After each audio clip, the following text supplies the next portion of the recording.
Hello. Oh, it worked. I'm glad to see OBS is able to find the game now, even though it does take an extra couple seconds. So we're back in Mass Effect. Also, hello, Julie, and anyone who's lurking or just got here. We're doing some insanity in Mass Effect. The last two streams were pretty much just like a little bit of combat and a bunch of talking.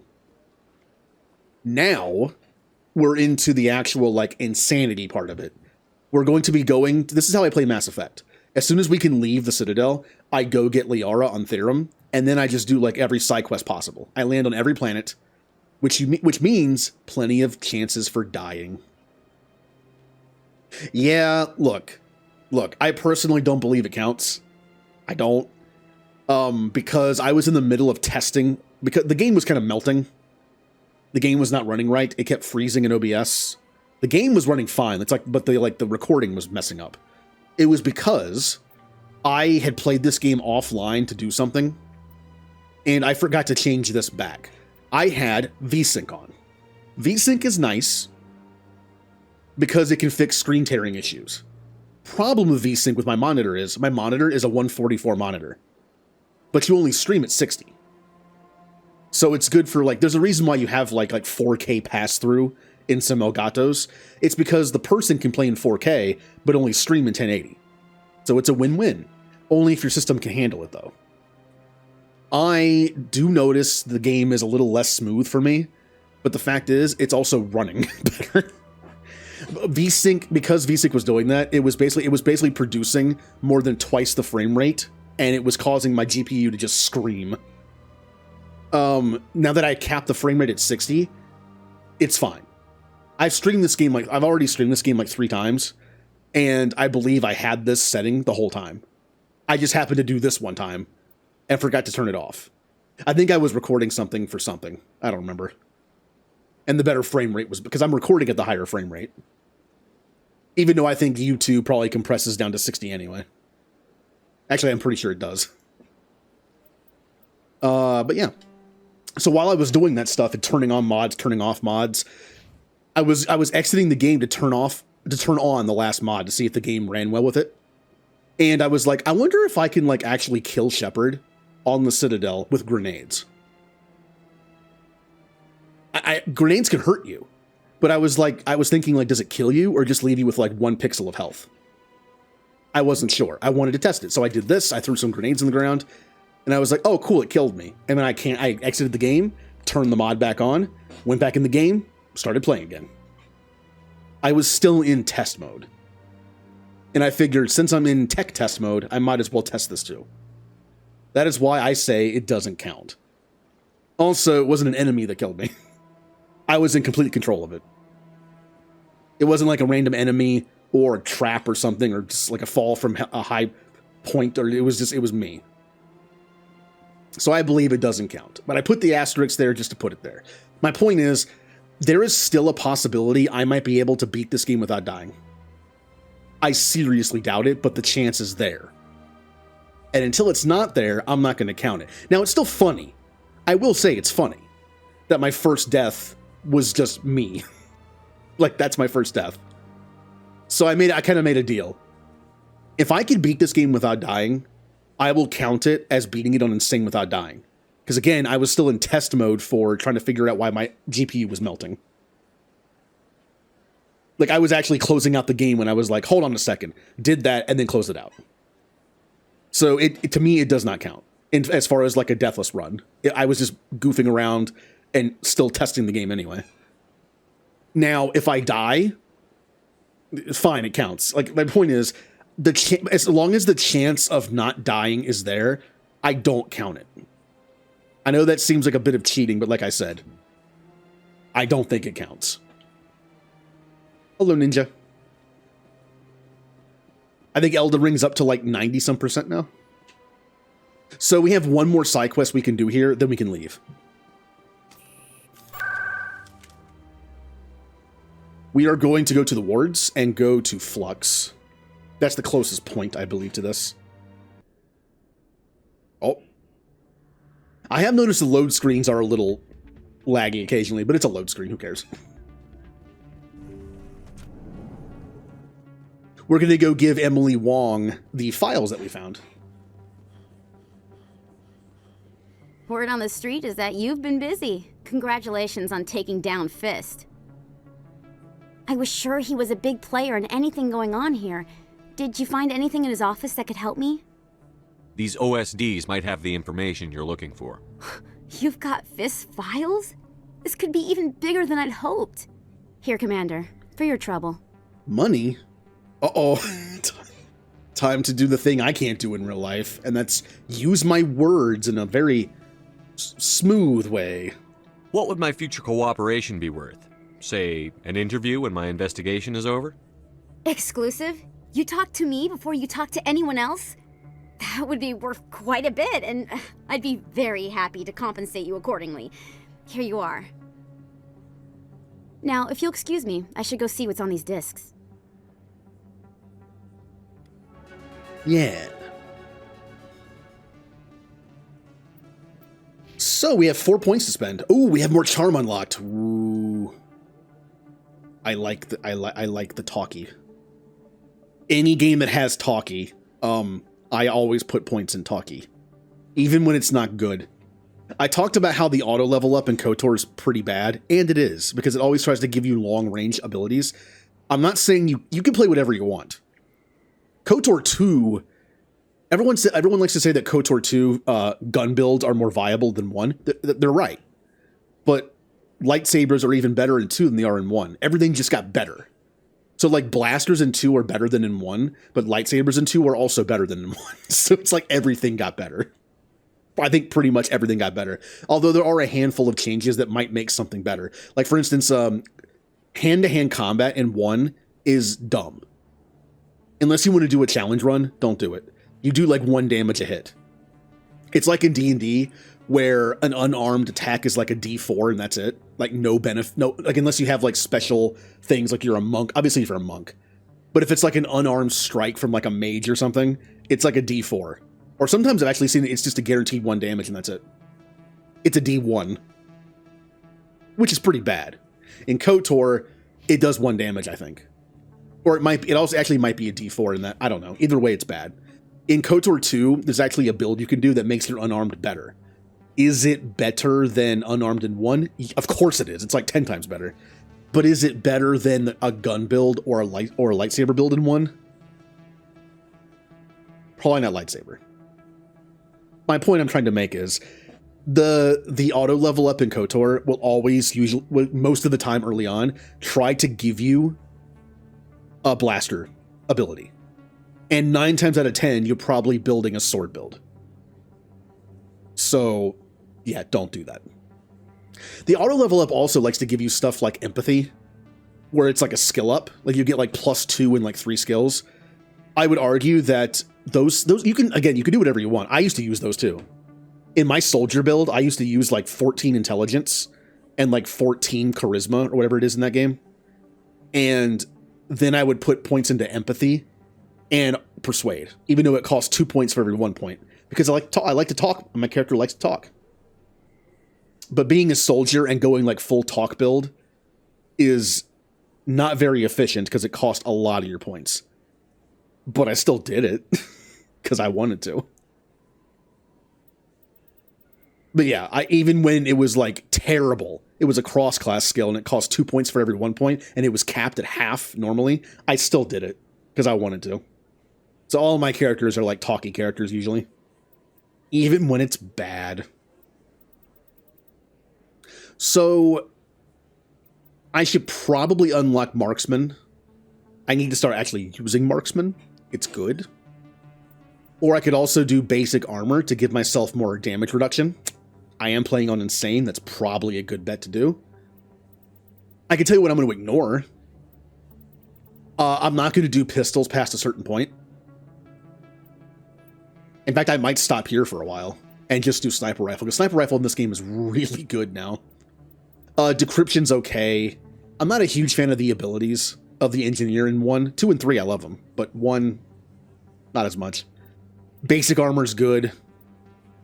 And electronics is good for more shield. First aid is decent. You get more health for first aid kits. I mean, that's usually pretty good. Except you only get like 10 more points. I feel like that's not that useful considering I can die in like 2 hits anyway. Eh. Now this is good. Reducing the recharge rate or time on first aid is probably good. Might unlock that. Sniper rifles are good. It's the best weapon in the game. I want this. Engineer reduces the recharge time of all your talents, but I hardly ever use them. But it does give you also tech protection, so. And Spectre training is just everything. Increases damage, increases health, increases accuracy. This is good to do. Plus Unity is great to, but if you don't have Unity, you can't bring your teammates back to life. So I'm going to do a point in Spectre training and a point in sniper rifle. Ashley, I'm going kind of a tank build. Like just combat armor all the way. Fitness for immunity, because it's great. Soldier for increased regen. And then a few points in assault rifle. Garrus, I'm going all assault rifle. Generally, I like to kind of like role play this a little bit. I know Garrus loves sniping in 2 and 3. I usually give him sniper rifle in this. But that costs me a bunch of points in assault rifle. And then a bunch of points in sniper rifle. Just to make my team a little more bulky, I'm just going to do assault rifle because it's already unlocked. That way I can put more points into tactical armor. And I can unlock electronics for shields. I can make my team more bulky. In fact, I'm going to do this for Master Shield Boost. I don't think I've really unlocked any new weapons, but I'll take a quick look. I made this anti-organic, but since we're going out into the galaxy now, most enemies we fight in this game are Geth. So I would definitely prefer armor piercing. Even armor piercing 1 is probably better.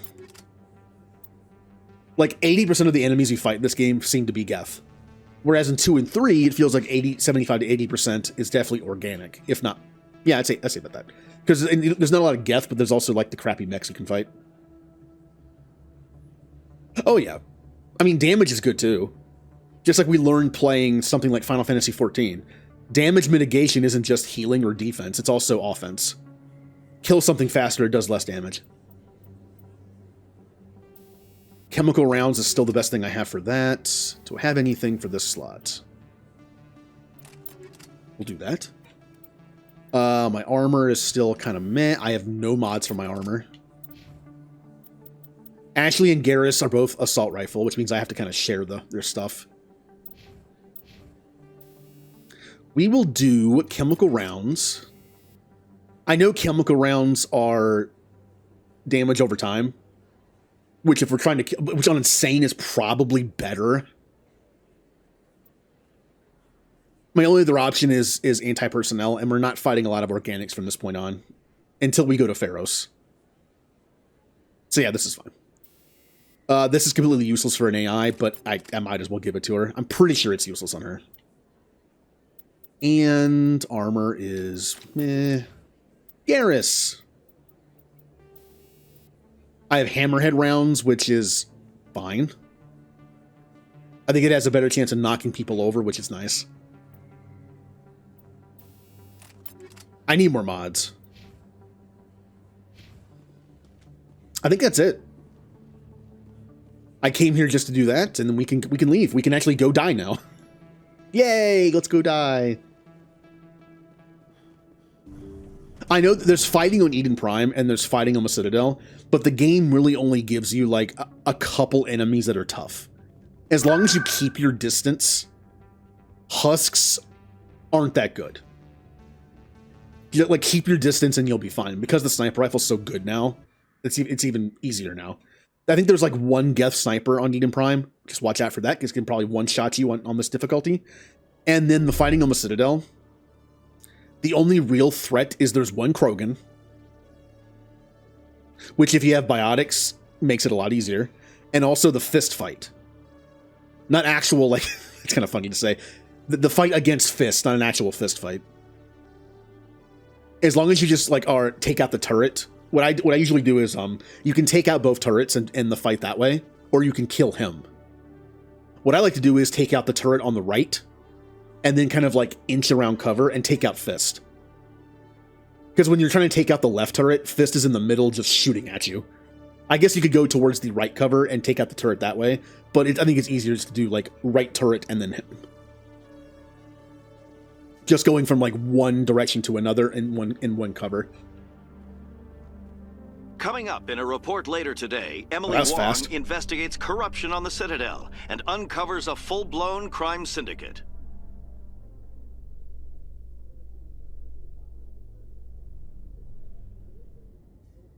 All right, time to leave. And there's the keeper I need.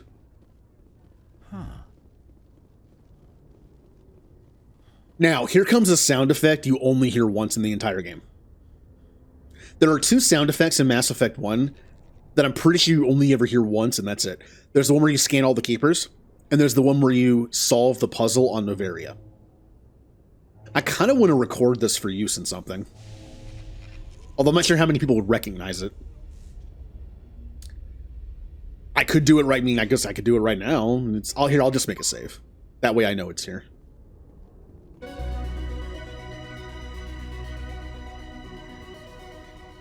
Yeah, that. It's like it's kind of like a variation on the level up sound. I should use it for something. Maybe I could do, I actually don't have a sound for tier 2 subs, if that ever becomes a thing. Maybe I could use that. I do have a sound for tier 3 though. If that ever happens. Hi, Scandy. I've got big news for you, Shepard. Captain Anderson is stepping down as commanding officer of the Normandy. The ship is yours now. She's quick and quiet, and you know the crew. Perfect ship for a Spectre. Treat her well. But it's your ship. Now I'm sad. I want the truth. Why are you stepping down, sir? You needed your own ship. A Spectre can't answer to anyone but the Council. And it's time for me to step down. Come clean with me, Captain. You owe me that much. I was in your shoes 20 years ago, Shepard. They were considering me for the Spectres. What happened? I failed. I couldn't make the cut. It's not something I'm proud of. Ask me later and I'll tell you the whole story. For now, all you need to know is, I was sent on a mission with Saren, and he made sure the Council rejected me. I had my shot. It came and went. Now you have a chance to make up for my mistakes. I won't let you down, sir. Saren's gone. Don't even try to find him. But we know what he's after. The conduit. He's got his Geth scouring the Traverse looking for clues. We had reports of Geth in the Pharos system shortly before our colony there dropped out of contact, and there have been sightings around Noveria. Find out what Saren was after on Pharos and Noveria. Maybe you can figure out where the conduit is before he does. The Reapers are the real threat. I'm with the Council on this one, Shepard. I'm not sure they even exist. But if they do exist, the conduit's the key to bringing them back. Stop Saren from getting the conduit, and we stop the Reapers from returning. I like that even if Captain Anderson doesn't believe in the Reapers yet, he's still, like, kind of being nice about it. I mean, even Udina wasn't just like, Shepard, stop being dumb, they don't exist. He's like, I'm not even sure if they do exist. But Anderson's like, yeah, but if they do exist... I mean, Anderson, honestly, and Hackett are very supportive of Shepard with the whole Reapers thing, where everyone else is always like, they don't exist, stop talking about them. But even this early on, Anderson's just like, yeah. I mean, if that's what you believe, that's fine. Either way, you know, this will stop them either way. Let's do it. I'll stop him. We have one more lead. Matriarch Benezia, the other voice in that recording. She has a daughter, a scientist who specializes in the Protheans. We don't know if she's involved, but it might be a good idea to try and find her. See what she knows. Her name's Liara, Dr. Liara Tassoni. We have reports she was exploring an archaeological dig on one of the uncharted worlds in the Artemis Tau cluster. Sounds like we should head for the Artemis Tau cluster. It's your decision, Commander. You're a Spectre now. You don't answer to us. But your actions still reflect on humanity as a whole. You make a mess and I get stuck cleaning it up. I do like this. I do like saying this sometimes. That's your job. You're the ambassador. That's what you do. I mean, I'm not going to sugarcoat this. I'll do whatever it takes to stop Saren. Not exactly the answer I was looking for, Shepard. Remember, you were a human long before you were a Spectre. I have a meeting to get to. Captain Anderson can answer any questions you might have. Yes, Commander? How are you holding up? Honestly, this isn't how I pictured my career coming to an end. Pushing papers really isn't my thing, but you're the one who can stop Saren. I believe in you, Shepard. If that means I have to step aside, so be it. Any extra intel you can give me on our colony at Pharos? The entire planet used to be one giant Prothean city, mostly ruins now, but some of the infrastructure is still intact. The colony tried to build on what the Protheans left behind. We lost all contact with them when the Geth attacked. What do you know about the Artemis Tau cluster? Not much. I've never been there myself. A handful of systems with a few small, uncharted worlds, but no real colonies. Might not be easy finding Dr. Tassoni out there. My advice is to look for the world with the Prothean ruins. What can you tell me about Novaria? Novaria's trouble. Always has been. The whole planet's basically a center for corporations to conduct illegal research. Watch your back there, Shepard. Spectres are about the only form of Citadel authority Novaria respects. But they aren't popular. I want to know the truth about you and Saren. I want to know about the mission you were on together all those years ago. We had intel on a rogue scientist being funded by Batarian interests. He was trying to set up a facility to develop illegal AI technology out in the Verge. Alliance intel had done all the work, but the Council wanted a Spectre involved. We compromised. I was assigned to help Saren in his investigation. We tracked the scientist to a refining facility on Kamala. He was hidden away somewhere inside, protected by an army of Batarian mercenaries. The plan was simple. Sneak into the plant, capture the scientist, sneak back out. Quick, quiet, and a minimum of bloodshed. I'm guessing things didn't go as planned. Saren and I split up to cover more ground. Then about halfway through the mission, there was a massive explosion in the refinery core. Officially, it was ruled an accident, but I think Saren detonated it on purpose to draw off the enemy guards. Sounds like Saren. How many casualties? The explosion tore the refinery to shreds. The whole place was on fire. Black chemical clouds poured out into the atmosphere. Nobody inside survived. There was a camp for the workers and their families nearby. Between the fires and the toxic fumes, the final death count was over 500. Mostly civilians. Saren didn't care. The target was eliminated, mission accomplished. And I ended up taking the blame. That ended all talk of me joining the Spectres.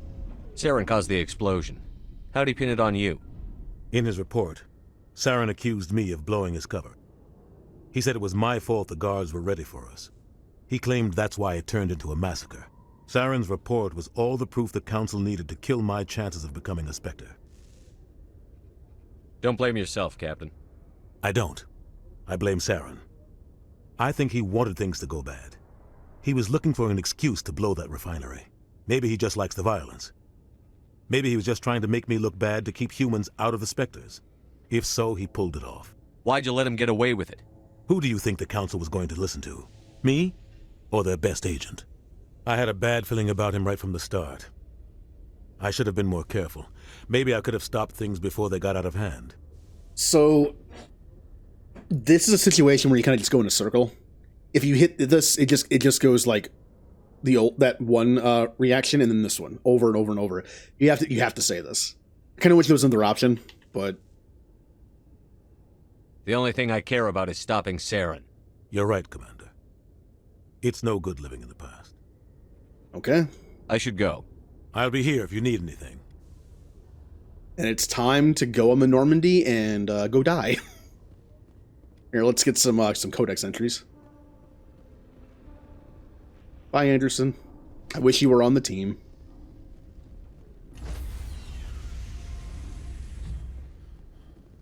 Stand by, shore party. Decontamination in progress. I heard what happened to Captain Anderson. Survives 100 battles and then gets taken down by backroom politics. Just watch your back, Commander. Things go bad on this mission, you're next on their chopping block. Captain Anderson should be the one in charge. It's like I'm stealing the ship from him. Yeah, the captain got screwed. But it's not like you could have stopped it. Nobody's blaming you. Everyone on this ship's behind you, Commander. 100%. Intercom's open. If you got anything you want to say to the crew, now's the time. It's Shepard's speech time. This is Commander Shepard speaking. We have our orders. Find Saren before he finds the conduit. I won't lie to you, crew. This mission isn't going to be easy. For too long, our species has stood apart from the others. Now it's time for us to step up and do our part for the rest of the galaxy. Time to show them what humans are made of. Our enemy knows we're coming.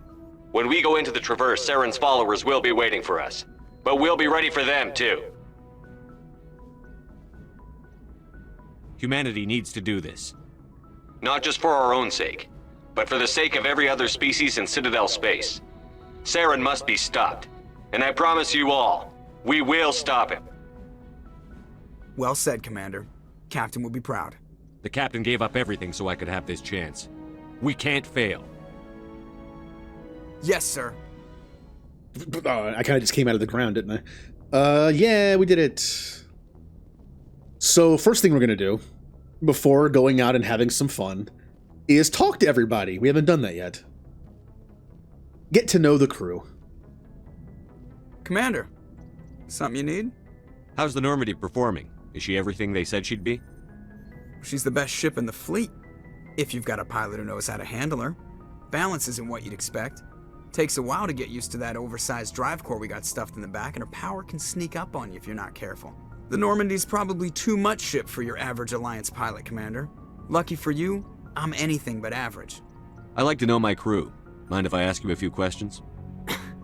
I can see where this is going. You did a background check on me, didn't you? Well, I'll tell you the same thing I told the captain. You want me as your pilot. I'm not good. I'm not even great. I am the best damn helmsman in the Alliance fleet. Top of my class in flight school, I earned that. All those commendations in my file, I earned every single one. Those weren't given to me as charity for my disease. What are you talking about? Are you sick? You mean you didn't know? Oh, crap.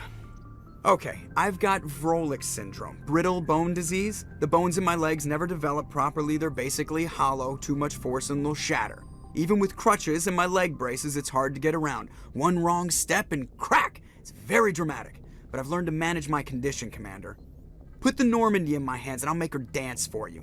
Just don't ask me to get up and dance unless, you like the sound of snapping shin bones. They do kind of like retcon this a little bit. He does mention that even just like walking is dangerous, but then you'll see things in Mass Effect 3 where he's kind of dancing. I think I don't know, maybe there's like an in-game reason for it. Maybe he has like better things equipped, or I don't know.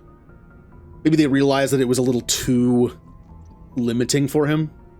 Like the way he sounds in this game, when you do the part in 2 where you like run around as him, even that would like cause him to break a bone. But you're actually able to do it. I don't know, either he has like better braces equipped, or they scale it back a little bit just so he can be a little more mobile. How'd you become Joker? Why does everyone call you Joker? It's a lot shorter than saying Alliance Flight Lieutenant Jeff Moreau. Plus, I love to make little children laugh. I was just thinking how much you remind me of Santa Claus. Look, I didn't pick the name. One of the instructors in flight school used to bug me about never smiling. She started calling me Joker, and it stuck.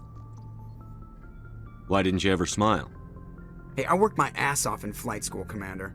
The world's not gonna hand you anything if you go around grinning like an idiot. By the end of the year, I was the best pilot in the academy, even better than the instructors, and everybody knew it. They'd all got their asses kicked by the sickly kid with the creaky little legs. One guess who was smiling at graduation? I need to know more about this Vrolik syndrome if I'm putting my ship in your hands. Yeah, of course you do. It's an extremely rare condition. Nobody knows exactly what causes it. Genetic, maybe. It's treatable, but there's no cure. They classify my case as moderate to severe. I was born with over a dozen fractures, hip, thighs, ankles. My bones were already breaking in the womb. 100 years ago, I wouldn't have survived past my first year. Lucky for me, modern medical science has turned me into a productive member of society. You're not going to break a bone trying to fly the ship, are you? I don't fly with my feet, Commander, so I'm fine as long as I'm in this chair. I gotta be real careful when I get up to take a piss, though. I can do my job as well as anyone on the ship. Better, actually. so don't worry about it. I have to go. Alright, see ya. Yeah, we're good, Joker. You prove that you are awesome pilot. Presley, anything new to say? If anyone has to take over for Captain Anderson, I'm glad it's you. I'm not sure about having non-humans on our ship, though. Oh, here we go. We're all on the same team here, Presley. With all due respect, sir, that's what they said about Nihilus. Look how that turned out. Speak freely, Presley. I want to know if you have a problem with non-humans. It's not that, Commander. Humanity has always handled its own problems. Saren attacked one of our colonies. We should be the ones to stop him. We don't need their help. Some people think asking for help is a sign of weakness. That's just being stupid and stubborn. No matter how strong you are, allies can make you stronger. I guess so. Maybe I'm just stuck in the old ways of thinking. But don't worry, Commander, this won't be a problem. How did you end up assigned to the Normandy? I signed up with the Alliance as a navigator right out of school, following in my grandfather's footsteps, I guess. My first posting was on the Agincourt. We were one of the first reinforcements to arrive at Elysium after the Blitz hit. Those raiders were no match for an Alliance frigate. Of course, the only reason the colony was still standing was because of you, Commander. I can't believe you held out as long as you did. How'd you end up on the Normandy? I got my officer's commission after Elysium. Must have made an impression on the right people. Captain asked for me when he was picking his crew. Carry on, Presley. Yes, sir. Huh. I think, though, that little bit of conversation I miss sometimes. I think I forget to talk to Presley again at this point. There might be a little codex entry in here. Oh, look, there is. Information. And you're rewarded with information with experience. Alright, let's go talk to our new friends. Liara's not here yet, so there's nobody down here to talk to. We already talked to Chakwas. I don't think... Oh, there's also Caden, of course. Sorry, Caden, I kind of forgot about you. Yes, Commander? Is there something you need? I should go. Goodbye, Commander. Ooh. Alright, Caden, this is going to be our first actual conversation.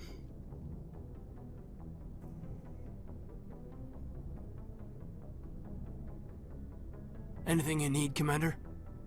Just trying to get a sense of where the crew's at. Thoughts? I've wasted enough of your time for now, Commander. Or not. We'll have time for personal debriefings later. What's your opinion on the last mission? I don't see how we could have done things any better. At least not without getting to Eden Prime sooner. And we were on the scene faster than any other Alliance ship could have been. We'll talk another time, Lieutenant. Commander? Yeah, if you're playing as FemShep, you get a special conversation with Caden after the Eden Prime mission. If you're playing as male Shep, you talk to Ashley. There is a mod, I think there is a mod for same-sex romance, but there's also a mod that's very simple. I believe it just gives you access to that conversation no matter what you're playing. Like if you're male Shep or FemShep, you can do both conversations. That's actually not that bad. It's a very simple mod because it's just one conversation I believe it unlocks. But it kind of makes sense you'd have access to both of them. Feels bad talking to Ashley, then you go talk to Caden and he's just like, hey. Oh, I went, no. I instinctively went up here.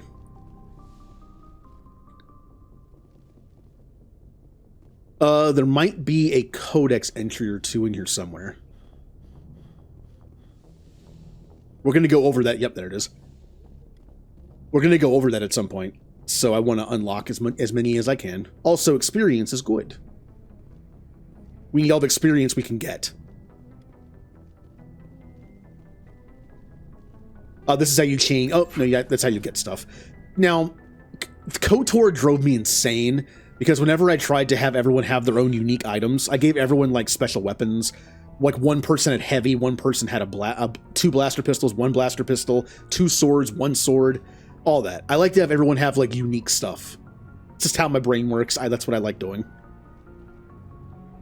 But in KOTOR, the only way to, equip your teammates was to just exit with 2 of them, equip them, go back on the ship, pick 2 more people, exit, equip them. This game has locker system, where you can equip people right here, which is great. There is a mod for KOTOR that makes it so you can go into the menu and equip everybody, but it doesn't work quite right. It's a little buggy. Already talked to you. I guess it's time to talk to Garrus. Thanks for bringing me on board, Commander. I knew working with a Spectre would be better than life at CSEC. Have you worked with a Spectre before? Well, no, but I know what they're like. Spectres make their own rules. You're free to handle things your way. At CSEC, you're buried by rules. The damn bureaucrats are always on your back. And you may have noticed some of our characters are wearing casual wear. That is a mod. I think it's part of the casual hub mod, where when you go back to the Citadel, when you're guaranteed not to fight anybody, unlike your first trip there, you just wear your regular clothes and have no weapons. Just to make it feel more casual. Like, why would Garrus and Rex still be wearing their armor on the ship? Be a little casual. So we're talking about rules, huh? I mean, I get it. I get it. I mean, yeah, it's not every rule is perfect, but some are there for a reason. For the most part, the rules are there for a reason. Maybe. But sometimes it feels like the rules are only there to stop me from doing my work. If I'm trying to take down a suspect, it shouldn't matter how I do it, as long as I do it. But CSEC wants it done their way. Protocol and procedure come first. That's why I left. So you just quit because you didn't like the way they do things? There's more to it than that. It didn't start out bad, but as I rose in ranks, I got saddled with more and more red tape. CSEC's handling of Saren was typical. I just couldn't take it anymore. I hate leaving. I hope you made the right choice. I'd hate for you to regret it later. Well, that's sort of why I teamed up with you.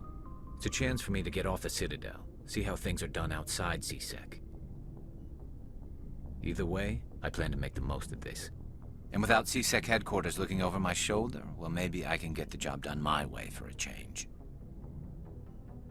That doesn't... So, it really doesn't amount to that much in terms of story, but you can actually kind of sculpt Garrus to be Paragon or Renegade. And, like, right now he's like, oh, I'm with a Spectre, I can do whatever I want. If you pull him back a little bit from that, he kind of gets a little more Paragon. But if you're like, yeah, we get to do whatever we want, yep, then he kind of goes towards Renegade. But the only thing that does is, in 2, it only kind of pertains to what he does in between 1 and 2. If you make him be more Paragon, he goes back to CSEC for a while, and then leaves to go to Omega after you disappear. When you make him be more Renegade, he tries to join the Spectres, but he fails, and then he goes to Omega. So not that much of a difference. But I'll pull him back a little bit. This does not mean we can do whatever we want. If getting the job done means endangering innocent people, then no. We get the job done right, not fast. Got it? I wasn't trying to... I understand, Commander. Okay, you know how I call Caden a space weenie? Not saying that's a bad thing, it's just that's what he is.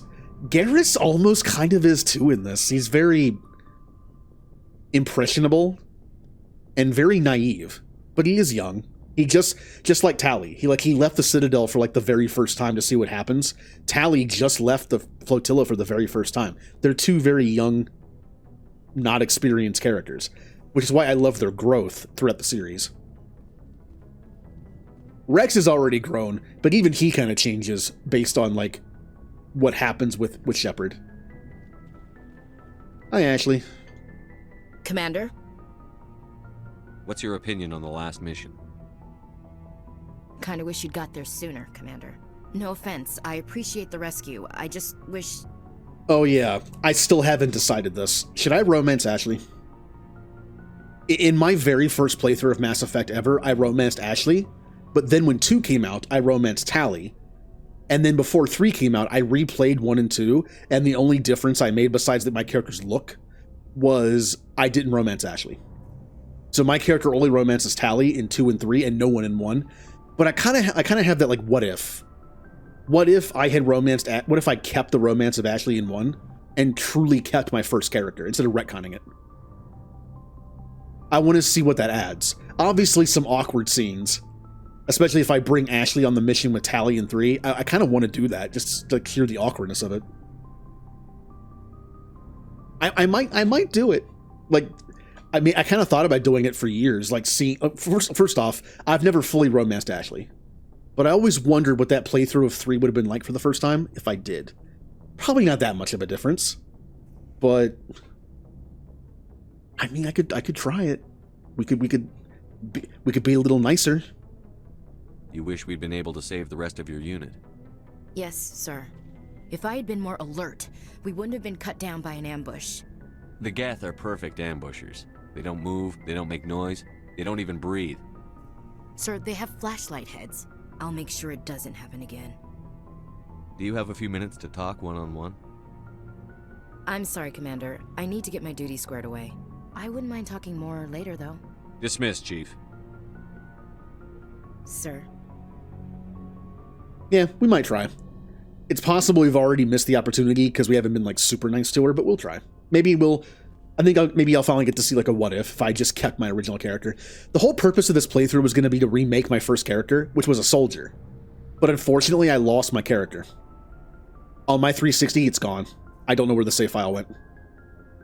So I can't remake the face of my first character, so I just used my, like, current canon Shepard, who's an engineer. But I guess I could take that one aspect from my very first character that I even deleted later. Yeah, I think we'll romance Ashley. Nice ship you've got, Shepard. What can I do for you? What's your story, Rex? There's no story. Go ask the Quarian if you want stories. The outfit that Rex is wearing is very, like, to me is very JRPG for one reason. Belts or straps. Kind of a go-to thing when it comes to designing some characters in some old JRPGs. Lulu comes to mind. With her dress of belts. And then I think Kingdom Hearts pretty, like, not necessarily belt happy, but like belt buckle happy, I think. I need to play those again someday. You Krogan live for centuries. Don't tell me you haven't had a few interesting adventures. Well, there was this one time the Or was it Turians Zippers? almost wiped out our entire race. That was fun. Maybe it was Zippers. I don't remember. It was something. We're getting into the genophage stuff now. Which is still one of the most messed up things in this game. I heard about that. You know, they almost did the same to us. It's not the same. It seems pretty much the same to me.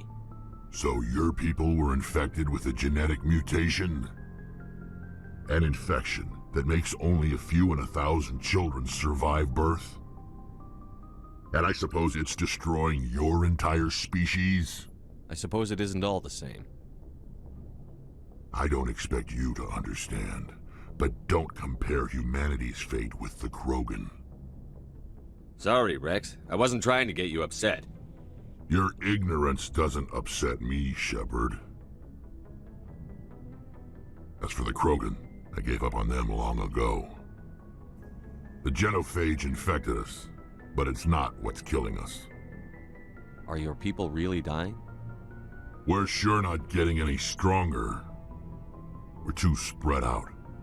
None of us are interested in staying in our own system. Lots of species have left their homes and prospered.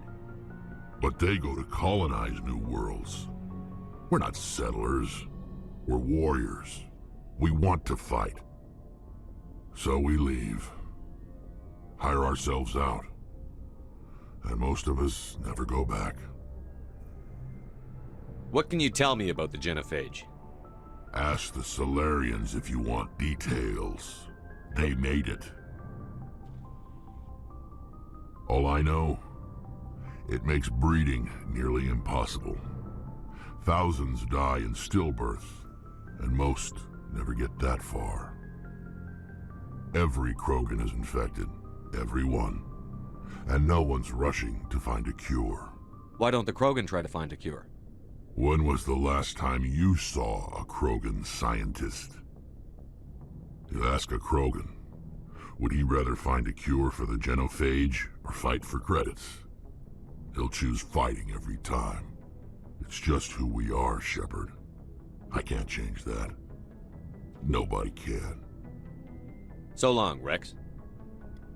Shepard. We will get more into the genophage as the series goes, especially with Morden in 2 and 3.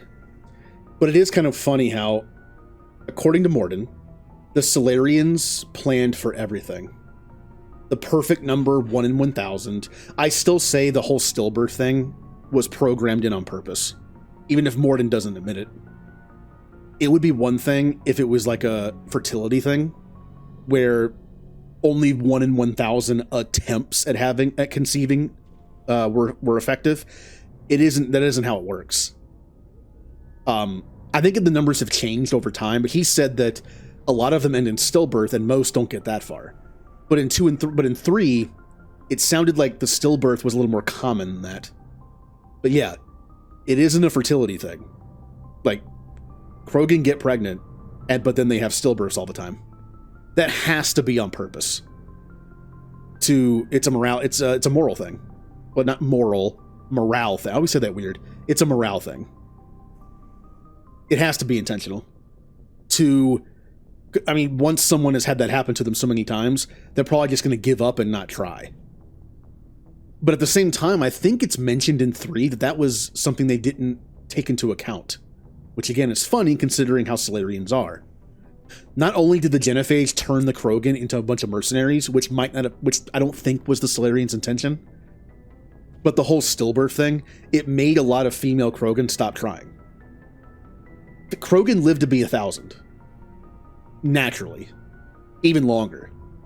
So if it's 1 in 1,000, then there's a decent chance a Krogan might give birth at least once in their life, but that's only if they try like every year for most of their life. And most people aren't going to do that.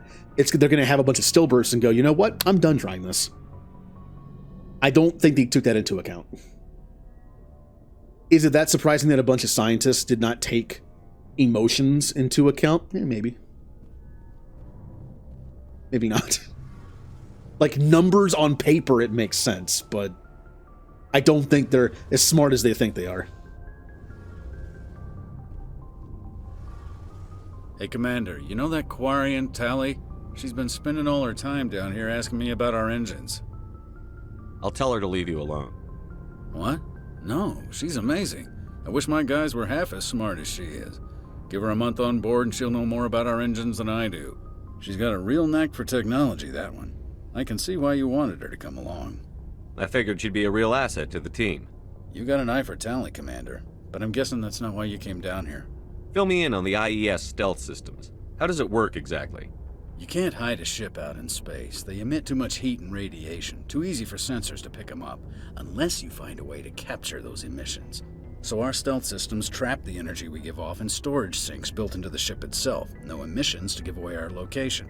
Eventually the sinks have to be vented. More than a few hours silent running and they overheat. Cook us inside our own hull. There's no way for anyone to detect us? A visual scan can still pick us up. Anyone looking out a window can see us plain as day. But you have to be pretty close to get an actual visual out in space. Most vessels rely on scanners. As long as the stealth systems are engaged, they can't see us. Not unless we accelerate to FTL speeds. Why doesn't it work with faster-than-light travel? Cranking up to FTL blue shifts our emissions, pushes them into frequencies too high to capture in the sinks. As soon as we make the jump, it's like setting off a flare. Sensors can pick up our location whenever we enter or exit FTL flight, but for short-range missions, our stealth systems are amazing, and we've got the only one. Okay. I'll admit I don't fully understand the tech in Mass Effect land with some of the space stuff. That's actually probably built on, like, real space stuff. But I do understand that. We're not invisible. This is not Star Trek. We do not have I'm gonna say Krogan. We do not have a Klingon or Romulan cloaking device that makes us literally invisible. All they do is they take all the fume. Basically, it's like car emissions. They take all the fumes and all the heat coming off the ship and just put it in something. This container. Like big jugs and barrels we have on the side of the ship. But if we go to FTL, they're they're basically too powerful. They just can't be, like, gathered, so it's just immediate, like, hey, they're over there. And that's all he's pretty much said so far, which I understand. Where else have you served, Adams? If you name a class of Alliance ship, I've probably served on it. Everything from dreadnoughts and carriers right down to frigates like the Normandy. My last assignment was on the Tokyo, only a cruiser, but she was a good ship. Couldn't hold a candle to the Normandy, though. I want to know more about the Normandy. She's the best ship I've ever served on, probably the fastest vessel ever designed, and she's the only one using the new Tantalus drive core. What's so special about the Tantalus drive core? Proportionally, it's about twice the size of any other vessel. Not only are we faster, but we can run at FTL speeds longer before we have to discharge the core. Carry on, Adams. Aye, aye, Commander. And Tally. Your ship's amazing, Shepard. I've never seen a drive core like this before. I can't believe you were able to fit it into a ship this small.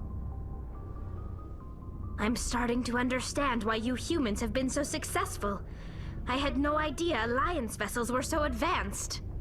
I wish there was an option to just be like, yeah, every single human ship is better, even better than this. We're super advanced. Now, we fully admit that this ship is special. The Normandy's a prototype. Cutting-edge technology. A month ago, I was patching a makeshift fuel line into a converted tug ship in the flotilla. Now, I'm sitting on board one of the most advanced vessels in Citadel space. I have to thank you again for bringing me along. Traveling on a vessel like this is a dream come true for me. I had no idea you found ship technology so interesting. It comes with being a Quarian. The migrant fleet is the key to the survival of my people. Ships are our most valuable resource. But we don't have anything like this. We make do with cast-offs and second-hand equipment. We just try to keep them running for as long as we can.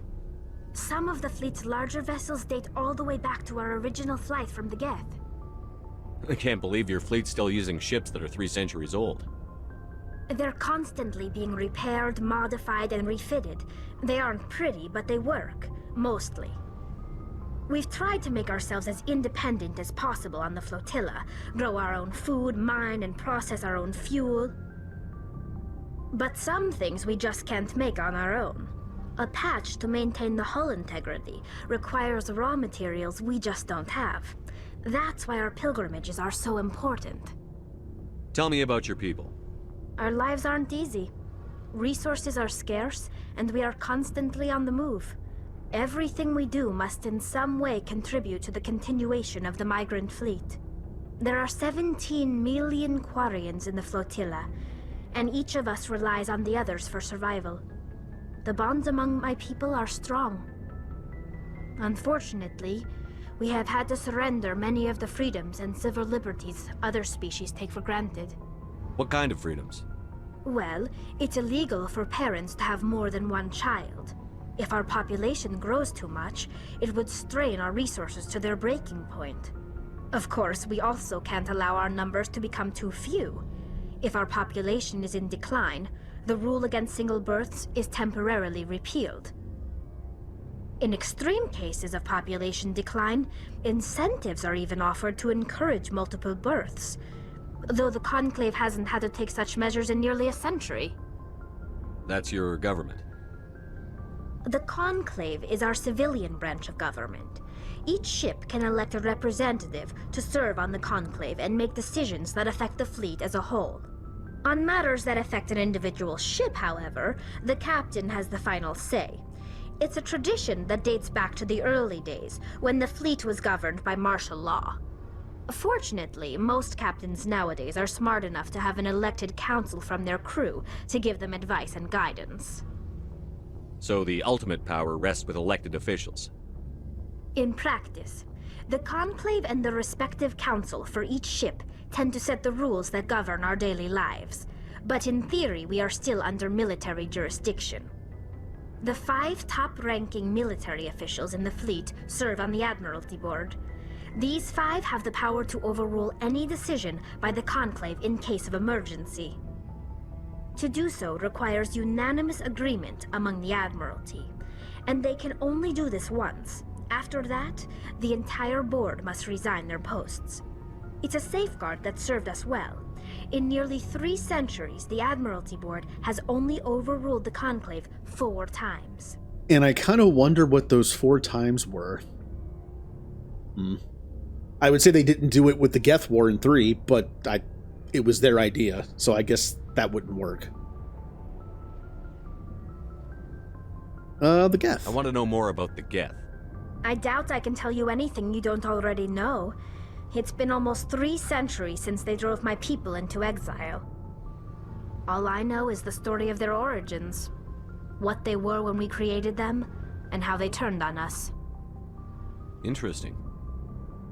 The Geth were originally created to serve as an automated manual labor force. Initially, their intelligence was as limited as any VI. Over time, we made small modifications to their programming to allow them to perform more varied and complex tasks, bringing them closer and closer to true AI status. How come the Council didn't step in and stop you? This wasn't true AI research. We may have been skirting the bounds of the law, but we never did anything that was actually illegal. The changes were so insignificant, so gradual, that we were able to control them. Or so we thought. But one thing we underestimated was the power of the neural network. 1 million Geth thinking simultaneously created an inherently unstable matrix. So, the Geth share brain power? Many of the Geth's logic systems were designed to work in concert with other nearby Geth. Basically, the more of them you have in the group, the smarter they are. So I know this isn't the case, but I'm going to ask it so she clarifies it. Like a hive mind. So there's some sort of group consciousness?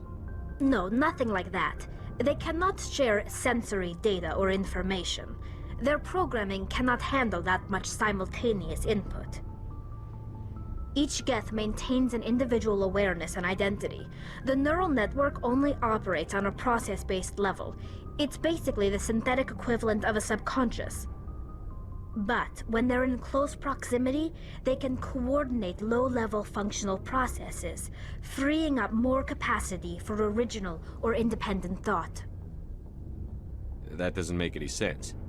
I'm probably oversimplifying. The Geth are incredibly advanced and complex creations. All you need to know is that they get smarter when they gather in large numbers.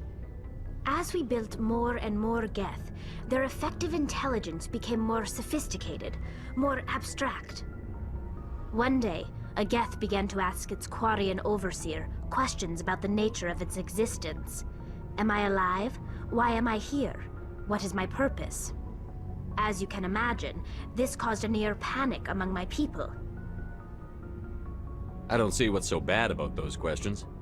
The Geth were created to engage in mundane, repetitive, or dangerous manual labor. That's fine for machines, but it won't satisfy a sentient being for long. The Geth were showing signs of rudimentary self-awareness and independent thought. If the Geth were intelligent, then we were essentially using them as slaves. It was inevitable the newly sentient Geth would rebel against their situation. We knew they would rise up against us, so we acted first. A general order went out across all Quarian-controlled systems to permanently deactivate all Geth. The Geth responded to this order violently. Yeah, look, Tally, you know, I like you, but this is where we have some different opinions. They were defending themselves. I do accept the fact that Tally was like, that a lot of Quarians were like, hey, the Geth are becoming self-aware. That means we're kind of using them as slave labor. That's bad. But rather than free them from that and like integrate them into their society and share that work and all that stuff, they were just like, let's kill them. And they defended themselves. You can't blame them for fighting for their survival. We had no other choice. The Geth were already on the verge of revolution. By acting quickly, we had a chance to end the war before it began. The hope was that most of the Geth would still be little more than machines, incapable of organized resistance. But they had progressed much further than anyone anticipated. The war was long and bloody. Millions upon millions of Quarians died at their hands. In the end, we were forced to flee our own homeworld. We feared the Geth would pursue us, but they never came beyond the Veil. Now we drift through space, exile searching for a way to reclaim what was once ours. Yeah, they defended themselves. It's hard to feel sorry for you. Your ancestors tried to wipe out another species. We made a mistake when we created the Geth in the first place, but we did not make a mistake when we went to war against them. If we had not acted, they would have wiped us out. They're a synthetic life form. They have no use for organics. None. Why do you think they cut themselves off from the rest of the galaxy? Why do you think they've killed every organic being who's ever tried to contact them? They didn't kill Saren. What does that tell you? The Geth are not innocent victims in all this. They're the enemy. They want to destroy us. Not just the Quarians. All organic life. That's why they've joined up with Saren. And that's why we have to stop him. You can kind of tell when Tali talks about this stuff, it does seem like she's just repeating what she's been told. Like, there's a little bit of her opinion in there, but it definitely kind of, you have that feeling of like, this is a young person who's leaving home for the first time who is just repeating stuff they've heard. And also, we know they don't even know the truth, that most of the Geth are not hostile. They defended themselves. They didn't chase them because they didn't need to. I mean, that's, you find out in 2. Now, I wonder if the writers were going to go that way the whole time. Did the writers know when they wrote this game that they were going to make the Geth, like, 10% those kind of Geth, and the rest are, like, actually, like, somewhat nice Geth who just want to be left alone and, you know, live? Or did they kind of, like, retcon that? I mean, it works. I just kind of wonder what they were, like, what they had figured out already at this point. It could be interesting to find out. And pilgrimage. I want to know more about the pilgrimage. When my people reach maturity, we leave our birth ships and seek acceptance with a new crew. It's necessary to maintain genetic diversity among the fleet. But no ship wants to accept someone who will be a burden on them. So, to prove our worth, we embark on a pilgrimage. We set out alone, leaving the flotilla and our families behind us. We only return once we have found something of value we can bring back to the fleet. This is presented as a gift to the captain of the respective ship we wish to join. If the gift is accepted, we are welcomed into the crew. Can a captain choose to reject the gift? That doesn't happen often. Most captains are eager to increase the size of their crew. It increases their own standing in our society. Even when a gift is not particularly valuable, the captain usually accepts it out of a sense of tradition. However, there is a stigma to presenting a substandard gift. It's not the best way to make a good impression on a new community. Most pilgrims don't return until they find something worthwhile. I can't believe they just send you off alone. It's not like they just cast us out. Before we leave, we are given lessons in how to survive outside the flotilla, and given gifts to help us on our journey. We also receive implants to fight off sickness and disease. Generations of living in an isolated and highly controlled environment have left our immune systems weaker than most. By the time we leave the fleet, we are well equipped for the pilgrimage. This is a rite of passage for all Quarians. If it were dangerous, our numbers would suffer. Virtually every pilgrimage ends with a triumphant return and the ritual presentation of the gift to one of the fleet's captains. I want to talk about something else. Like what? I should go. See you later. Yeah. It does seem kind of dangerous though, doesn't it? Like, hey, you're like, what? How old is Tali in 1? Like 16, 17? Hey, you're like 16. Time to go out into the galaxy and survive. God, there's got to be so much pressure on you. Like the pressure you have to find like a gift for a friend for a birthday party or something. Imagine that, but it's like it needs to be a gift that will make them survive in the flotilla. How many dies? At 0 so far. But I haven't done any combat yet today. Hello, Mist. We're actually just getting ready to go out, though. We just finished talking to everybody, and now it's time to leave and go die. Oh, I'm going the wrong way.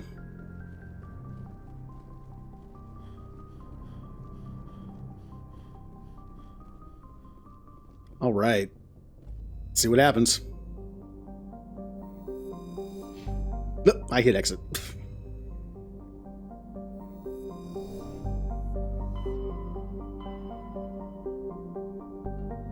So, we're going to go to Liara's dig site first. I always do Liara's mission first, and then I just go through the galaxy map, usually just going up and down, like this, and just doing everything I can do. So, why are there only 3? What happened to the 4th one? There's usually 4 here. Well, that's interesting. Why is there 1 missing? That's not good. Maybe that's the one where there's nothing. I think there's like 1 or 2 systems in this game where there's just nothing there. So either they got rid of it intentionally, or a mission doesn't pop up until later, so it doesn't appear until I have a mission in it, maybe?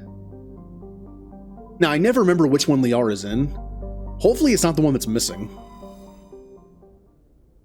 It could just be an efficiency thing. Maybe it unlocks later.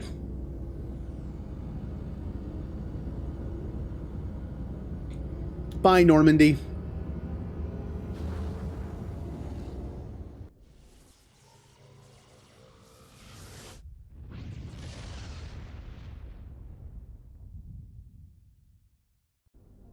All right, let's see if this is the right one. It is.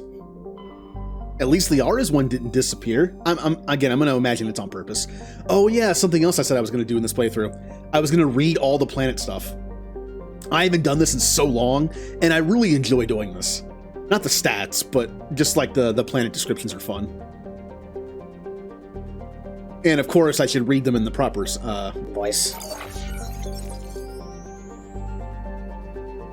Phaistos is a small terrestrial with a trace atmosphere of carbon dioxide and xenon. The surface is scorching hot and mainly composed of sulfur and various silicates. There is little of interest on this desolate world. So, boring. There's also an asterisk on it because I did die last time, but it was like a test to see if I could die from my own grenades, so I didn't count it. But I put the asterisk there just to, like, appease people. Because the chance of me not dying in this entire playthrough is still there. It's not going to be there after today's stream, most likely, but it's still there, so I want to keep that alive. Oh yeah, I probably should... Well, this just says, like... Yeah, it's nothing. Okay.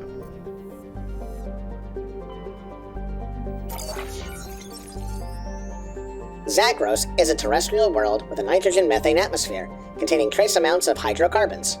Its frigid surface is mainly composed of water ice and hydrocarbon slush. Most of the surface is not solid enough to support the full weight of a landed ship. If approach is necessary, use shuttles or keep the ship's mass effect envelope up. Ooh, green planet. Armeni is a terrestrial world with an unusually thin atmosphere of krypton and xenon. Its surface is composed of silica with deposits of carbonaceous materials. The initial flyby probe of Armeni detected multiple areas at the equator with oddly regular surface protrusions. Closer investigation reveals these are millions of elaborate crypts a few meters below the surface, left by a long-extinct spacefaring species called the Zeoth. Many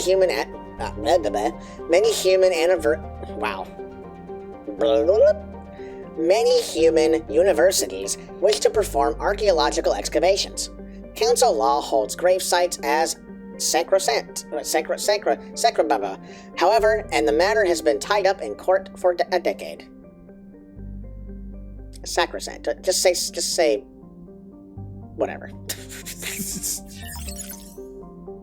Just say sacred. I gotta make up words. Anything in here?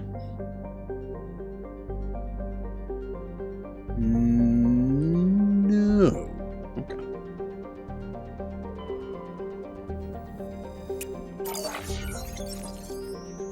A small hydrogen-helium gas giant, Arcanes has been developed as a full-featured, if modest, stopover for ships hauling refined materials from Therum.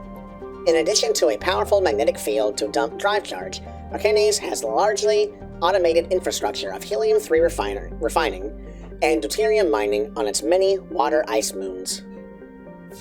So, fuel planet. Not a lot going on in the system, is there?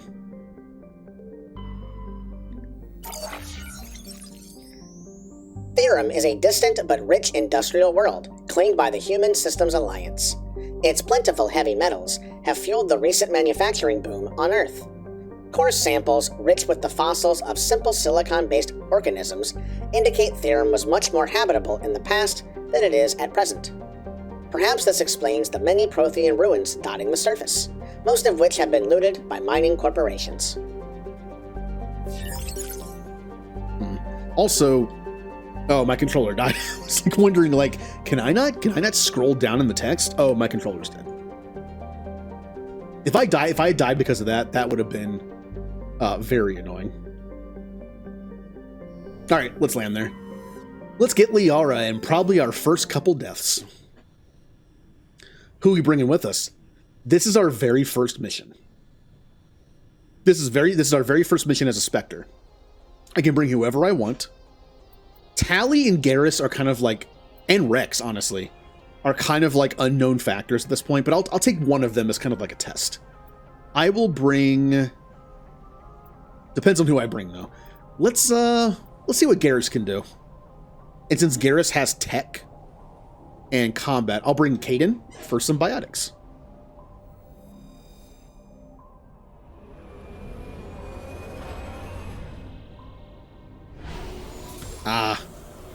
The very first time we use the Mako.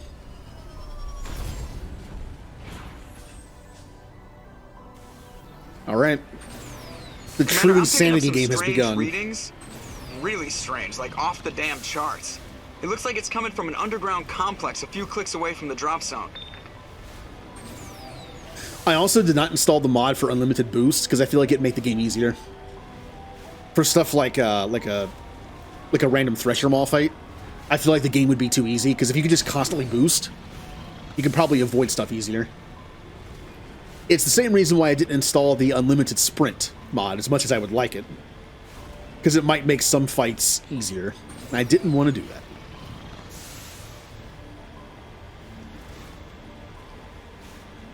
Oh, Therum. I'm pretty sure I went here first my first time in the game, because I played a lot of RPGs at this point, and it's pretty obvious what is going to be the recruitment mission. There's one person left to recruit. It specifically mentions her by name, Liara Tassoni. It's like, this is probably going to be our last person. And generally, I will go after characters first. All right. Can I not die against the first enemies we see? Ah.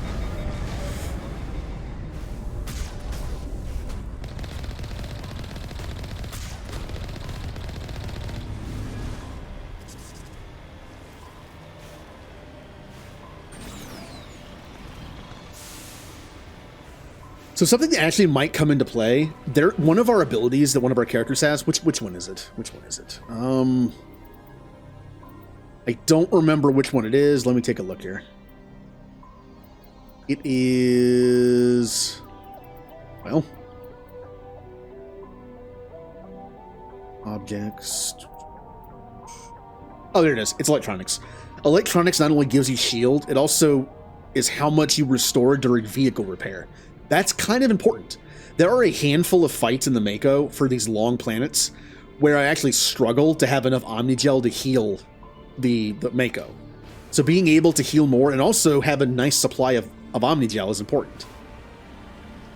There's nothing like having one more mission to do on a planet, but your Mako is just flashing red, and you have to just sit back and hope not to die.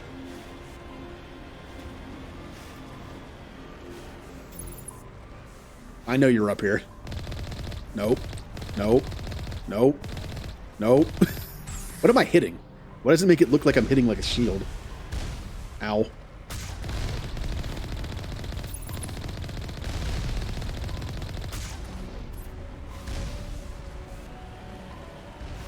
I don't think we can take that strong point head on. Want to bet?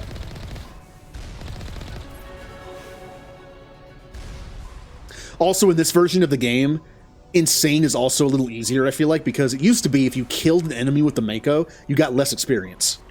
That isn't the case anymore. The kills that you get with the Mako are worth just as much. So it used to be a thing where you get out of the Mako and try to kill things on foot. Like get him down to low health and finish him off. But now you no longer have to do that.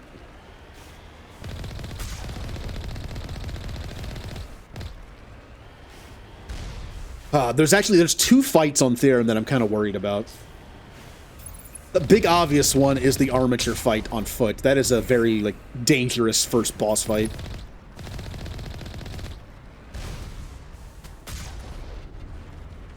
All right, there's enemies over there, but I can't see them yet.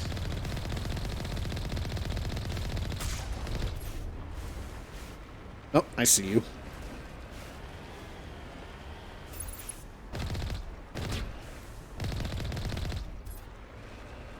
Okay.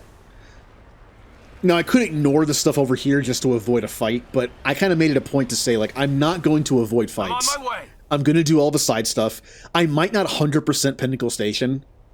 Technically, you can't die in there, except for, like, the very last one where they might turn the safety. I think the safeties turn off on that one. But technically, if you lose a Pinnacle Station fight, it doesn't count as dying. The safeties are on. It's like a holodeck.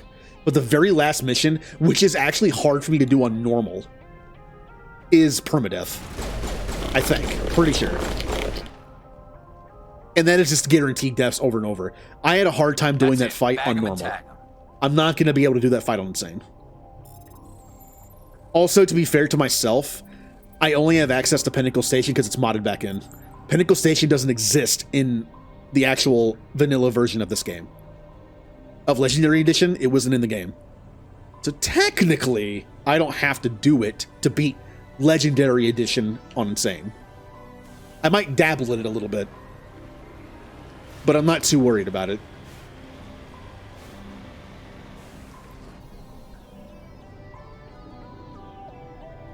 Also, the music here is great. When I think Mass Effect space music, I think Theron. And the map music, of course. Nothing in here. This is why I like Mass Effect 1's soundtrack better. It just sounds more spacey. Redeploying. What kind of music would you call this? I don't think it's technically synthwave. Oh, that's kind of a broad term, I guess. What is this? Hostile spotted. Oh, that's a rocket incoming. Ow. There goes all my shields. Luckily, I have decent electronics now. So my shields can actually take one rocket from a Geth. Good to know. All targets down. Yeah, just some beep boop music. It's good. Like Stellar's music's pretty good too.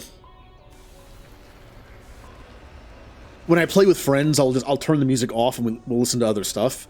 But when I play by myself, I just leave the regular soundtrack on. It's good. Oh, I'm scared to go further. We're getting closer and closer to like the true difficulty spike of this game. If you do this first. I always do Theron first. Because new character. But this early in the game where you have less abilities, it's very dangerous, that first fight. The Krogan fight's pretty hard too, but I think the armature fight's the hardest fight in the game. When you do it early. I mean, if you do Theron early, or not Theron, if you do Pharos early, I'm assuming Thorian's probably hard to beat. And Novaria, Benezia is probably hard to beat. So I guess it's whatever you go first.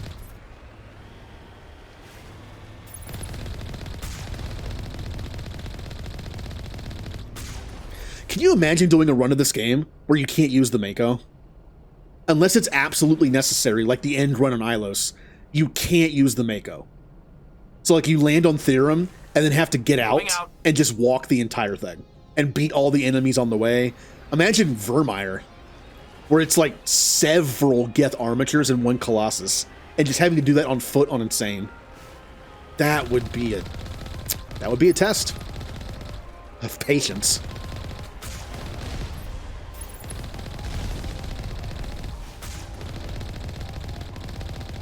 Oh no, he's stuck.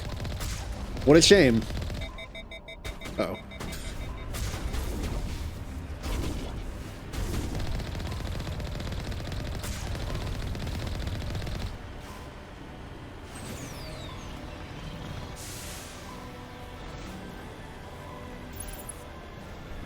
Also, for the longest time, I did not know you could do this with the Mako.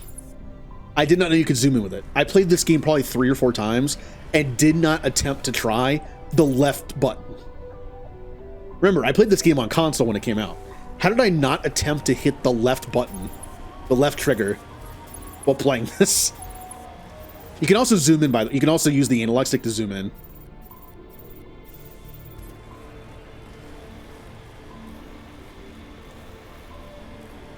Anyone here ever play a game and just never try a button for some reason? And then you play the game like years later and it's like, oh, I guess I never tried that. Hello.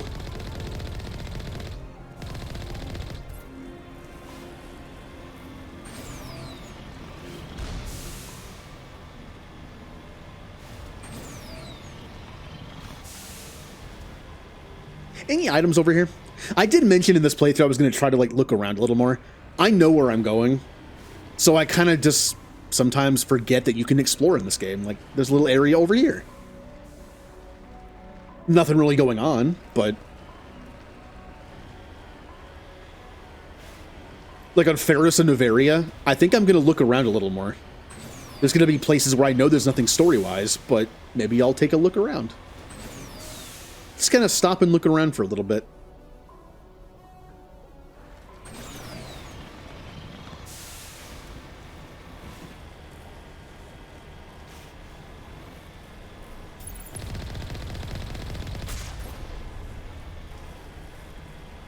Beep, beep.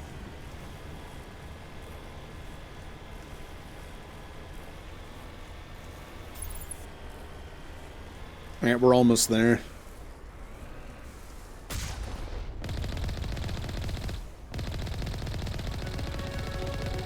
Okay, when you're on foot, you can actually sometimes shoot rockets out of the air. I don't know if you can do it in Mass Effect 1, but I believe at least in 3. I think you can shoot the rockets out of the air. I'm pretty sure when you fight the Geth in 3, their rockets can be shot out of the air. In this, I guess they can't because I was shooting that rocket for a while. Okay, there actually is a way to get the Mako over here. So I could use the Mako to fight the boss. I could do that. Like if I could finagle this thing through here, I could fight the boss with the Mako and make it really easy. I'm not gonna do that. Not only have I not ever been able to, I think, but it makes the game. No, we're not gonna do that. We're not gonna trivialize this first fight. Here we go. Even the snipers coming up are just dangerous because we're so, like, low-leveled. Cover, please. All right, guys. Kagan is a little nervous as well.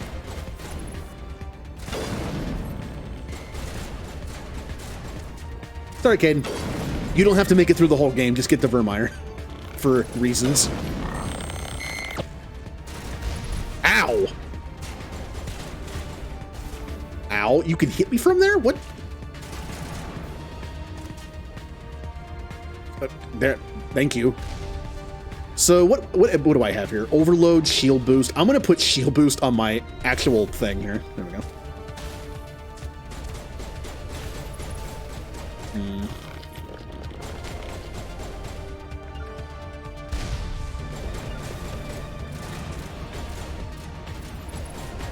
I'm just trying to get him to move so I can hit him. Come on. Ah, I missed. Oh, well, they killed him. Good job, team. That's why I brought you along. Negative contact. Rally round. I would save the game, but I mean, I'm not gonna save. Well, technically, I can save scum it. Just because I'm playing like I don't want to die. You can still save it because that just means less I have to replay. So I am allowed to save the game. I think I'm encouraged to save the game. All right, that's a threat that's gone.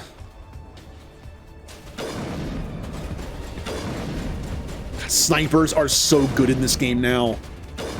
In the original, they were so bad this early in the game.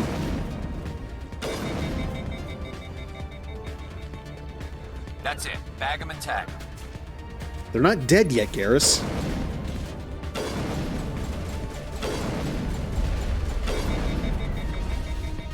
Remember to stay hydrated.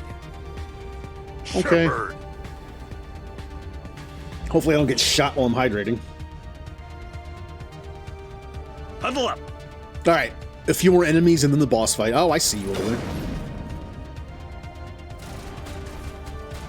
Come on, guys. Warm up.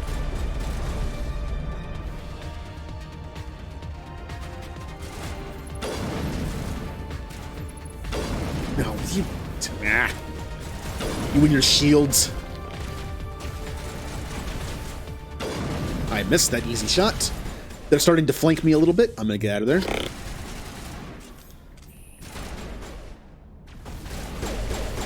Lost shields. Ah, you're fine.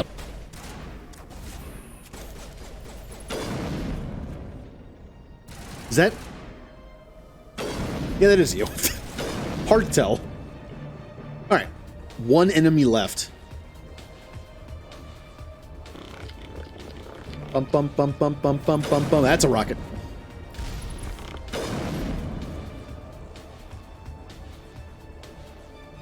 I think we got him, Commander. Good job, team. Unfortunately, no new weapons. I think I could... Oh, okay, we actually got some better stuff. Let me take a quick look here. We're gonna dump all we can into sniper rifles, because that's just the best thing ever. How about a Reaper 1 sniper rifle? With armor piercing 2 for Geth, of course. And high caliber barrel is good. But heat sink is even better, because less heat. Although heat sink 2 was only 12% heat absorption. I think I'd rather keep the 12% damage increase. But more shooting good. Can't do it. We'll do chemical round 3 on that for some damage over time. Improved sighting is maxed accuracy. We'll go with that. And no new that. Oh, finally something in here. Okay. Do we want +2 health regeneration per second? Plus 50 shields? And that's it, pretty much. Smash damage, shield. I'll do shields. Caden. Yeah, better pistol for you, because that's all you use, pretty much. I will give you chemical rounds and that. I believe with your teammates, the only thing that matters for mods is damage. I'm pretty sure the weapons don't overheat. So I think just damage is good for them. Like putting a heat sink on would probably be a waste. You have no better armor. I can give you +2 health regeneration per second. Garrus, your thing is assault rifles, nothing better. That's fine. Damage.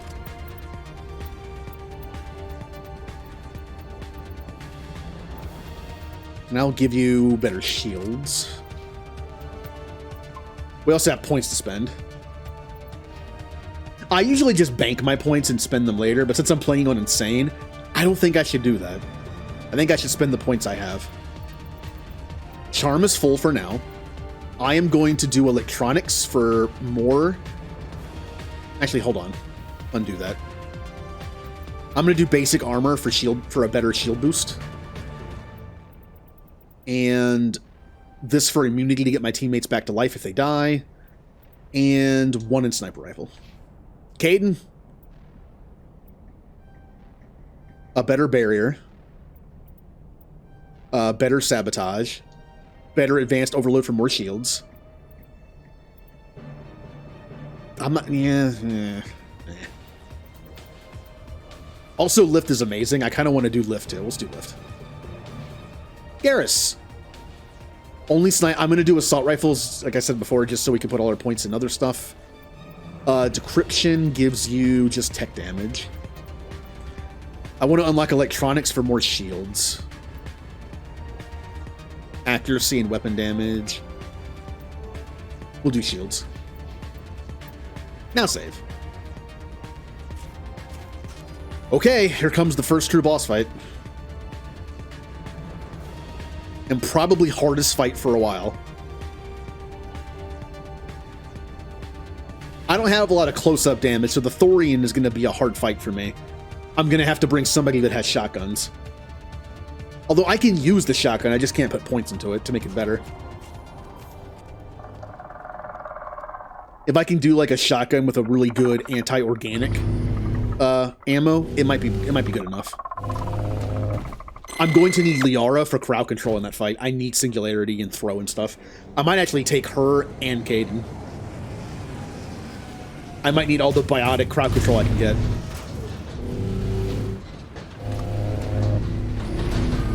Although I could also take Rex just to be a tank. All right, here we go. The first, like, actual boss fight. Oh, no, you don't. Bring it on. All right, you're in position. Good.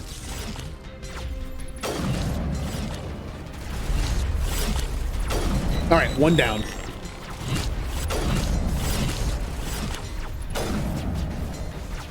They really don't like Caden, and I'm okay with that. Oh, hello. Please kill this thing. Target inside. Right. He's firing the big thing. Good. Yeah, I see you back there.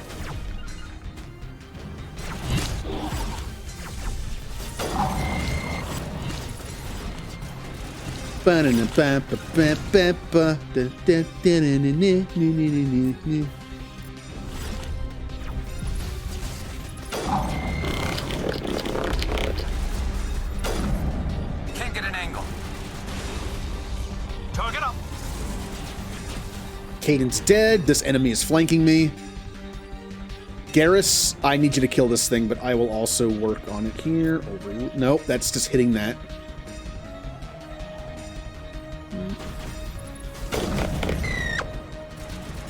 Abilities are a little finicky to pull off in this game.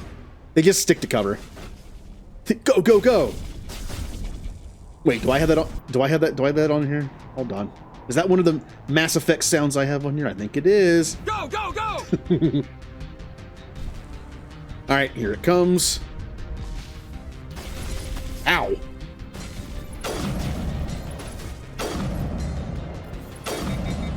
Careful. I need a target. There's a very big one over there, Garrus. I've got a visual.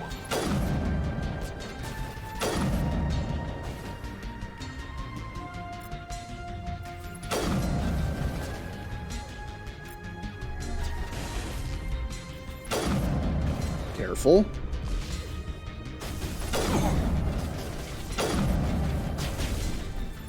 Locked and loaded.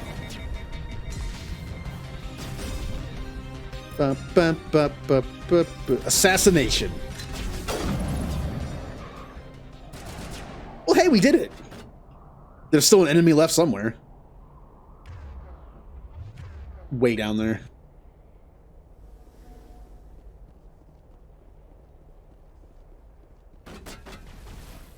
Let us not die to the remaining two enemies after we killed the big thing. That would be bad. Caden's still dead, but that's because there's an enemy left.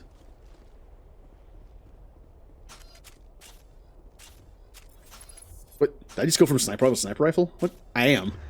I'm switching from sniper rifle to sniper rifle.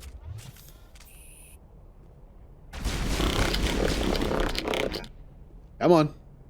Come on now. Accept your fate. Ah, fight done.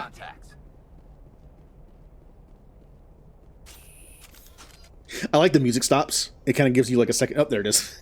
If the music stops, like the battle music stops before this starts again. Just a moment of silence. All right. Also, since Caden has regeneration on, I don't have to heal him, which is good. He's just slowly getting health back.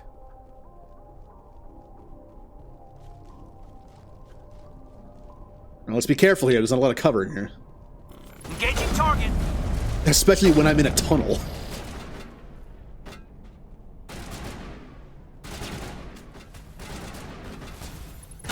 That was a bad shot.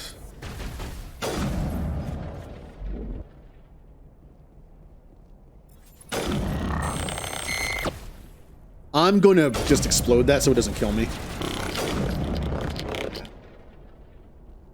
Hey, look, I'm not going to let my first death be from some random explosive item because an enemy accidentally shot it. I will preemptively destroy those.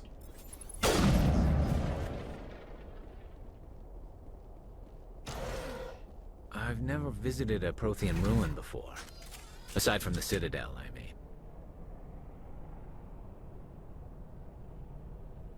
mean. It's quiet.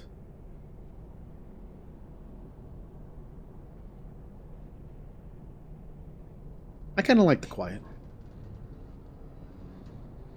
All right, I know these things are popping up as soon as someone goes over there, so. Oh well, I didn't get in position first. All right.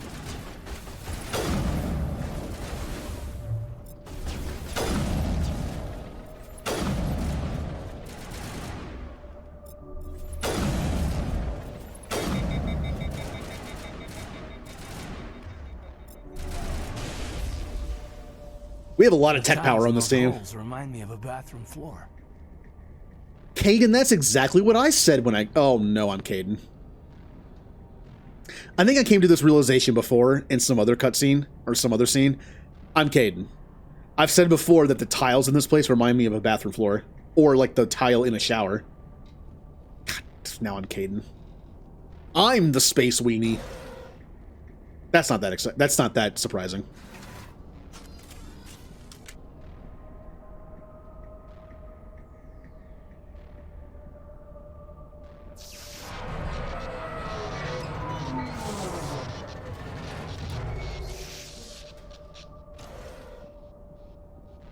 Alright, let's say hi to Liara.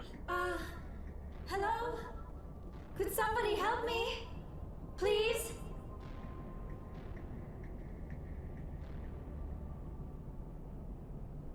Can you hear me out there?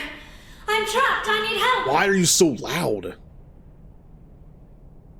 Thank you. Keep it down. You're a little loud. Are you okay? What happened to you? Listen, this thing I'm in is a Prothean security device. I cannot move, so I need you to get me out of it, all right? Your mother is working with Saren. Whose side are you on? What? I am not on anybody's side. I may be Benezia's daughter, but I'm nothing like her. I have not spoken to her in years. Please, just get me out of here. How'd you end up in there? I was exploring the ruins when the Geth showed up, so I hid in here. Can you believe that? Geth beyond the veil! I activated the tower's defenses. I knew the barrier curtains would keep them out. When I turned it on, I must have hit something I wasn't supposed to. I was trapped in here. You must get me out, please! Any suggestions on how we can help? There is a control in here that should deactivate this thing. You'll have to find some way past the barrier curtain. That's the tricky part. The defenses cannot be shut off from the outside. I don't know how you'll get in here. Be careful. There is a Krogan with the Geth. They have been trying different ways to get past the barrier. Alright.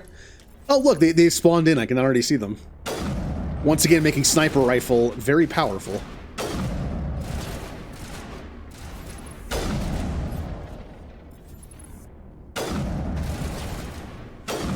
Also, kind of something else that makes sniper rifles even more powerful, and every weapon is more powerful because of this, but sniper rifles especially. They added headshot damage in this game. I'm pretty sure in the original Mass Effect there was no, like, headshot damage. Now there is. And since sniper rifles are the most accurate weapon in the game, kind of, if, you know, I guess, it makes every weapon better, but it's just like everything seems to make sniper rifle better. It's just so powerful. There's no reason, like, not to take it. Even with no points in it, it's still really good.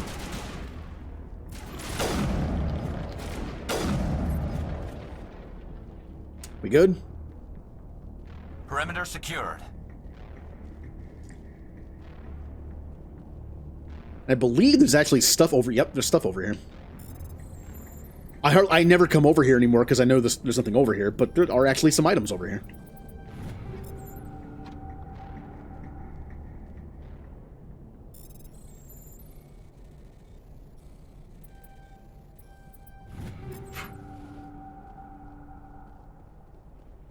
And I definitely prefer the old console version of that minigame where you press buttons.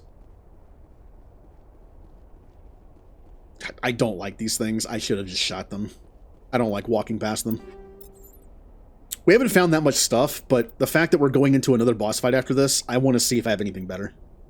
The hammer does more damage only by 1, but it has a lot less firing. I don't think this is worth it. 1 extra damage per second, it's not worth it. We have anti-personnel 3, armor piercing 3, perfect. And I'll stick with chemical 3 for this, for damage over time. And still, none of that. And shield battery 3 is the highest shield I have. Could do armor plating, but I prefer shield.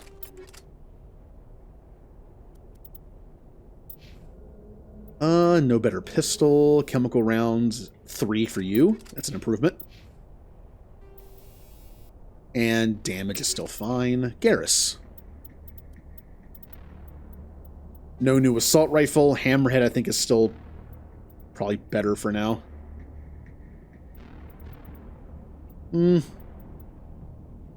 Yeah, the knockdown is kind of fun. Damage, and nothing there. Okay, we're good. Did I level up? I did not.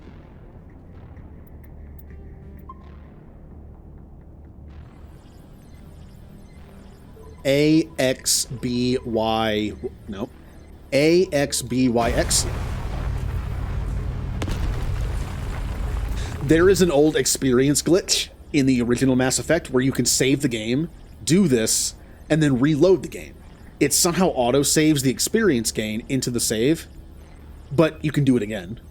So you can just keep doing it over and over and over and over again for experience.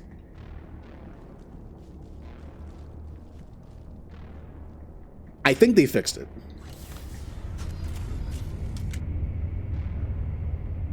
Oh, Kaidan has another headache. Kind of a nice little touch they put in the game. Hi, Liara. How did you get in here? I didn't think there was any way past the barrier. We blasted through with the mining laser. Of course. Yes, that makes sense. Please, get me out of here before more Geth arrive. That button over there should shut down this containment field.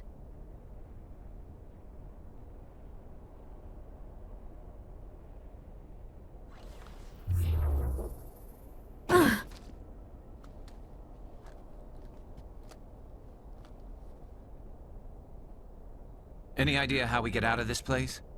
There is an elevator back in the center of the tower. At least I think it's an elevator. It should take us out of here. Come on! I still cannot believe all this. Why would the Geth come after me? Do you think Benezia's involved? Saren's looking for the conduit. You're a Prothean expert. He probably wants you to help him find it. The conduit, but I don't know. What the hell was that? These ruins are not stable. That mining laser must have triggered a seismic event. We have to hurry. The whole place is caving in.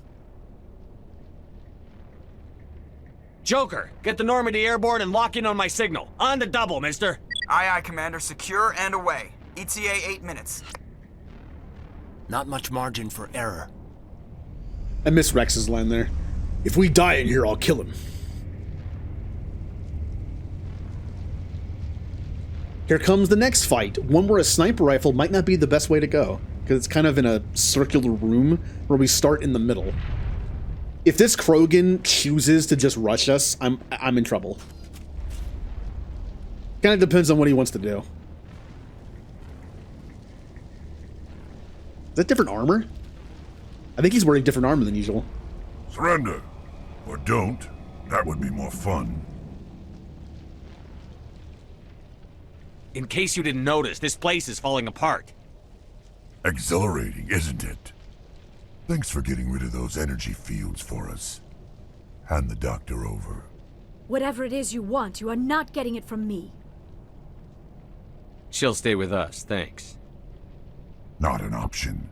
Saren wants her, and he always gets what he wants. Kill them. Spare the Asari if you can. If not, doesn't matter. All right, here we go. Time to immediately move. Guys, I need you to, like, not die immediately, because I need you alive.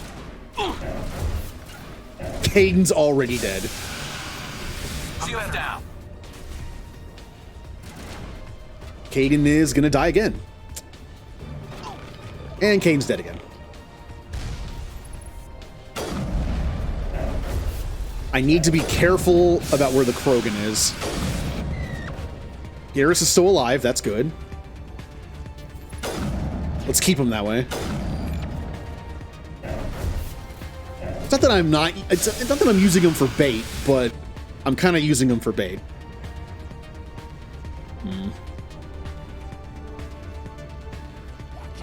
Oh, there he is. I can't get a shot from here, but maybe from all the way back here? Yeah. Uh-oh. Gotta be careful with him. He has biotics. Garrus? Okay.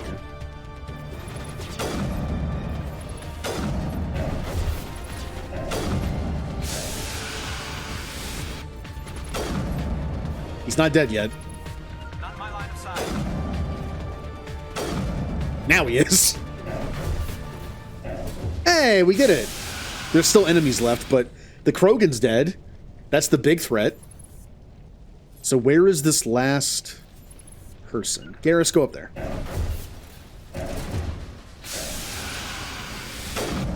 Ah, it didn't count. Oh, they're a sniper. That actually is kind of dangerous. I'm so glad they fixed this part of the game for the audio. It used to be so loud. Like, the pieces of rubble hitting the ground was just so loud. It's still kind of loud. But it was, like, ear-piercing loud before. Oh, hey. Our first Spectre mission. No deaths. Move! Move! Move! Now my main worry is the Thorian fight, the Benezia fight, and Thresher Maws. They actually did make Thresher Maws harder.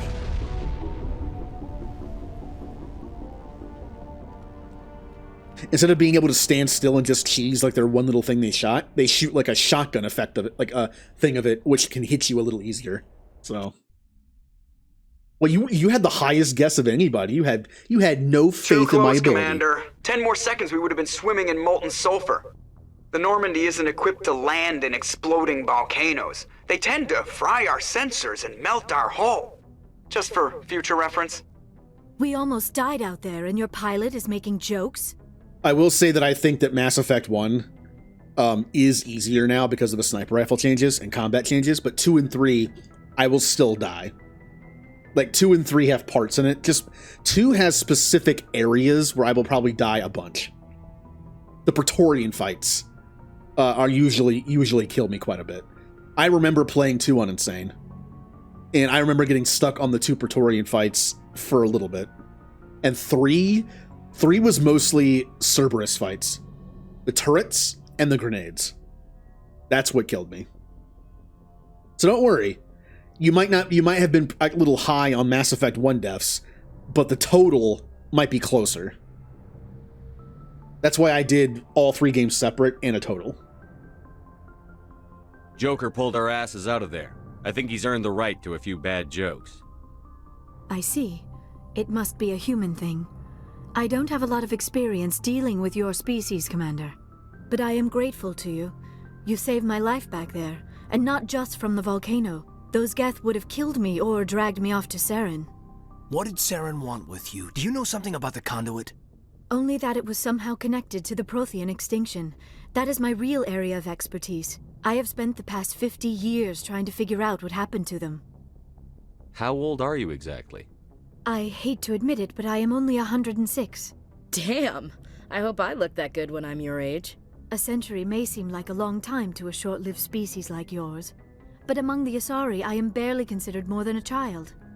That is why my research has not received the attention it deserves.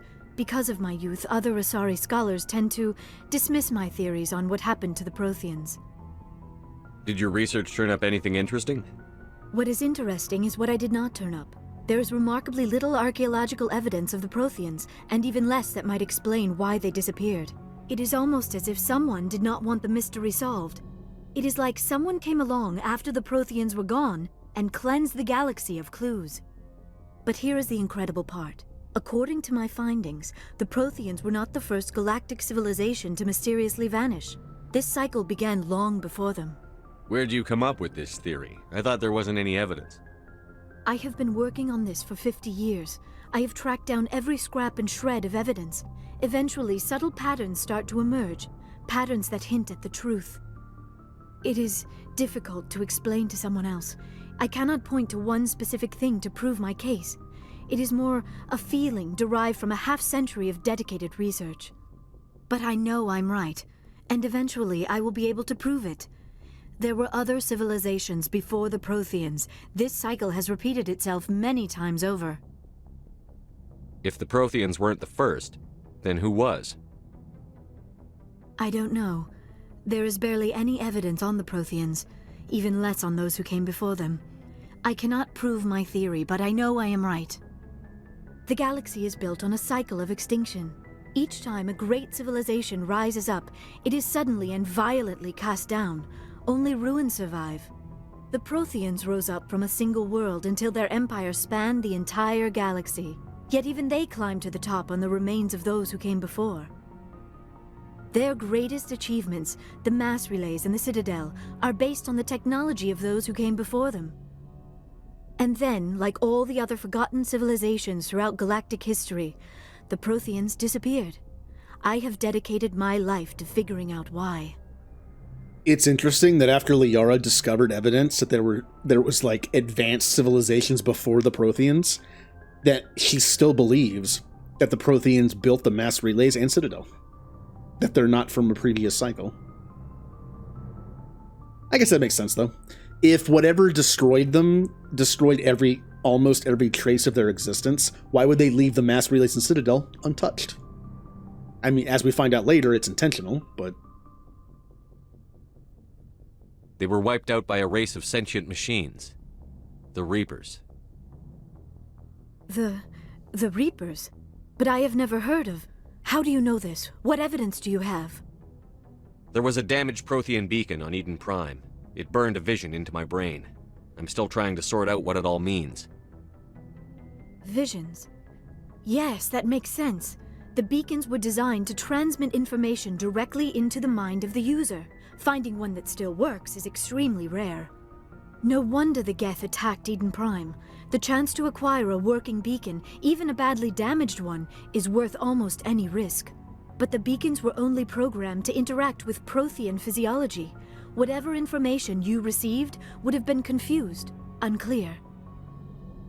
I am amazed you were able to make sense of it at all. A lesser mind would have been utterly destroyed by the process. You must be remarkably strong-willed, Commander. Okay, this isn't helping us find Saren or the conduit. Of course, you are right.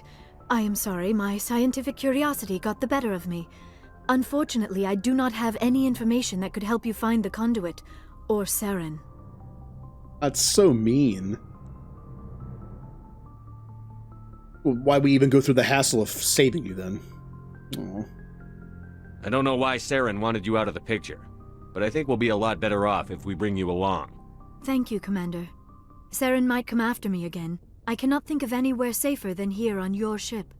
And my knowledge of the Protheans might be useful later on. And her biotics will come in handy when the fighting starts. Good to have you on the team, Liara. Thank you, Commander. I am very grateful. Oh, I am afraid I am feeling a bit lightheaded. When was the last time you ate? Or slept? Dr. Chakwa should take a look at you. It is probably just mental exhaustion, coupled with the shock of discovering the Prothean's true fate. I need some time to process all this. Still, it could not hurt to be examined by a medical professional. It will give me the chance to think things over. Are we finished here, Commander? Yep, I did the very first mission on Therum to get Liara, and I did not die. We can talk again after you've seen the doctor. The rest of you, dismissed. Mission reports are filed, Commander. You want me to patch you through to the Council? Patch him through, Joker. Setting up the link now, Commander. We've received your report, Commander. I understand Dr. Tassoni is on the Normandy. I assume you're taking the necessary security precautions. Liara's on our side. The Geth were trying to kill her. Benezia would never allow Saren to kill her daughter. Maybe she doesn't know. Or maybe we don't know her. We never expected she could become a traitor. At least the mission was a success. Apart from the utter destruction of a major Prothean ruin. Was that really necessary, Shepard? And one of Shepard's favorite pastimes, disconnecting from the Council. I don't do it when I play my character, but it is tempting. The Geth were crawling all over those ruins. We were lucky to make it out alive. Of course, Commander. The mission must always take priority. Good luck, Commander. Remember, we are all counting on you. Yeah. The, going through a space tunnel. What was that? Aw. Lost connection. Is there a codex in here? Nope, I already got it. And now we talk to our teammates again. It's a BioWare game. That's what you do. That's what KOTOR taught me. And we've talked to Liara for the first time as well. Our other teammates shouldn't have too much to say. This is first time talking to Liara, so she'll probably have quite a bit. We don't want to be too nice to her because the game will think we're romancing her.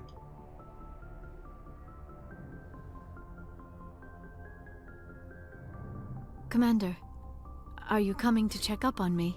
Julie, you've caught probably every single minute of these games over time. But it's all in different orders. Are you? No, we can't be too nice, because, nope, can't romance her. You look much better. How are you feeling? Dr. Chakwas assures me I am going to be fine. I was impressed with her knowledge of Asari physiology. You're in good hands. Dr. Chakwas knows what she's doing. I never properly thanked you for saving me from the Geth, Commander. If you hadn't shown up, I'm just glad we got there in time. So am I. I know you took a chance bringing me aboard this ship. I have seen the way your crew looks at me. They do not trust me. But I am not like Benezia. I will do whatever I can to help you stop Saren. I promise. Don't worry, Liara. I trust you. I know you won't let me down. It means a lot to hear you say that, Commander. Thank you. Do you know why Benezia joined up with Saren? I don't understand it. She was always outspoken about the need for the Asari to become more involved in shaping galactic events. Maybe she thought allying herself with Saren would somehow be for the greater good in the long run. At least I hope so. Maybe she's just evil. Well. This hurts you, doesn't it? None of this makes any sense to me. I have not spoken to Benezia in many years, but I know her, and this was not like her. Something changed. I'd like to know more about the Asari. We were the first species to discover the Citadel. We were instrumental in forming the Council, and we always strive to be the voice of peaceful cooperation in galactic disputes. My people believe we are all part of a single galactic community. Each species contributes something to the greater whole.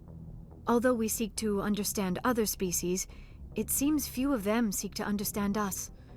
The galaxy is filled with rumors and misinformation about my people. Like what? Most of the inaccuracies are centered around our mating rituals. My species is monogendered. Male and female have no real meaning for us. We still require a partner to reproduce. This second parent, however, may be of any species and any gender. I don't understand. Your species can mate with anyone? Mating is not quite the proper term, not as you understand it.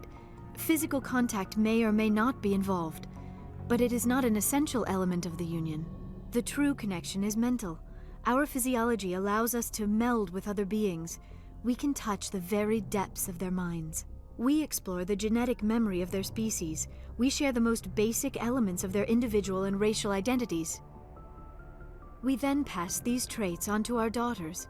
It is how we learn to grow as a species and how we develop a greater understanding of other races. What happens to your partner after the union? Every relationship is different. Some unions are a single encounter with both parents parting ways afterwards. Others can be more long-term. Sometimes an Asari and her partner will stay together for many decades. You Asari live for 1,000 years. What happens when your partner dies? Few sapient species live as long as my kind. We have learned to take a philosophical approach to our unions. We do not focus on the inevitable loss of our partners. Instead, we enjoy the time we spend with them. And even after they're gone, a part of them lives on in us. The union is a connection that transcends both time and space.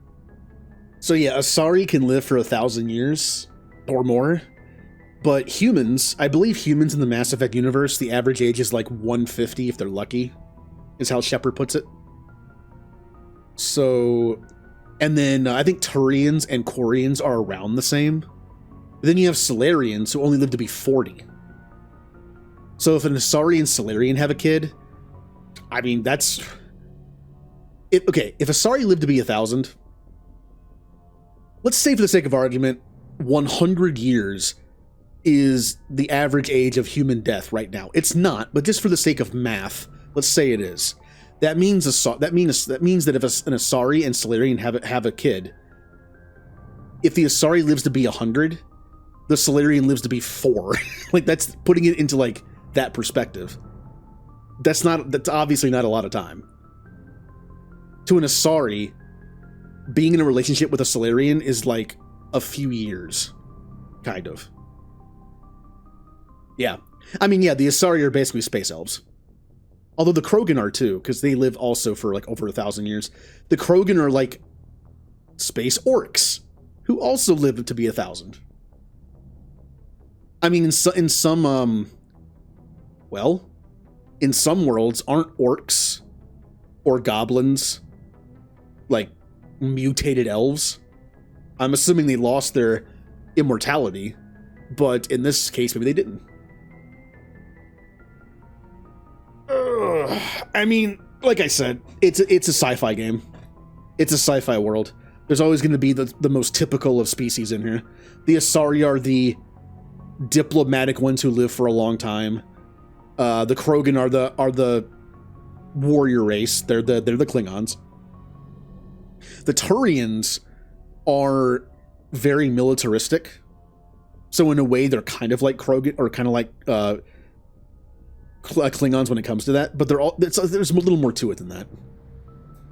Like, they're just very like, kind of like a cross between the Klingons and I guess the Romulans. Because the Romulans are like more militaristic than most, but they're not like super bloodthirsty like the Krogan are, or can be like the Klingons. Okay. Well, I know in some things they actually do live forever. So, and in some they don't. Do you know who Matriarch Benezia chose as her partner? She rarely spoke of her partner, though I know my father, if you want to use that term, was another Asari. This is the dumbest question you can possibly ask in a Mass Effect game. Liara just said her father is another Asari. And Shepard's gonna ask the most brilliant of all questions. You can do that? Shepard, how do you think they survived when it was just them? Do you think they just popped into existence and then found space? This is the dumbest possible question to ask. And I'm gonna ask it just so we can see it. I thought you always needed another species to serve as one of the parents. Think about it, Shepard. If we were not able to mate with our own species, we would have died out long before we ever mastered spaceflight and left our homeworld. Union with our own kind is no longer common, not for the purposes of reproduction. Most Asari believe it weakens our species. Asari daughters inherit racial traits from the father species. If both parents are Asari, then nothing has been gained, or so conventional wisdom would hold. I am what is sometimes called a pureblood, though no Asari would ever be cruel enough to say the word to my face. It is a great insult among my people. It is possible Benezia's partner was embarrassed by their union. She may have been too ashamed to publicly acknowledge me as her offspring. No, I actually do like the inclusion of this because it adds... I always mention, like, whenever you play a series of games or watch a series, like a TV show or movies, you always wonder, did the writers have everything figured out already? Most of the time, no. Sometimes you can tell there's like a slight retcon of sorts to kind of like go in a new direction that works for them. And Mass Effect has a lot of that. But this one, the Asari put a stigma on Asari relationships because nothing has been gained. Because you get stuff from the father species. However, we learn later that there is a very rare disease or disorder or something, whatever they want to call it, that affects Asari, but it only happens when both parents are Asari. So I think and they also don't like to talk about it. Like, the Asari do not talk about this disease or whatever it is with other people, with other species. That's like a big no-no. You don't talk about that. It's kind of like what they consider to be like their hidden shame of their species, which is kind of dumb, kind of like closed-minded and short-sighted. But so on the surface, the Asari tell themselves that, oh yeah, we don't like Asari to be in relationships with other Asari because it's very limiting. Nothing is added from the father species. You know, it's like, yeah, we don't like that. But deep down, I think it's because they don't want to produce more of these, what they would consider abominations or mistakes. I think it is a recessive thing because certain people produce multiple of them, as you find out. But only with Asari. See, if Asari have this recessive gene or whatever it is, as long as they don't mate with other Asari, it won't produce this. So on the surface, like, the political response is, we don't like to mate with our own species anymore because it doesn't add anything to our species. But deep down, they don't want them to do it because it could produce one of these people. So yeah. For being an evolved species, it's also another sci-fi thing. For being a very evolved species, the Asari are arguably the most advanced species in the galaxy right now. But some things they just kind of like are embarrassed about and don't want to talk about. And instead of saying, hey, our people have this medical disease, and that's why we don't mate with our own species that much anymore, they just make up this reason and ostracize people for doing it, even if they don't end up becoming one of them. Kind of dumb. It's kind of like a dumb thing to do. Kind of like in Star Trek, how there are species in the galaxy that are like super evolved compared to humans, especially early on, but then they don't talk about things, and like Vulcans are a good example. Not because of their whole emotion thing, but there's a thing where Vulcans just do not like to talk about their sexuality. The whole Ponfar thing once every 7 years, they're very, very, very, very private about it. Any Vulcan, there's been episodes of shows where like a Vulcan character has to deal with it on their own, and they're embarrassed by it. They don't want to talk about it, and everyone's just like, why? Like at that point in the future, it's like, why are you embarrassed about it? It's just a part of your life. Like it's biology. But Vulcans just don't want to talk about it with anyone, especially other species. They're very closed-minded about it. So, yeah. But yeah, it's a slight spoiler, but yeah, just know that there's a medical reason why this is kind of like in there. It'd just be nice if they were just more honest about it, so it wouldn't make people like Liara feel bad about it. Maybe she wanted to meet you, but couldn't. Something could have happened to her. Maybe she passed away.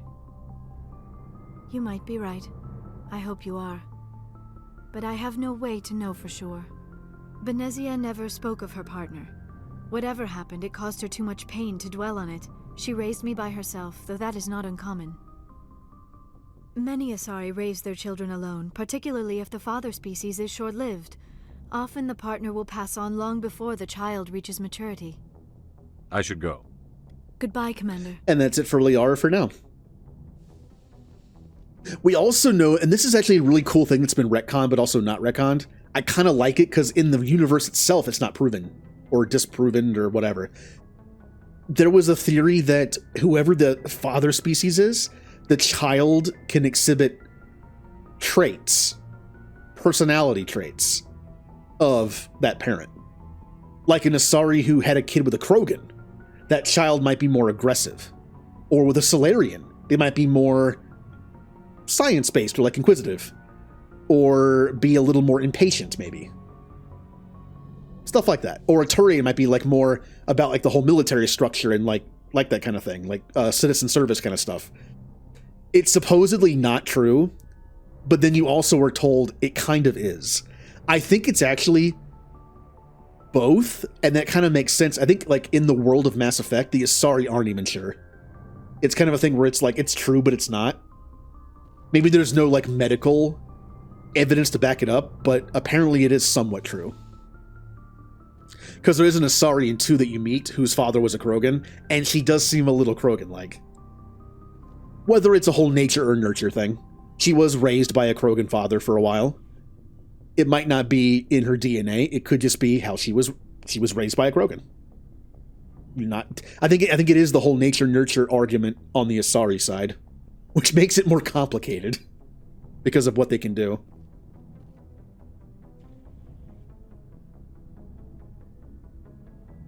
Hi, Caden. Anything you need, Commander? Just trying to get a sense of where the crew's at. Thoughts? Is this an official evaluation, Commander? Or off the record? Alenko, when it's just you and me, you can consider it off the record. That's a generous attitude. Okay. I think there's something wrong with all this. This Saren is looking for records on some kind of galactic extinction, but we can't get backup from the Council? Sorry, Commander. There's writing on the wall here, but someone isn't reading it. The Council doesn't want to believe anything's wrong. I'd call it human nature, but... I hear you. It just seems like a group that's been around as long as the Council should see this coming. Sorry if I got too informal. Protocol wasn't a big focus back in Bot. Tell me about it. Biotic acclimation and temperance didn't last past the airlock. To the kids they hauled in, it was brain camp. Sorry, hauled in is unkind. We were encouraged to commit to an evaluation of our abilities so an understanding of biotics could be compiled. There are worse results of accidental exposure to Element Zero in the womb. Beats the brain tumors some kids grew up with. Yeah, early human biotics were only produced by Element Zero explosions and accidents where pregnant mothers were exposed to it. And I think it's like, it was a ridiculous percentage, like 90% of children exposed to Element Zero in the womb just develop like cancer, whereas 10% might develop biotic abilities. So, not great odds. Is there some question about how you were exposed? My mother was downwind of a transport crash. It was before there were human biotics, a little after the discovery of the Martian ruins. It only gets iffy around 63 when Kinetics was running out of first-gen subjects. Until then, they'd relied on accidentals. A bunch of guys in suits show up at your door after school, and next thing you know, you're out on Jump Zero. Jump Zero is Gagarin Station, right? What's it like? Yeah, that's the official name. Biggest and farthest facility we had for decades. Right on the termination shock, the outer edge of the solar system. It's where they did all the Goose Chase FTL research before we caught on to using Mass Effect fields. It was a sterile research platform when I was there. There were other kids in the same boat, right? At least you weren't alone out there. That's true. We did have a little circle that'd get together every night before lights out. We didn't have much to do, though. It was a research platform then, and Kinetics kept Jump Zero off the extranet to prevent leaks. Then you must have had plenty of time to get to know each other. Yeah, we'd sit around and bull every night after dinner, play cards, or network games. There was this girl named Rana who had a little circle grow up around her. She was from Turkey. Her family was very rich. But she was smart and charming as hell. Beautiful, but not stuck up about it. I think you'd have liked her. Sounds like she was special to you. She was. Maybe she felt the same. But things never felt together. Training, you know. You know of any intentional exposures for certain? No one knows. Doesn't mean they didn't happen. As big as the exposures were, it was hard to track down accidentals. It was different then. No one knew the potential, so there wasn't a lot of regulation. Anything Kinetics did was gold. I'm not saying they intentionally detonated drives over our outposts, but in retrospect, they were damn quick on the scene. Jump Zero is a long way from home. What was it like? The grand gateway to humanity looks a lot better in the vids. But that's my own baggage, Commander. No bearing on this. Alenko, there's no regulation that says you can't be friends with your commander. I appreciate that, Commander. I just don't want you to think that I'm a whiner. Besides, I've got my past squared away. There's a difference. Like I am known to complain about certain things sometimes, but you know, it's sometimes it's just a way of dealing with it. You say it to somebody and you're like, you know what? I feel better now.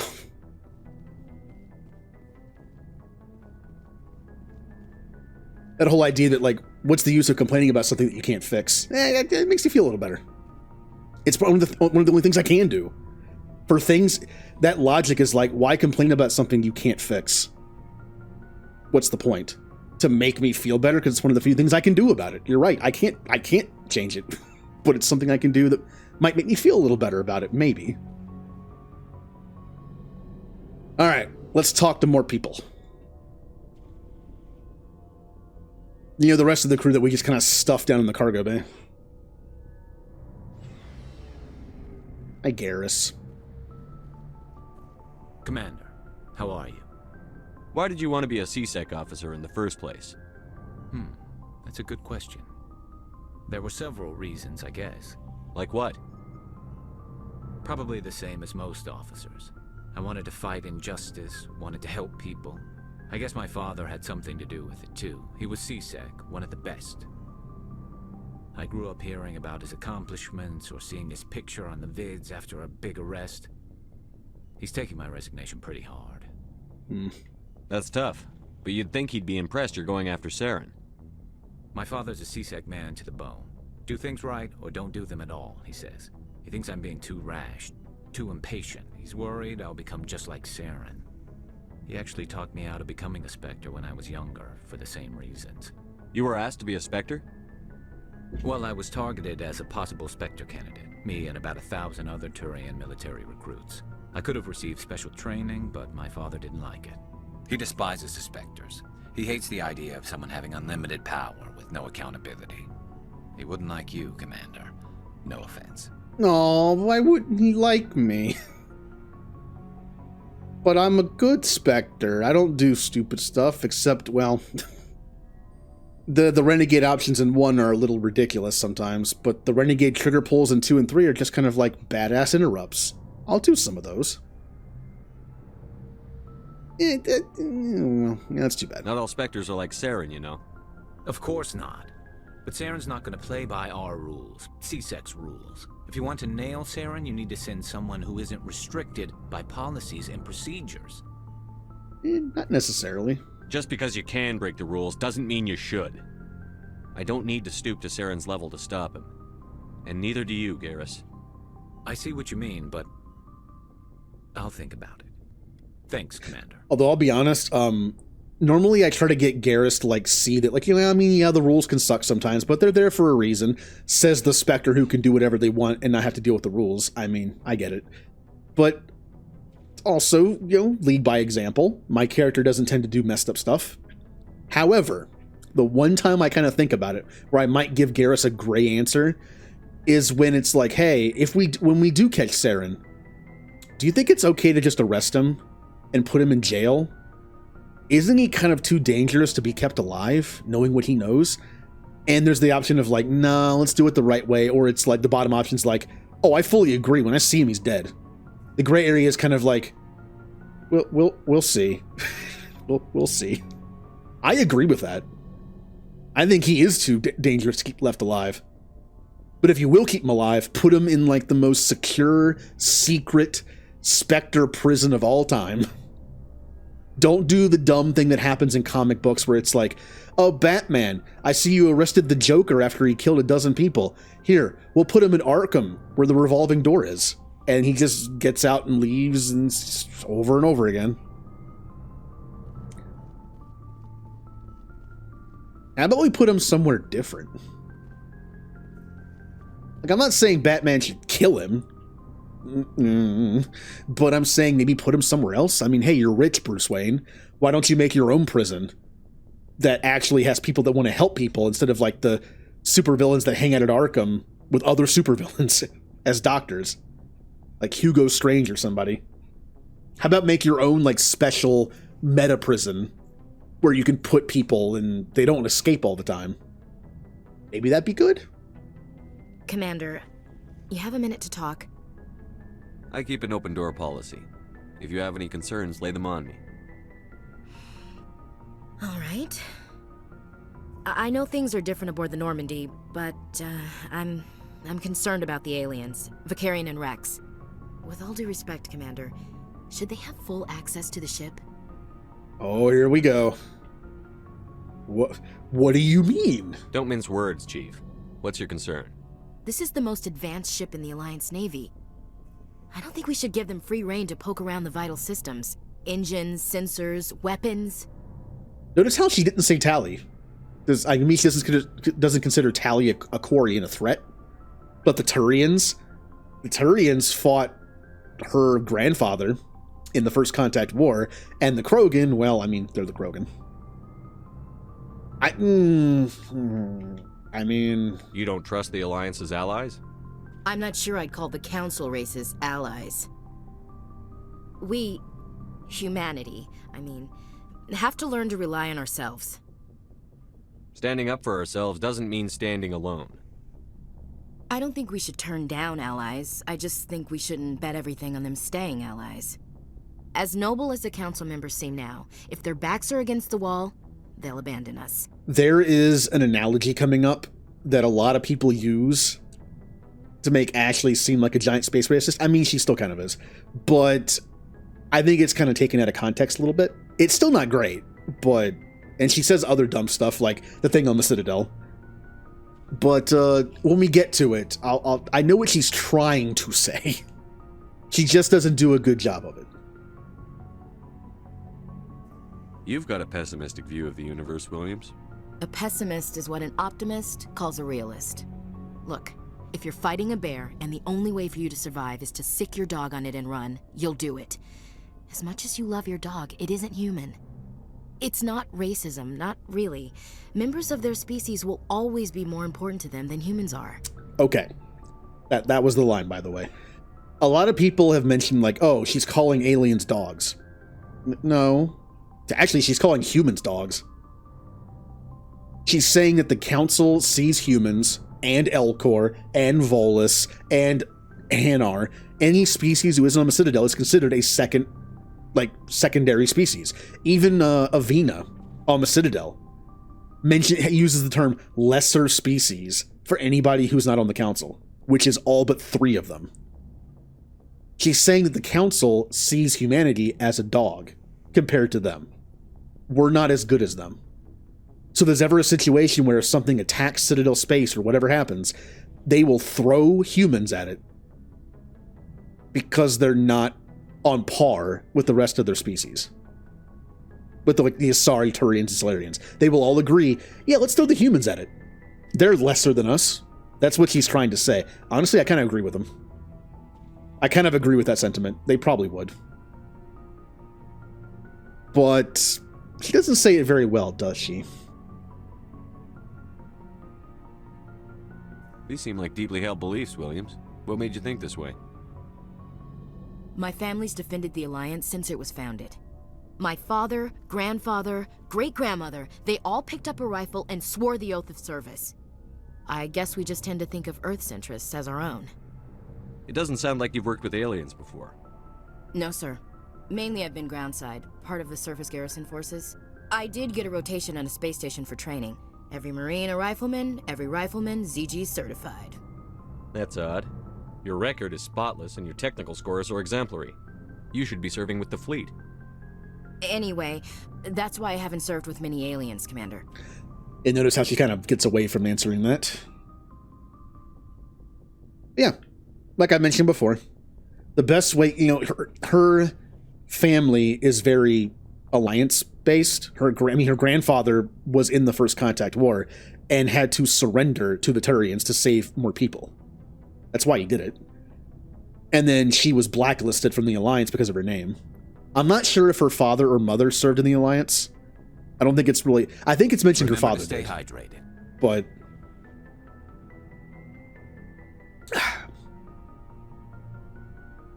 But yeah.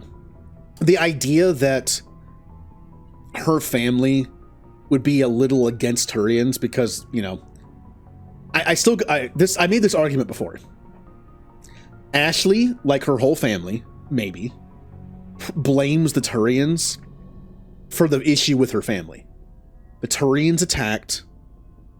Her grandfather had to surrender. It put that black mark on her entire family line in the Alliance, and they're angry of the Turians for it. I still say the anger is misplaced. The anger should be with the Alliance. It's the Alliance that couldn't accept the fact that one of their people surrendered to save civilians. So they were like, "Oh, you did a bad. We're going to like demote you and put you on a desk duty. Oh, and your family wants to join the Alliance too? Oh, we're going to blacklist all of them."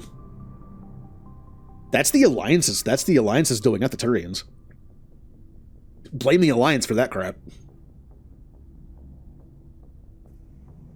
Military family. You're lucky. I lost my family on Mindwar. Are you related to anyone I'd have heard of? Couldn't say, Commander. I read about Mindwar. The Alliance screwed the pooch on that one. Should have had a bigger garrison. Is that why you're out here? To take the fight to the pirates? I've mentioned before when I did my Iron Shepard playthroughs. I like that you have like childhood picks of like you have like Spacer, Colonist, or Earthborn, but you can also kind of like have a little wiggle room with it. One of my Iron Shepard playthroughs was Colonist, and it was like my character. He saw his friends and family die to Batarian slavers, and then joined the Alliance and vowing to never let that happen again to anybody. But also understood that aliens are people. There are bad ones and good ones, just like humans. He didn't blame the entire Batarian race for that, so... And it was more than just Batarians, apparently. I think there were, like, other people there, too. Maybe. Also, the Skillian Blitz. It was like a combination of other alien species, not just Batarians. But I had another Iron Shepard playthrough where my Shepard was just completely blamed them. Because of being a colonist and seeing that, he hated other alien species and joined the Alliance for a fight. So you can kind of do what you want with it. Personally, my character joined to see space. Now you might be asking, why didn't you just join like an exploration vessel, and why did you join the Alliance? Again, I want to see space, because I was stuck on that backwater planet till I was like 16. But also to help people and make sure that didn't happen again. But I'll say space. No. The future of humanity is out here. There's so much we haven't seen yet. Yeah. I still remember my first field exercise on Titan. When we hit mud, the reality hit me. I'm the first person who ever stood here. Then my drill instructor kicked me in the ass. I went face first into the muck. He spent the next 5 minutes chewing me out for gold bricking. Don't tell me you had Gunny Ellison. He's the only one I know who uses that word to describe shirking duty. Oh, Lord. You went to the Makapog boot camp, too? Yeah. Gunny Ellison's still reaming out recruits down there, kicking ass and using words like inveigle and pusillanimous. All right. I can see where your concerns are coming from, Williams. But this is a multilateral mission. You're going to have to work with aliens, like it or not. It won't be a problem, Commander. You say jump, I say how high. You tell me to kiss a Turian, I'll ask which cheek. Okay. We decided to romance Ashley just so I can see what would have happened if I kept that character. Because that was the first thing I did. Like, my first romance option was Ashley. But then I retconned it and, like, didn't romance anybody. Personally, I would never say this. But again, if I was me, I wouldn't romance anybody. I'd just be, like, hanging out playing video games with everybody. But I want to make sure that I get the romance locked in, and this might actually help with that, so... Would you kiss anyone I ordered you to? That depends, sir. If you ordered me to kiss a superior officer, that would be a violation of the regs concerning fraternization. That would make it an illegal order. I'd be required to decline and relieve you of command. Sir. Hard to tell if she did that jokingly or not. What's your opinion on the last mission? Not sure I buy Dr. Tassoni's story about her and her mom not talking. They're family, right? I think she's being straight with us. Or at least, I don't think she lies very often. Yeah, she's probably really bad at it. Too bad those ruins got destroyed. I mean, they lasted thousands of years. That's impressive. We'll talk later, Williams. Looking forward to it, sir. Yeah, Rex. Friend. So, we've got Saren on the run. It won't be long now. Saren's good, but I'm better. Good? He's rotten. To the core. I could tell as soon as I met him. Why didn't you tell me this sooner? I would have if I thought it was important. I think I'd like to hear about it just the same. This was a while ago. A bunch of mercs were bragging about a job out near the edges of the Terminus systems. They said it paid well and the boss was never around to ride them. They said he was looking for more men, too. So I checked it out. I didn't know Saren was openly recruiting mercs. It wasn't that open, and he only showed his face once. We'd been raiding ships in the area for months when we took out this massive cargo freighter. Our biggest haul yet. I was on board checking bodies for valuables, looking for some extra credits. That's when I saw him. What did Saren want with the ship? I don't know what he wanted. He was just moving through the ship, watching. Couple of the mercs called him by name, but he never spoke to them. Never spoke to anyone. I had a really bad feeling about him, so I got the hell out. Didn't even wait to get paid. What kind of cargo was the freighter carrying? What was Saren after? I don't know. All I saw on that ship was food and medical supplies. There were some basic weapons, but nothing big. If there was anything of value on that ship, I didn't see it. That's why I didn't mention it sooner. And smugglers. Smugglers as well. Who were what? What would you say? Would you say smugglers like a non-violent merc? Kind of.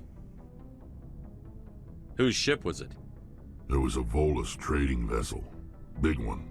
Lots of guards. But they were no match for us. That's the only time you saw him? Yeah. Didn't even know who he was. Still wouldn't if I hadn't joined up with you. But my instincts were right. Every other merc on that mission turned up dead within a week. Every damn one. So long, Rex. Shepard. Shepard. Shepard. Rex. Shepard. Grunt. Tally. Oh, hello, Shepard. Okay. The bottom things are always funny to me, the way they're worded. This is one of my favorite. You walk up to Tally, and she just kind of like quietly and sadly says, "Oh, hello, Shepard." And it's like, "Oh, you sound down. What's wrong?" Like, I need this. I love. Sometimes you even just don't say it as good as it's written. That's a good one. You sound down. Are you okay?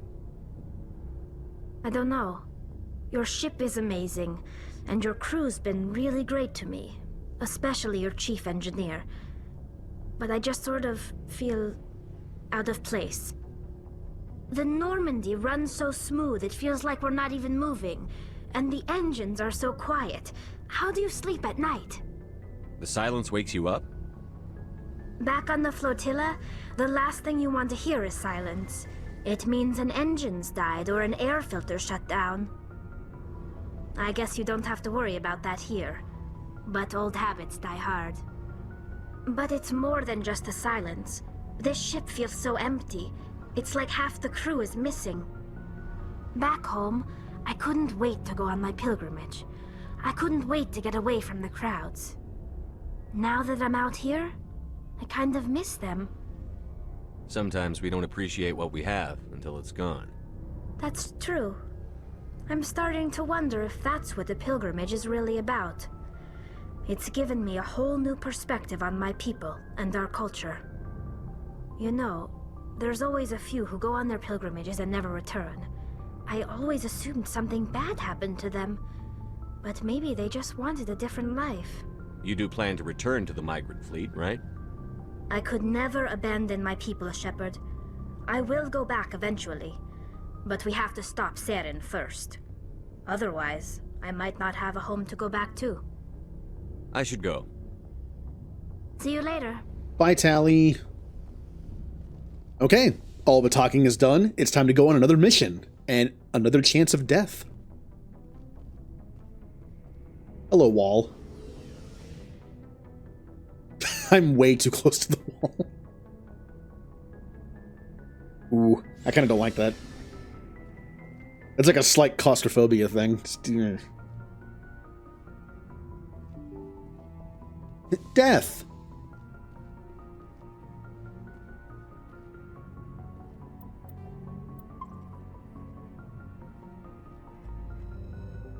It'd be awkward if you open it and somebody else is on the other side waiting. All right. Once again, this system just disappeared. There's usually a fourth system here, but I'm assuming maybe the patch removed it because there was nothing in there, or it unlocks later from a mission. I remember there being like 1 or 2 systems in this entire game where there's just nothing to do there.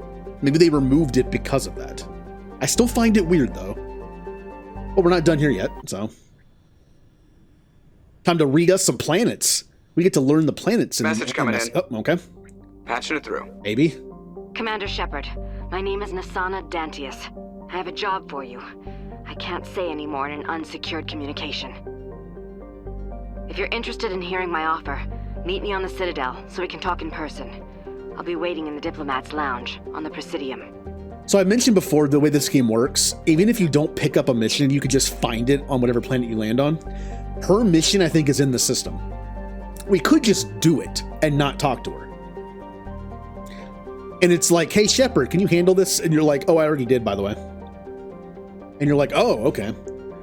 I do like games that do that, where you can actually do the mission before it's given to you. And they're like, hey, could you help me with this? And you're like, oh, you mean this? I'm like, oh, you already did it. But it's been so long since I've heard that conversation. Let's go back to the Citadel and hear it. Realistically, that's what I would do.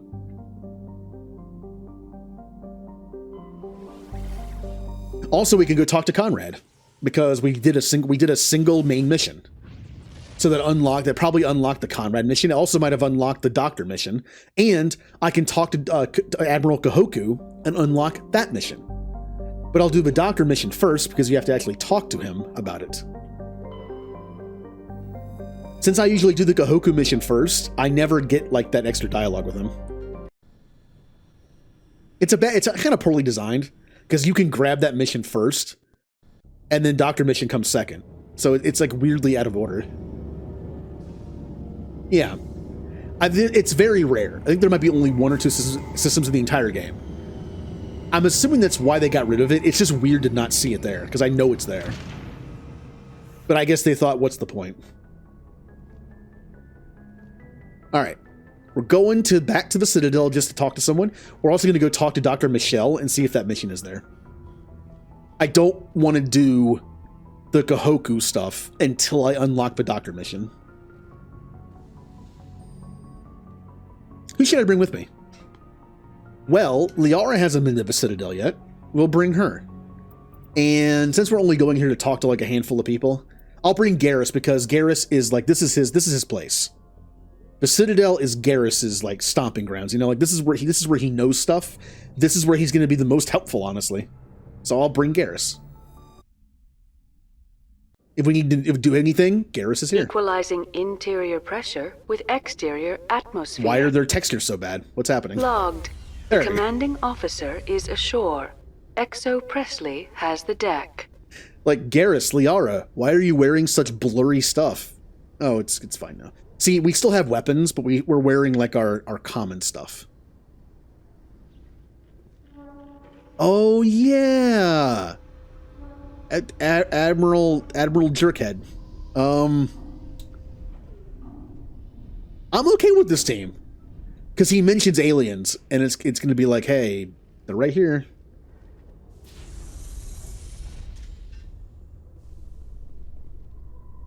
Rear Admiral Mihailovic, 5th Fleet. I'll give him just a standard salute. Commander Shepard, SSV Normandy. You don't know who I am, do you, Commander? I command the 63rd Scout Flotilla. You and the Normandy were slated for my unit after shakedown. Then the Council got their paws, claws, tentacles, whatever. They got them on our ship, and you. I think it's funny that I'm having to deal with an Admiral right now, and I'm not even wearing my uniform or armor. I know you can't tell because it's a mod, but I think it's funny. Like, the one time Shepard wears, like, his casual outfit, he runs into an Admiral, and it's like, ah, crap. Doesn't that always happen at jobs? Like, whenever I work somewhere, like, the one time I forgot something, like any job that required a name tag, like the one time I forgot my name tag, it's like, oh, the district manager's here, like, or I got up late that one day. I used to iron my pants for several jobs, even if it was like food service. I would like, I just like my pants to be like not wrinkled a lot. I'd iron them ahead of time or iron and put them up, and it'd be a day where it's like I'm kind of running late. I don't have time to do this, so I go in with like kind of wrinkled pants for once, and then of course something happens where it's obvious. That's always good. Why'd you pick today? So this guy's angry that the Normandy is now a Citadel ship for a Spectre because it would have been his ship in his fleet. I still serve the Alliance, sir. As a Spectre, I can advance our interests to the Council. You still know what color your blood is, Shepard?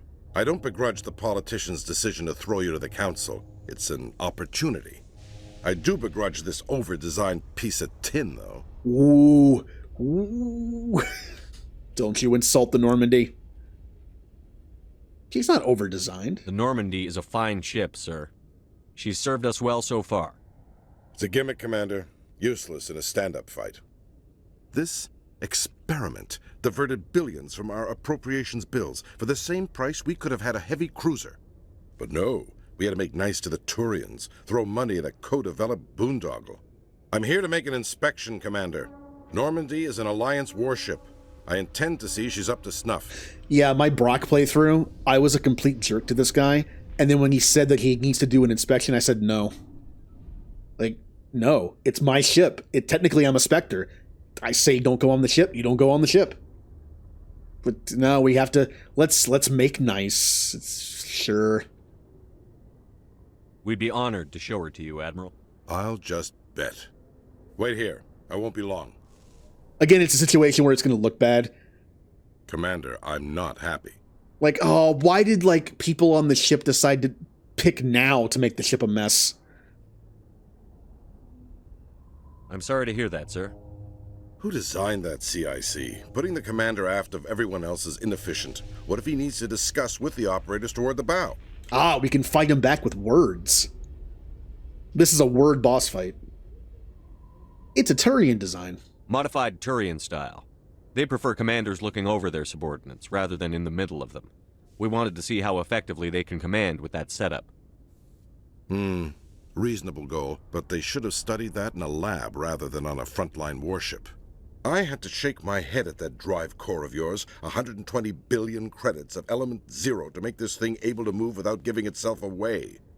You realize we could make drive cores for 12,000 fighters with that money? What good is it to hide for a few hours anyway? Useless.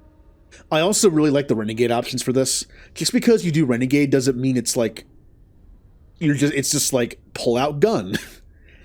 You could do it in like just a kind of an aggressive way.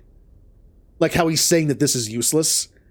You tell him, no, it's useful. We can do this and this and this. Or it's like, do you even read history? How are you an admiral? Do you not understand the benefit of being able to hide? Kind of wish I could do this. We can loiter in an enemy system and monitor traffic, or drop infiltration teams on enemy worlds. Normandy can be more effective than the Solarian STG. Maybe. But that's not the job of a proper warship. We're supposed to find and kill the enemy fleet, not count how many times their garrison goes to the bathroom. And we need to talk about your crew, Commander. Krogan? Asari? Turians? What are you thinking, Commander? You can't allow alien nationals free access to Alliance equipment? There's literally a Turian right next to me. I wish he said something. They're allies. Between Saren and the Geth, we have enough enemies out here. Treating other species with suspicion and distrust won't win hearts and minds. That assumes the hearts and minds are worth winning. That hasn't been proven yet. You have anything else to say, Commander? Any other justifications for the state of this vessel? No, I don't have enough to do it. I don't have enough to do the big option. No, it doesn't really matter, but... Yay! Bot is dead. Dead bot, good. But we need to kick ass. Yeah, it's Charm and Intimidate. I don't have enough. Even though this is pretty early in the game. I don't have enough for this last one. Fine, it's no. None, sir. Very well. I don't agree with any of this, but your reasons seem sound. I'll be submitting a report to the Joint Military Council. It will not be as negative as I'd planned. Good hunting, Commander Shepard. Make us proud. Mass Effect 1 has a lot of Renegade and Paragon dialogue options, as opposed to choices. Choices you can sometimes do no matter what, but in this game, you need points, which is why it's really hard to do like a gray build, because then you don't have enough points to do either of them. 2 and 3 do it a little better. You're able to earn enough Paragon and Renegade to kind of do what you want. You can, for the most part, you can kind of be a gray Shepard in 2 and 3 a little bit easier. But in 1, it's very restrictive. Like, here's my Charm. Here's my Intimidate. And then the bars over on Paragon. So if you want to do a gray playthrough and just do whatever you want, it's best to use a cheat, like a console command. So you can have enough to do whatever you want at any time. Yeah, you can talk to him later. I could have left and come back. I could have left and done a few missions, then come back and done it again. But I like to get it done when I see it. It sucks we missed out on one dialogue option, but it was enough to like appease him. It sounded like we did fine. Also, I have 4 points to spend. I can get Master Shield Boost. I think I might do that. Except I always like to keep a handful of points. Once you reach a certain tier of Paragon, you'll unlock more charm points. Sometimes it gives you one of them, but the other 1 or 2 you have to put points into. I always like to save 2 points just in case. So I will spend 2 points. We will do...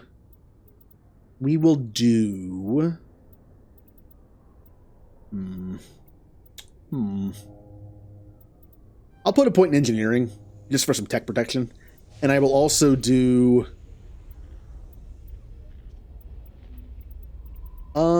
basic armor point.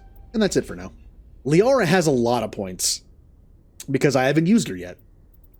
We want Liara to be crowd control, but also stay alive. So barrier is good.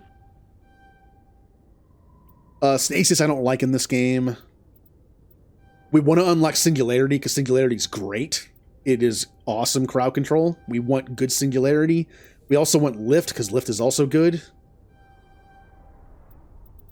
And We want to unlock electronics for more shields. Basically, we want everything but stasis. And first aid, I guess. Always thought first aid was kind of meh. If you put it in a thing that gives you health regeneration, I don't know. It's like, I get restoring more health in a battle is fine, but health goes so fast without shields. I just don't like first aid that much. I would like to unlock electronics, though. I will put a point in first aid to work towards electronics, and Garrus only has 4 points. I will get him more shields along with advanced overload. And we'll also do this for advanced overkill. Although I'm not sure how the AI is at using it. Overkill is just like more shoot. You either get like less or no like overheat when you shoot. Like any kind of heating, so you can just keep shooting and shooting and shooting. Marksman is kind of like that, but I think it's more about accuracy than heat and damage. And then the shotgun one, which I can't see because I have no one with shotguns right now. The shotgun one is just like a giant just blast, and assassination on sniper rifle is just one powerful shot. I like that one. Presidium technicians are struggling to understand why a computer system catastrophically overloaded recently. Technicians are reportedly unsure of what caused the malfunction, or even what the system was originally designed to do. CSEC is investigating the possible vandalism or misuse of public property. We did that last time. That was when I had to input the code to stop the computer from exploding. They don't know what happened. I probably should have told them. Commander Shepard, sorry to bother you. This is Lieutenant Girard down in the docking bay. There is a woman here. She was rescued from Batarian slavers a few weeks ago. She is from Mindwar. I guess she was taken in the raid on your town. So, a lot of the stuff you can pick in the beginning of the game, like Spacer, Colonist, and Earthborn, have a special mission you can do. This is the Colonist special mission, which is very unique. I like this mission. The Spacer mission is also pretty cool, but I think it's good. I like it. And the Earthborn mission is probably the worst one, but it's still interesting. The odd thing is, all three, like, childhood things you can pick have separate missions you can do. But when it comes to military service, Soul Survivor and War Hero don't have their own mission, but there's a mission in the game that has a more personal connection to those. Those missions still exist. They're just more personal. However, Hostile, or whatever, no, Hostile, why did I say Hostile? What's it called? Soul Survivor, War Hero. What? Wow, how did I forget that? It's because I never pick it. The Renegade option one, where you're on Torfin and you just kill a bunch of Batarians. That one doesn't have a mission. That is really weird to me. They gave specific missions to the childhood ones, and they gave missions that have more of a personal connection to 2 of the 3 military backgrounds, but not the last one. I'm assuming maybe it was cut from the game. Maybe it was just kind of like, yeah, and they just cut it. I don't know. She's been a slave for the past 13 years? Is she all right? Not really. She's a little messed up. She got free somehow, grabbed a gun from one of my guys. Now she's holed up here in the docking bay. She says she wants to die. I hoped you'd talk to her. It's a long shot, but you went through the same thing. The raid. I figured maybe you could talk her out of her tree. I'm on my way, Lieutenant. Sit tight. Anything you could do would be great. I don't want to... she's been through enough. I'll have my men stand by for you. By the way, if you missed that, because I was quick with it, the bottom option was let her do it.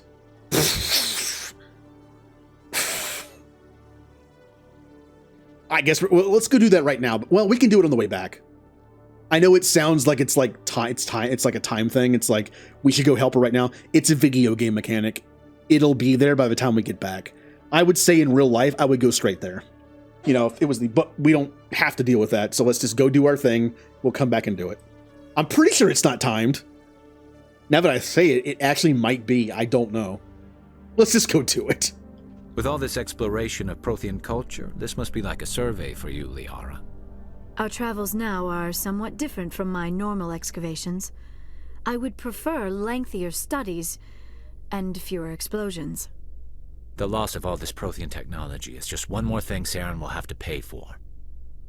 Yeah, even though we're the ones that keep blowing it up. Like, for all I know, there's like some kind of time mechanic to this, where if you like fast travel too many times, I think as long as you just don't leave the Citadel, it's fine. But let's just make sure. It's kind of a cool, like, psychological like mission kind of thing. So I like it. Let's do it. Commander, glad to see you. Wish it were under better circumstances. Where is she? Behind those shipping containers. I've got a sniper position, but I don't think we'll need him.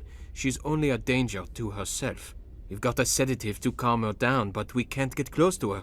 Every step we take gets her more wound up. You seem awfully worried about her. I'm just doing my job, Commander. I hope I don't need it. Tell your men to stand by. Don't push her too hard. If she seems liable to pull the trigger, back off, or walk away. I am willing to wait her out. Good luck, Commander. Strange. Stop! Stop! What are you? My name is Shepard. Lieutenant Gerard sent me to talk to you. What's your name? Animals don't get names. The Masters put their symbols on her. Hot metal all over her back. She screams when they do it. You're not an animal. Your parents. What did they call you? Do you remember them? She remembers a lot of things. Talitha. They call her that. She doesn't remember the rest. Leave her alone. What's the last thing you remember from Mindwar? Fires. Smells of smoke and burning meat. Animals screaming as the Masters cage them. As they put the metal to their backs. Put the wires in their brains. She pretends to be dead. If she's dead, she can't work. But they know. She hopes they'll leave. But they put her in the pen. She didn't fight. She was already broken when they put the wires in. Talitha, you were what, 6 years old? No one blames you for staying quiet and hoping they'd go away. The only person blaming you is you. She wants to believe that. She wants to believe nothing would change. She doesn't want to be there anymore.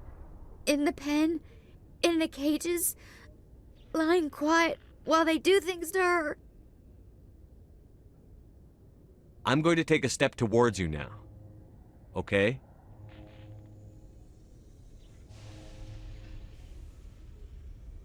No, she's no good! Don't want to be handled again! How did you get here?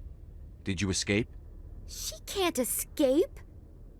They have chains, wires, needles. You go too far, they take your brains away. Animals like her come. Animals with guns. They make the Masters explode. She tries to fix the Masters so they won't be mad at her. She puts all the reds and purples back in, but they don't move. The other animals take her. You were afraid. All you'd known for 13 years was the Master's abuse, so you tried to heal them. She doesn't want to see other animals. They're not real. They can't be real. They can't see her. If the animals can see her, then this is real. But it can't be. The wires, the chains, the hitting. This doesn't happen to her. It's another girl. A dirty girl. A stupid girl. She deserves it. It happens to her. Doesn't it? They see her, so it's real. She doesn't want it to be real. I'm going to take a step towards you now. Okay?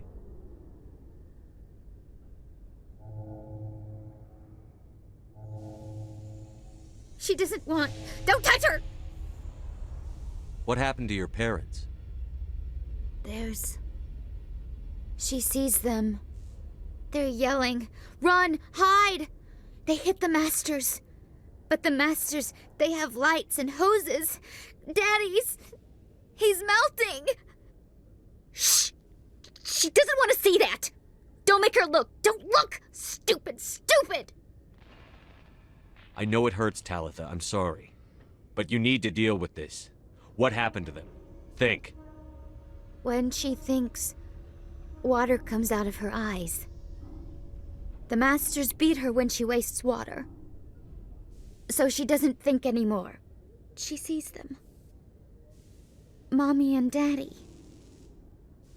Burning in white light, melting, going to pieces. They can't even say anything to her. They're dead, Shepard. They try to save her and the Masters burn them. Can she stop remembering now, please? I'm going to take a step towards you now.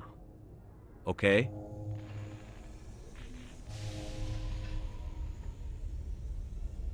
Please don't touch her. She's dirty. You'll catch it. I was on Mindwar. My parents died in the raid. Lying. You get hit for lying. Get the buzz or the burning. Can't be there. Why are you alive? Why are you? Why aren't you like her? Broken. Only fit to dig and carry. For a while, I was broken. I lost my whole family, Talitha. My friends, my childhood. I had to pull myself up and keep going. You lose your mommy and daddy, but you don't dig, you don't carry. You stand up. She wishes she could stand up. Huh. It seems OBS is yelling at me again. I'm pretty sure I turned off the thing, so I don't know why it's still doing that. It's possible one of the mods I turned back on is still causing some issues. It's possible both. Like the combination of both was doing it.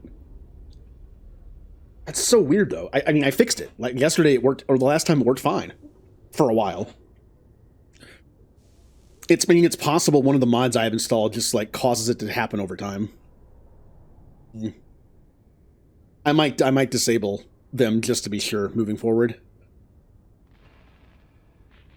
So you can give her the sedative, or just, like, use it on her. But we've talked about so much of this stuff, I trust her to use it. Talitha, this will make you sleep. If you fall asleep, they'll take you to a place where you can get better.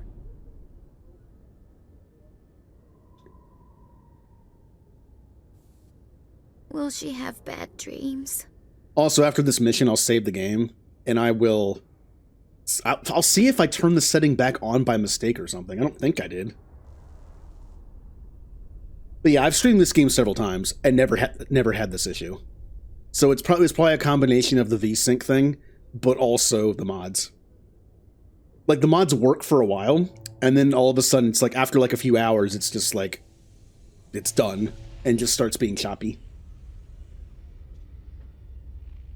You'll dream of a warm place, and when you wake up, you'll be in it.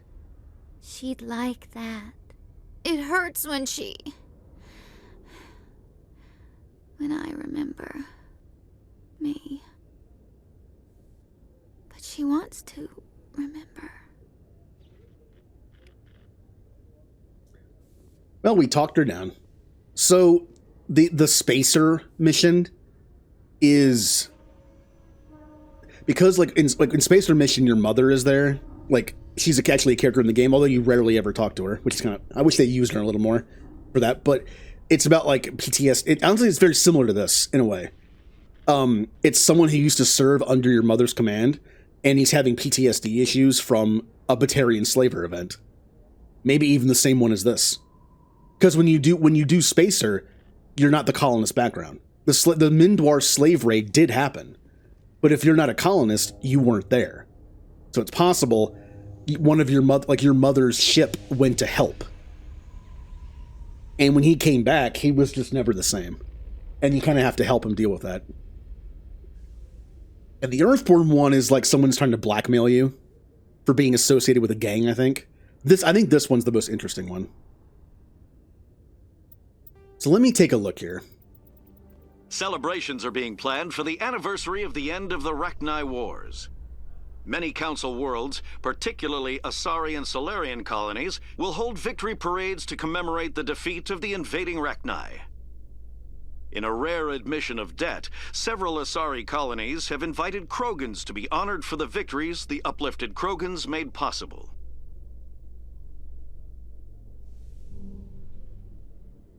Well, at least you have a 2 PC setup. That might help. Like, if the mod causes, like, an issue with a memory leak in the game PC, but not in the stream PC, you might be fine. Because my game wasn't lagging. It was just like my recording stuff was. And streaming stuff was. So it's possible that you might not have nearly the issue with a 2 PC setup. Because the game's running fine. I think it's like all of it combined. Running on 1 PC was causing it. Oh, by the way, I was able to talk her down. I kind of just walked past you and didn't say anything, but yeah. Is it over, Commander? She took the sedative. She wants to get better, Lieutenant. Thanks, Commander. That means a lot. I didn't want to hurt her. It's just, when I see her curled into a ball and shivering, she was only 6 when they took her. Why the hell are we out here if we can't even keep one little girl safe? You know? Bad things happen to good people, Lieutenant. That's why you and I are here. Don't wring your hands over her. Help her. Yes, sir. Thanks for your help, Commander. We are taking her to a counseling center. They'll help her get better. Strange. She's still here, by the way. Oh, we need to go to the bar. Where the embassy is. In a further development in the Eden Prime investigation, the Council has reportedly revoked the Spectre status of one of its operatives. While the unnamed operative has not yet been apprehended, a Council spokesman confirmed that corrective actions had been taken. Mm-hmm. They won't name names, though. I'll name names. If I was in the elevator with somebody else other than my team, and it's like, I wonder who the Spectre is. They took away their power. Oh, it was Saren. His name is Saren. He's a Turian. Saren. The exploding chicken mod.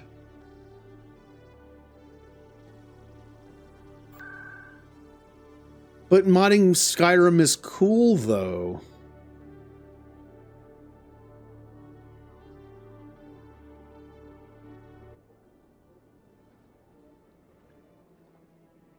I don't know if I play it again.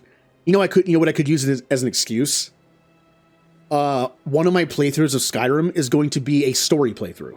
I've actually never completed the story of Skyrim or done the DLC, like Dawnguard or the Dragonborn one. Never did them. So I wanted to make a character. I was going to make a Nord 2-weapon fighter, 2-handed fighter, and I was going to do the story, DLC, and side with the Nords in the Civil War, which I've never done.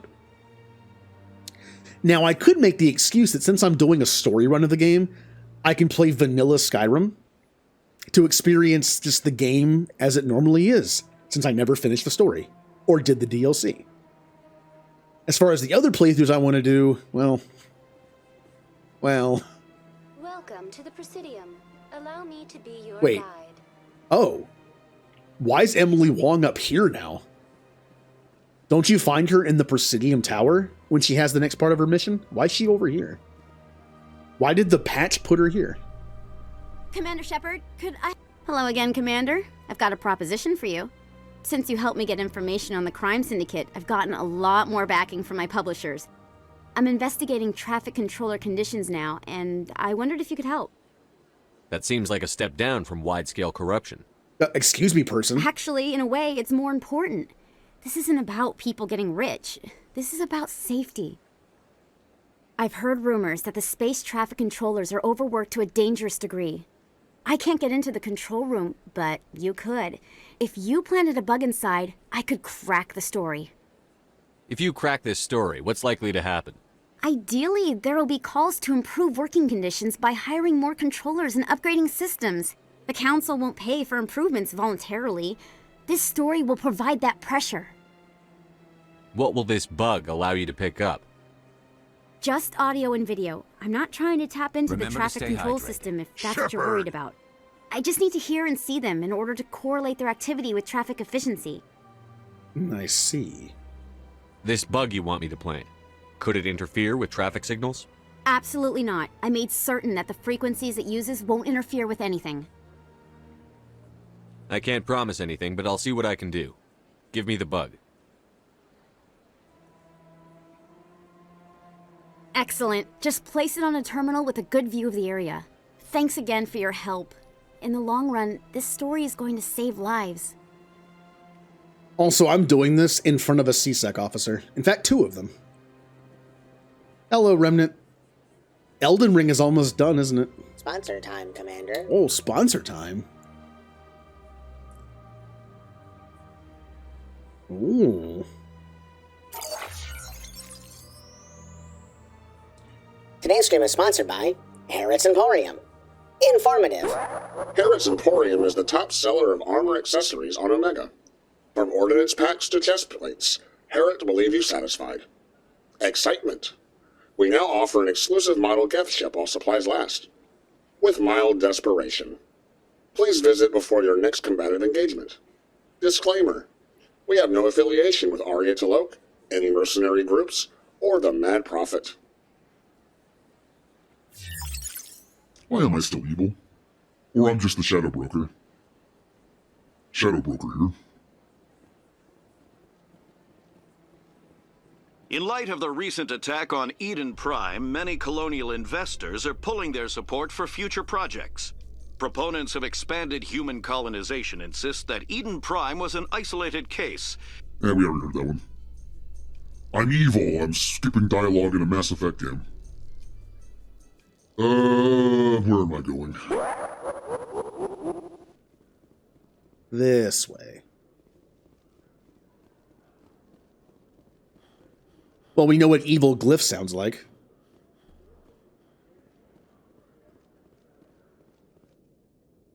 Uh-oh. The game? That was just the game freezing. That wasn't the OBS thing anymore. That was just the game freaking out. Oh. Oh, I can't hack the computer while it's in front of him? Aw. Wait a minute. Wait a minute. No, I don't have enough points.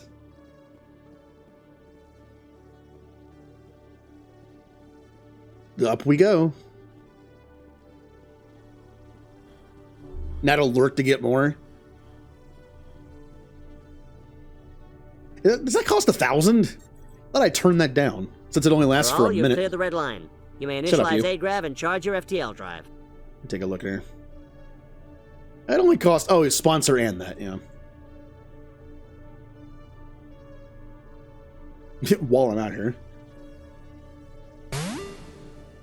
I feel like being a potato. I didn't get a lot of sleep last night. So, I kind of feel like being a potato right now.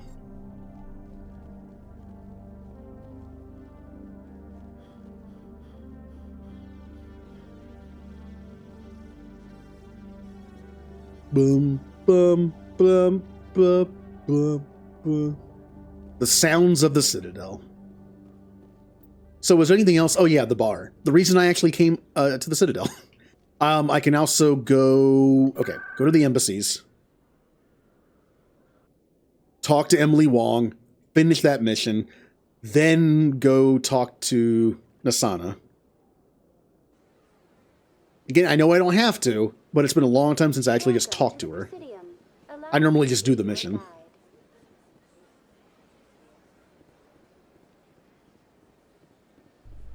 Hi, Emily Wong.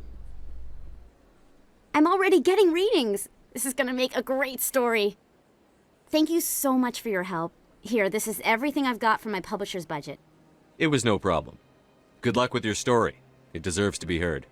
I appreciate your support. I hope this will save some lives in the long run.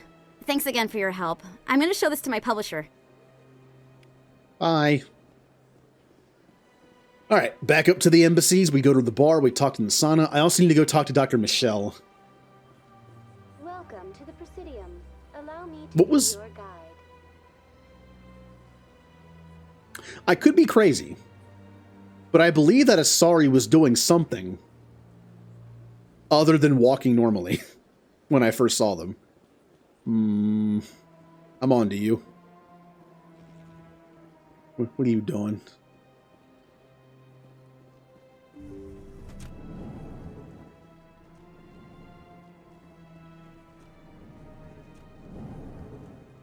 All right, time to hear a conversation I haven't heard in a while. Commander Shepard, I am Nasana Dantius. I see you got my message. It sounded like you needed some help. I do. My sister Dahlia is a crewman on the cargo vessel operating out beyond the fringes of the Traverse. Her ship was attacked by privateers. There were no reported survivors. I'm sorry for your loss. This is where it gets complicated. Last week, I received a message with her voice on it. Dahlia is alive. The rest of the crew was killed, but she was taken prisoner. The slavers demanded a huge ransom from me in exchange for returning her unharmed. Why didn't the raiders kill Dahlia along with everyone else? My sister probably told them who she was. My family's very wealthy, Shepard. They must have realized she was worth more to them alive. You'd better pay. Don't pay the ransom. What does this have to do with me? I mean, valid question. Do you want me to deliver the ransom? I've already transferred the funds to the account they specified. Only they never released her. They haven't contacted me since. I've made a terrible mistake, Shepard. I'm a diplomatic emissary. By law, I'm required to report any attempted extortion to CSEC immediately. But I was afraid for Dahlia, so I just paid the ransom. Now she's still missing. And if anyone finds out what I did, I could end up in jail.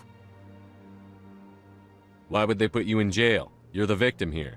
Government representatives on the Citadel are not allowed to negotiate with terrorists. It's too dangerous. Paying a ransom would only encourage more kidnappings. I support the law in theory, but when I got the message, all I could think about was Dahlia's safety. I doubt they would actually send me to prison for what I did, but they would strip me of my post, and Dahlia would still be in the hands of the slavers. You want me to find her and bring her back? You only need to bring her back. I've already found her for you. I tracked the ransom payment through several accounts. Eventually, it led to a small mercenary band operating out of the Artemis Tau cluster. I need you to go to the Merc base, take them out, and bring my sister back. You shall be well rewarded. Anything you can tell me about the mercs who have your sister? Pretty much what you'd expect. Rough, dangerous, and well-armed. Nothing a Spectre cannot handle, though. Can't you hire someone else to do this? I do not want to take chances with my sister's life. I need a Spectre. Besides, you operate outside official channels. My superiors cannot find out I never reported the ransom in the first place. How'd you find out who was behind the ransom? I have resources. Contacts and credits can go a long way, especially if you're willing to bend the rules. I already broke the law when I paid the ransom. This couldn't make things any worse. Yeah, I don't know. I mean, I'm kind of doing it for the money a little bit. Fine. Keep your reward. I'll bring your sister back. I promise. Thank you, Shepard. I knew you were the right man for the job. Come back and see me when the job is done. All right, now we go talk to Dr. Michelle, and hopefully that mission's unlocked so we can do it. And then we can talk to Kahoku and start that mission chain. Welcome to the I'm still Presidium. watching you. Allow me to be your guide.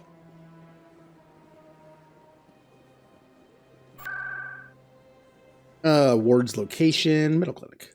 I don't remember if you can unlock the mission already or if it takes a little bit longer. Guess I'll find out.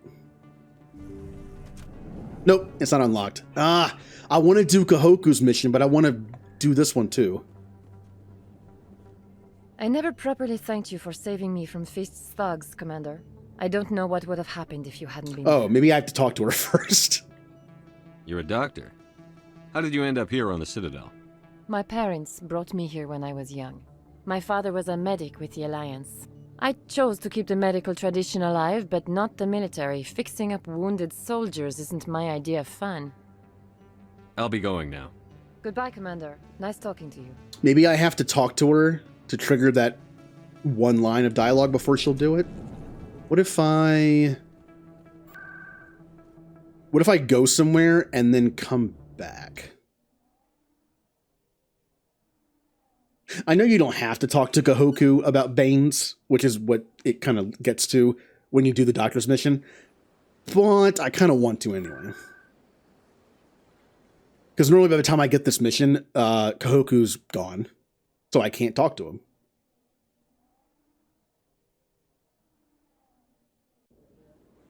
And did this trigger the mission? It did. All right. I need those supplies for my clinic. I can't.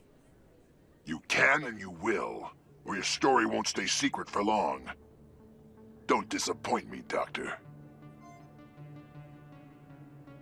Oh, Commander Shepard, I didn't see you come in. Every time I come in here, I see someone threatening you. Who was that? Someone from my past. I can take care of it. I might be able to help you. I was fired by my previous employer for giving out free medical supplies to clinics like this. They never filed any charges, they just wanted me to leave without any fuss. But somebody must have found out. Now they are blackmailing me. I have to give them what they want. If the board finds out about my past, I could lose my license. They'll shut my clinic down. Maybe I can get you out of this. Tell me what they want. I have to give some of my medical supplies to a merchant in the markets. They expect delivery today. Give me your contact's name. I'll deal with this guy, whoever he is. Deal with him? But won't they expose my past? Not when I'm done with him. Wow, I didn't even read that. I didn't even see that line. I just said that to say it. And it's the exact line that's there. I like how I'm playing Paragon, but I keep saying lines that appear on the bottom and not doing them. Trust me.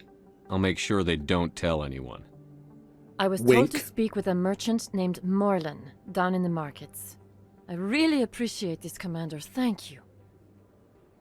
Don't worry. I'll take care of this. Good luck, Commander. Be careful down there. Okay. So let's go beat somebody up. We can go to the markets and get there pretty quick. Wards, market.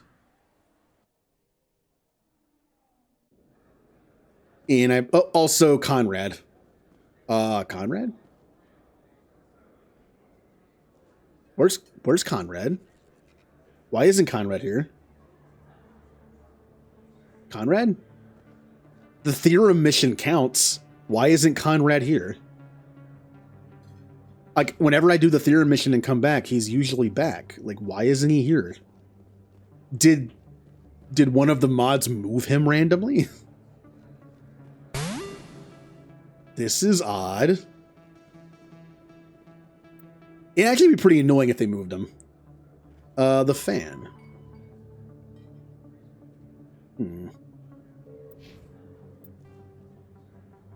Oh, there. Wait, what? Hold on. Conrad? But it showed him on the map for a second. Is he down here now? He is down here. Why did they move him?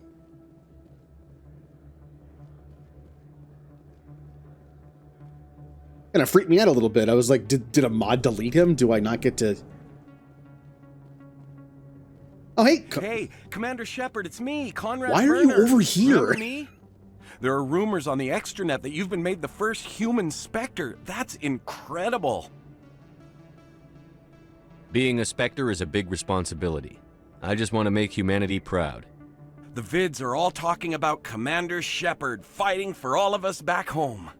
And they also say that you don't take crap from anybody. You're showing them what humans can do. Hey, can I get your picture? I guess. I don't have a problem with it, but why? You're a hero, Shepard. Decades from now, humanity's going to remember you, and I'll have your picture. Just hold up your gun. Perfect.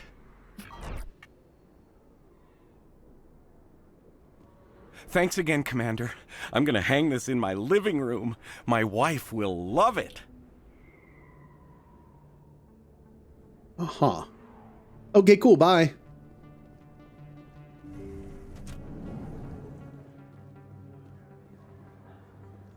Hello there. Welcome to Moorland's famous shop. You want many good supplies, yes? You were expecting a delivery of medical supplies? But I was told the doctor would be bringing them. Change of plans. A change, but the doctor... I don't... This is not right, human. Shut up, Moorland. I told Baines you'd screw this up. What the hell's going on here? Who are you? Leave the doctor alone.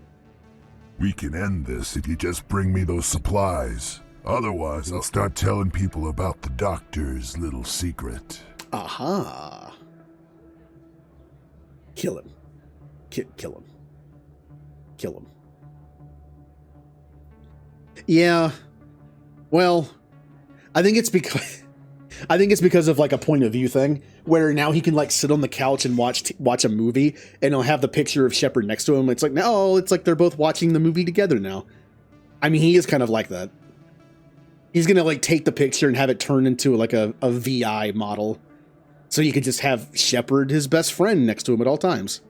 If he was in the picture, I don't think maybe it wouldn't work.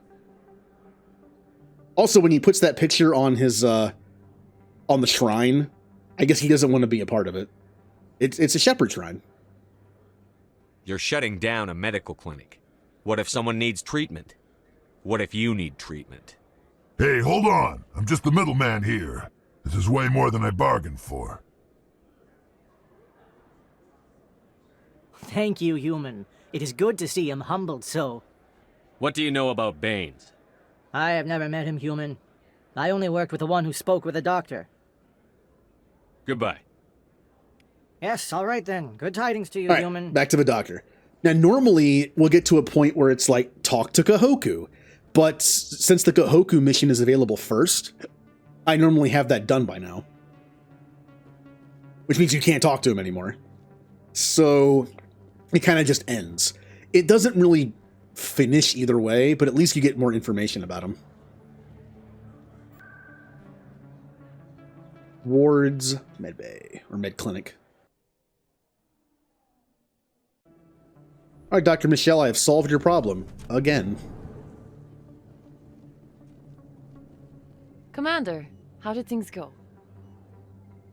He won't be bothering you anymore. Really? That's a great relief, Commander. Thank you. I can't pay you for your help, but I can give you a discount on any supplies you purchase here. The thug said he worked for a man named Baines. Sound familiar? Baines?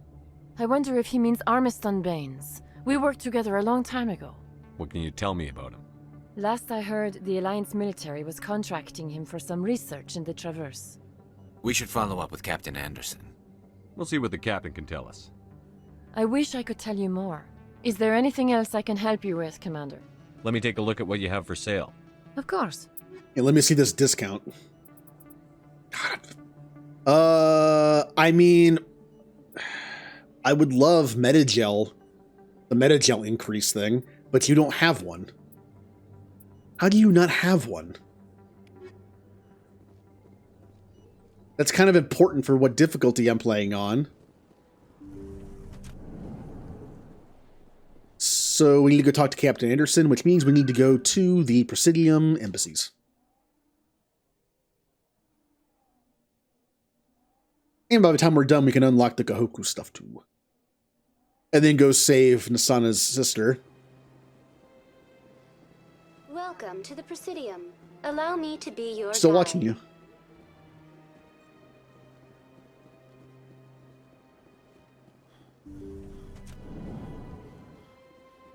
Oh, I got stuck on nothing. I heard what happened under the Artemis Tau cluster. The Council wasn't too happy about the destruction of those Prothean ruins. This isn't a game, Ambassador. Shepard's out there trying to stop Saren from destroying the galaxy. I know. Just try to be a little more careful. The Council's watching you, and we all get judged on how you behave.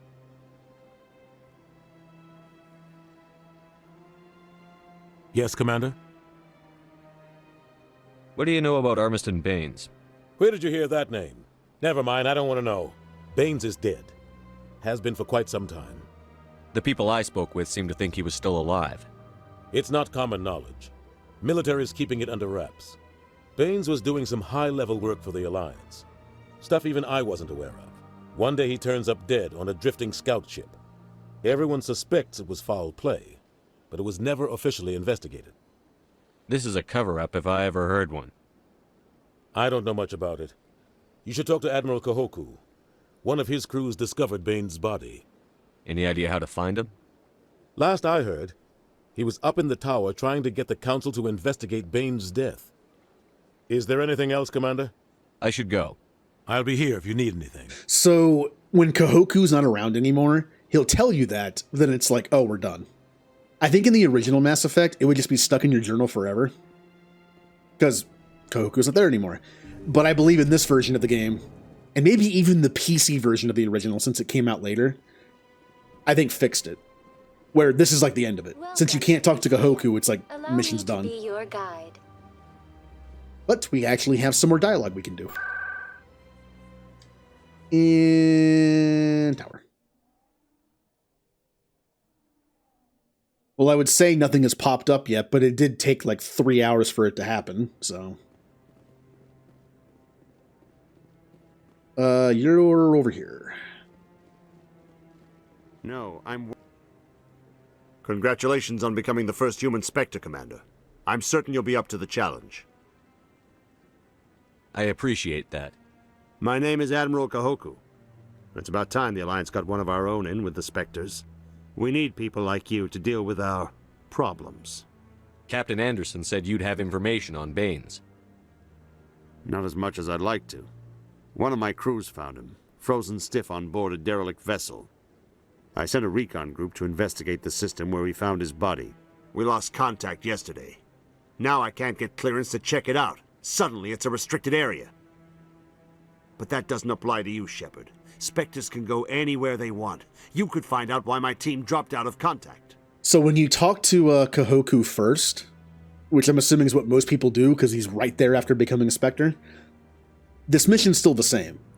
He lost contact with one of his crew. Oh, I guess it'd be crews, plural. I guess he does say that. Basically, a bunch of people. He sent a bunch of people to the planet to check out something, and they all disappeared. Normally, I'll actually also sometimes find them before I even talk to them. It happens. But when you find them and come back, they're like, oh yeah, your people died. They were there investigating Baines' death. That's the connection. It's supposed to lead into this mission. But since you can talk to Kahoku right after becoming a Spectre, that's generally what happens. It's just the order's weird. I'll find them, Admiral. I appreciate that, Commander. I was running out of options. I'm going to stay here and see if I can find anything out through official channels. Won't hold my breath, though. I guess it heavily hints to the fact that Cerberus killed Baines. I'll upload the info on where my team was last seen to your ship. Maybe you can get some answers. Okay. So I think we're done here for now. The only other mission that I know pops up on the Citadel is... Let's see here. Did that. We finished the Jenna mission. Oh, we didn't go back and talk to her, but I don't think anything happens. Although, we can talk to her sister. I don't think you have to complete the mission, but we'll do it anyway. Bum bum bum ba-dum bum.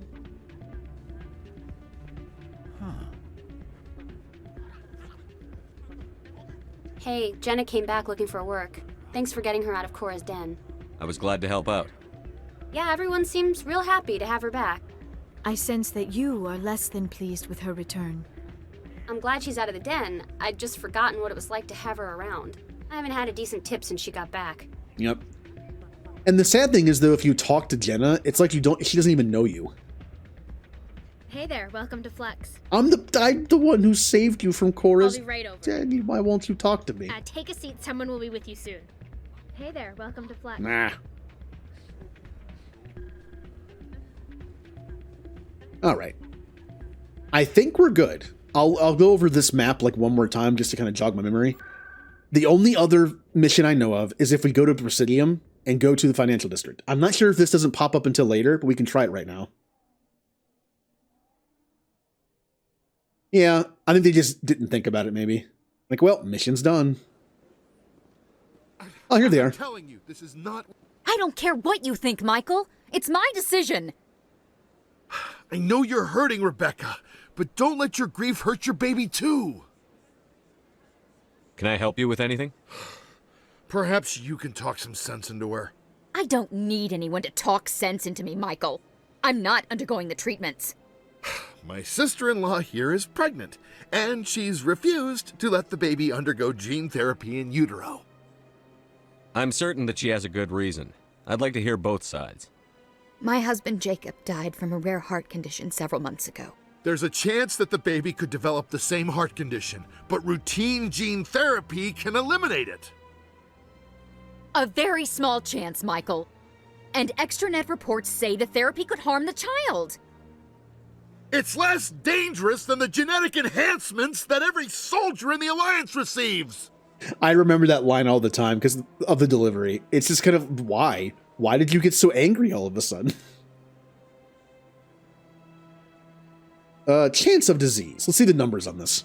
What are the chances that your child will develop the heart condition? According to the doctors, there's a 1 in 50 chance. And if my baby develops the condition, medical treatments are available. Which are nowhere near as effective as simply getting the gene therapy. What are the chances that gene therapy could hurt the baby? 1 in 300 at most. But extranet articles say there could still be long-term complications we don't know about. Don't you understand? If my baby is that 1 in 300, I will always wonder if I killed my baby for nothing. First off, why am I even doing this? This is such a weird side quest. Okay, so she doesn't want to get the thing done. There's a 1 in 50 chance the child will develop the heart disease, and they have treatments that can help with it later. But he says the treatments aren't nearly as effective as just gene therapy and getting rid of it. And there's a 1 in 300 chance that could hurt them. I mean, numbers-wise, I'd say get the therapy. But on the flip side of that, it is her child. Like, this is not her. This is not even her husband. It's her husband's brother. So it's probably up to her. But then there's also like there's different aspects of this. Like this, you could say this is just like it's her choice because it's her child. But also you could say this is like an anti-vaxxer kind of thing where it's like, hey, internet says that vaccinations are bad. I shouldn't do it, even though it's way more safe to do them than not do them. So it's like, this could go either way. It's kind of a mix of both, and it's kind of confusing. Like, where are we going with this?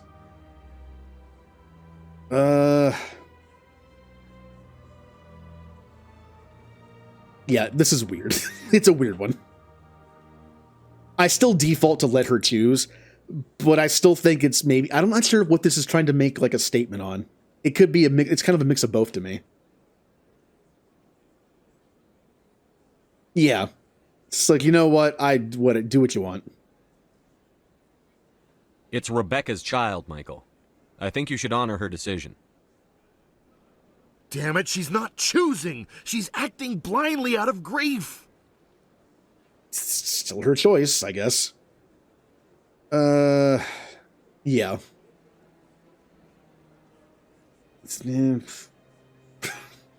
I know you want the best for your brother's child, but this isn't your decision. Of course it is! I'm the closest thing to a father this baby is going to have. Then act like it.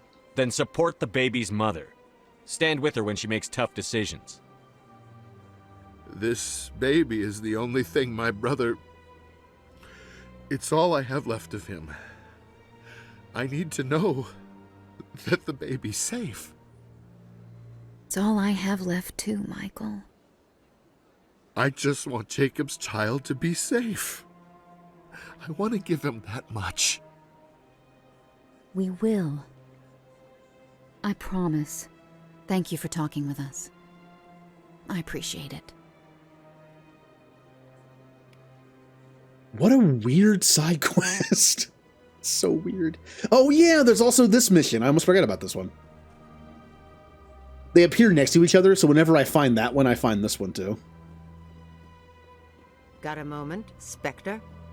Hello, Spectre. I have a business proposition for you. How did you know I'm a Spectre? Word travels. Your name comes up in certain circles. I'm acquainted with a pair of powerful crime bosses. They're hiding on remote worlds, and I have the coordinates. You could do the galaxy a favor.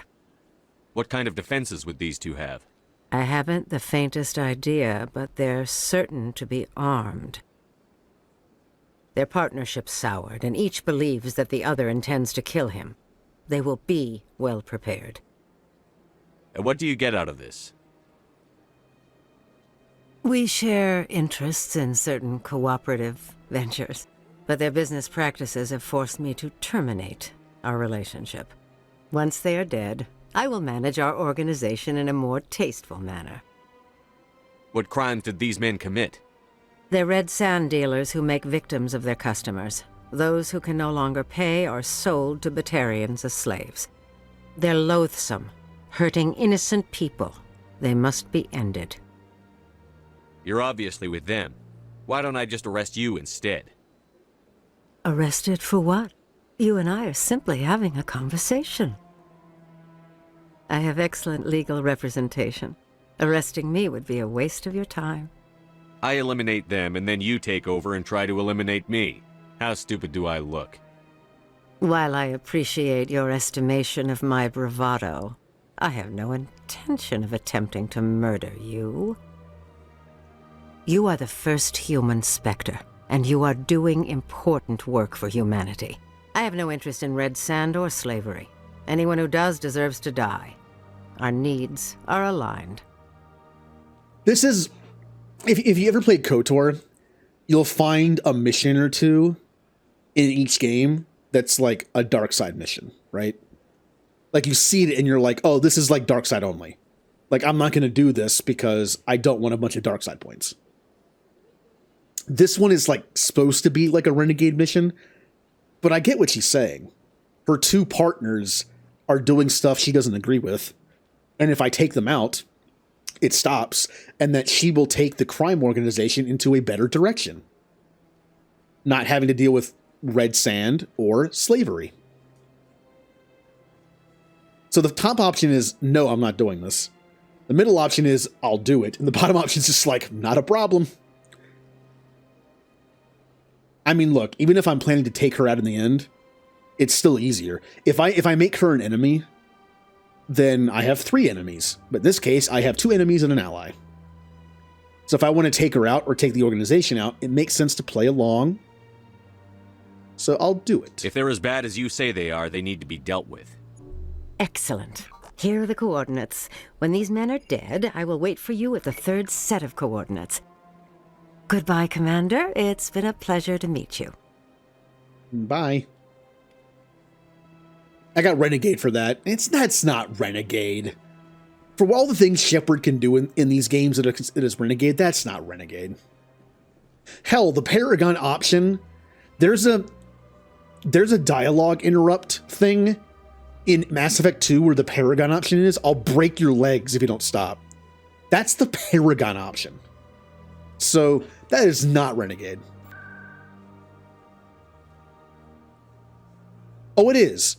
But I would definitely, this doesn't appear on the screen or in the game, but I would definitely say, like, no, if I was this Shepard, I would confirm this. If she gave me the names of these 2 people, I would confirm that with like a Spectre office or something, or the Alliance. Like, what are these guys up to? And they're like, oh yeah, they deal in red sand and slavery. Like, okay, I confirmed it. Cool. I'll take them out. I think that's it. Yeah, we can go back to the Normandy now. By the way, I believe this is part of the mod. You can go back to the Normandy directly, as opposed to having to go back through CSEC, which is nice. Oh yeah, but I would like 100% confirm that. Logged. The commanding officer is aboard. XO Presley stands relieved. So we got some missions to do. Now I'm going to go back to where I was, since I do my usual thing where I go through the map, like going up and then left and then down, then left, then up, then left. We are going to go back. All the way over here. Oh, it's back. Oh, that makes sense. It's in an area where the mission hasn't procced yet. That's why it wasn't there. Also, it's like, why would I go there? Oh, people disappeared. I can see that. It's still a weird choice that someone had to go out of the way to do that instead of just leaving it there, but okay. We already did this. Then I went over here. So we haven't done Athens yet. Can't skip. Maybe if I hit the X button a bunch of times, it'll work. Bye.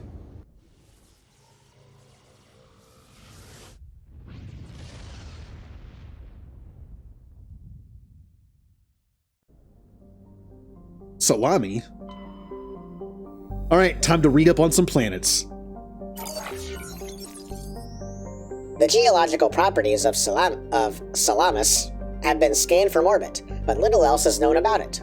Due to its thick carbon dioxide atmosphere and proximity to the energetic star Athens, the equatorial daytime temperatures have been known to turn the surface molten. The crust is composed of iron, with deposits of platinum group metals.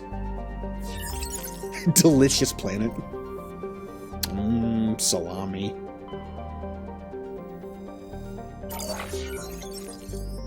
Like in our homeworld, Proteus has more than 90% oceanic water cover. The incredible heat thrown off from Athens raises global humidity to 100%, creates constant cloud coverage, and powers colossal typhoons that rage across the surface year-round. Hot, humid, and storm-racked, Proteus's rare combination of oxygen-nitrogen atmosphere and carbon-based biosphere nevertheless recommended for colonization.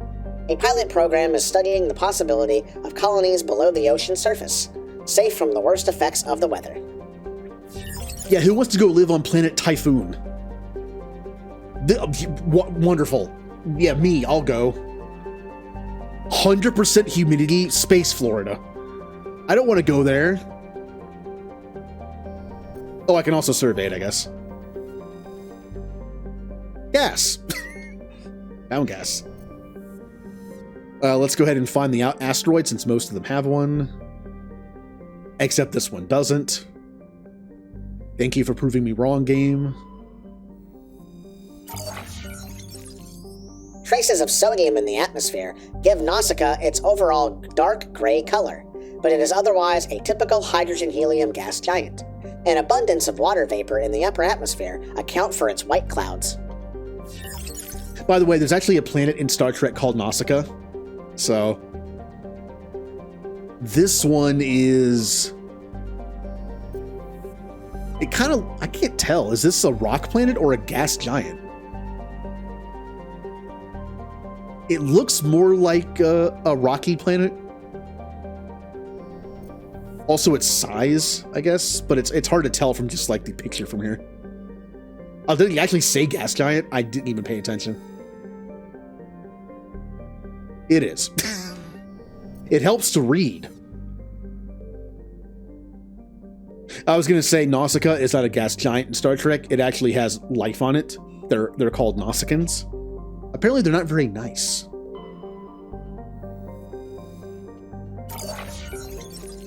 Circe is a modestly sized hydrogen-helium gas giant with traces of sulfur and chlorine.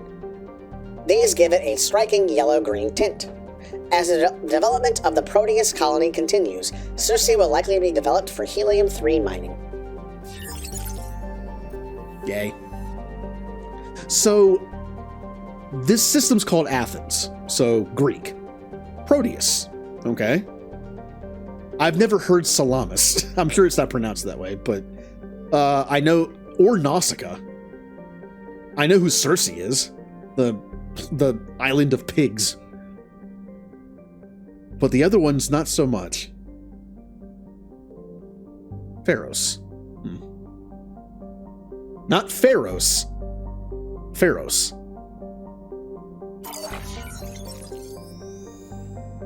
Distant Pharos has seen only a cursory examination by an unmanned probe. It has a trace atmosphere of nitrogen and argon. Its surface is mainly composed of tin with deposits of carbon.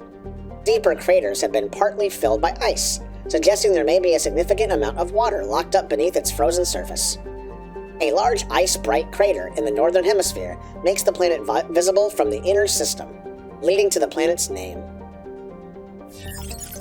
Oh, I can survey that one. I kind of forget to hit the button while I'm reading. I should have read that. It's gone now. It's forever gone.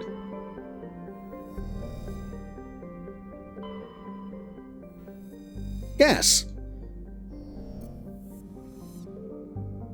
So by the way, is there no planet to land on in this system? Isn't that weird? Normally there's a planet to land on in every system. There isn't one here. Then why wasn't this one locked out? I guess the other one's locked out because a mission unlocks it. Well, we have 2 missions we can do. It's the future. I shouldn't have to read. Books should just read to me. I mean, that's called audiobook, I guess, but it already exists. Porolan is an enormous terrestrial planet, half again the size of Earth. Despite its thick atmosphere, the weak output of the red dwarf Macedon leaves its surface biting cold. The crust is mainly composed of silica, but significant deposits of iron and other industrial metals are present. These lodes may prove rich enough to be profitably mined despite the heavy gravity. Oh. You were scanning the planet Porolan when a strange signal came from orbit. Navigator Presley determined the signal was from an ancient beacon. Your salvage team brought the beacon aboard and found one of Matriarch Delenaga's writings in its storage compartment. The future is here. Well, it's like a lot of Star Trek stuff is now obsolete. Like in Star Trek, you have data pads. We already have those, and they look to be better. They're just data pads with words on them, and ours seem to be a little better almost. Like the display on it just seems kind of bad. So we already kind of have something like that. Also, like, I feel like a lot of sci-fi stuff tried to push video calls a lot. Because back then it was like, video calls, wow! You can see the person? That's existed for a while now, so. Oh yeah, it's kind of cold.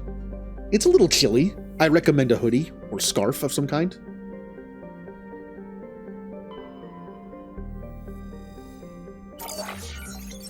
Hadavig is the second of the Macedon system's giant terrestrial planets, and by far the more interesting. Most of the surface is covered by a vast sea of liquid ammonia, in which a unique aquatic ammonia-based biosphere has developed. While the frozen continents are largely bereft of life, a rich bounty of complex organisms, many larger than a human, flourish in the chilly, toxic seas. While dreadfully inhospitable to humans, Hadavig is suitable for colonization by the Volus. Negotiations between the Systems Alliance and the Volus patrons' Baturian hierarchy have made good progress. Yeah, you want to know why the negotiations for this planet have gone really well? Because there's only one species that can survive on this planet, the Volus. You know how normally politics are with colonization and planets and things, and it's like, no, it's ours. No, it's ours. It's ammonia. It's a planet of ammonia. Only the Volus can live there. Who's gonna argue? No, I want the ammonia planet.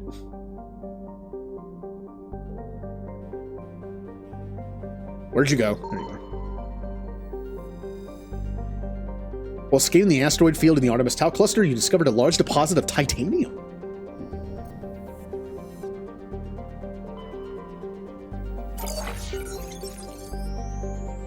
Argaluz is a standard hydrogen-helium gas giant with an abundance of airborne hydrocarbons. What a boring planet. Oh, good, we found xenon gas. Awesome. What a boring planet. It has one sentence. And half of it's just, this gas giant. Half of the sentence is just, what a boring planet.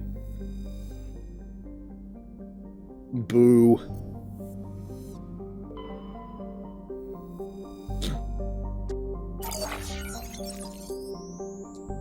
Shargila has a very dense atmosphere of ammonia and oxygen.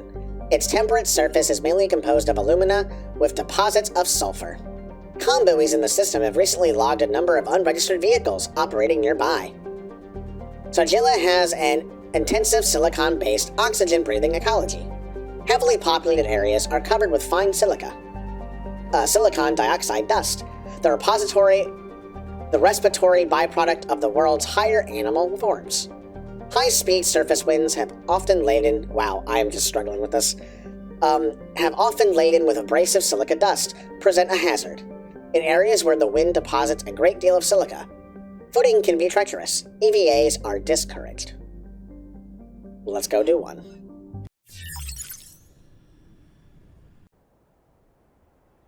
Who am I bringing to this planet? Remember, I always bring people who kind of make sense. This is a very dusty planet. It's a hazardous one. So I'm going to bring Rex. He's pretty hardy. I think he'll be fine. We could also use a tech person, because I'm not putting points into the right stuff to unlock things. Tally also has a filtration system built into her suit, so she should also be fine. Most suits probably can't filter out like super fine dust like that, maybe, but Quarians have no choice. Theirs are like airtight. So she'll also be fine. She won't breathe in the dust because her suit will filter it, and Krogan probably just doesn't care. Like, oh, it makes me stronger.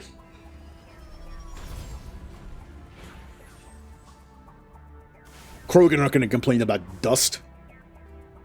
Also, I have a mod installed that fully surveys the planet. Which kind of makes sense. I feel like with this technology, we should be able to survey this small area we're landing on. So, let's go! I'm sure a random Thresher Maul won't kill me. That is the biggest threat in this game for kills for me. For deaths, is Thresher Maul. Old Thresher Mauls were easy. But they added like extra mechanics to this one. So I might actually die to it.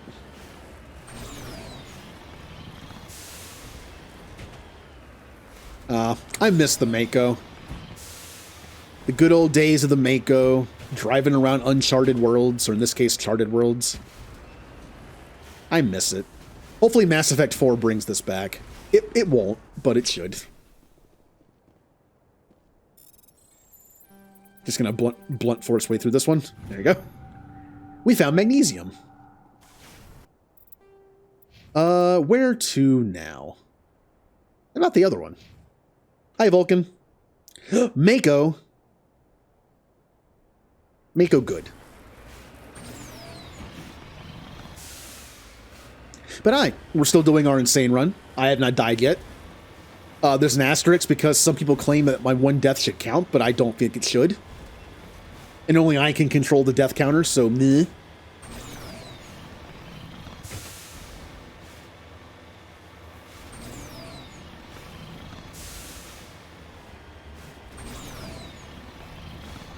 Yeah.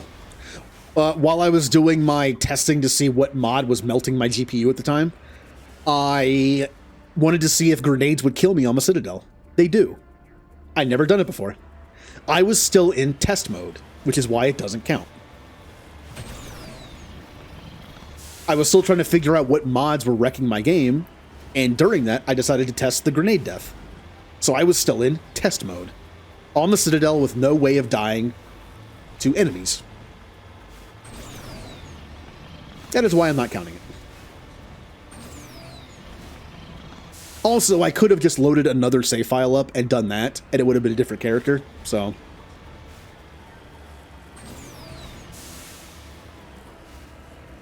Where is this? Oh. A little bit further. Uranium! Should I be standing next to this? Uranium! Bombs! N is for no survivors. An anomaly, you say?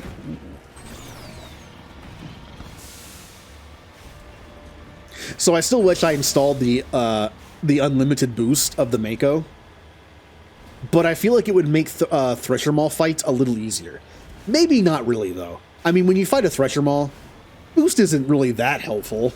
Maybe it really wouldn't make the fight much easier, and I could just install the thing so I can make this faster. The sprint, however, I would probably not install. I think that does make things a little easier. Like being able to get to cover easier, and I kind of miss the old ones because they were easier. The new ones have that shotgun acid spit thing that I don't like. It's hard to dodge. And on this difficulty, it's just going to annihilate me. Kind of worried about it. Securing point.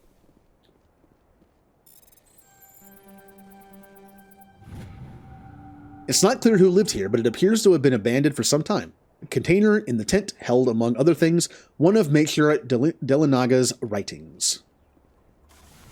Which we need for Conrad Werner in 3. You know, I like that they tied a bunch of random side quests to Conrad Werner's quest in 3. Like the Elkos Combine license and helping that one guy on Pharos. It's a cool idea.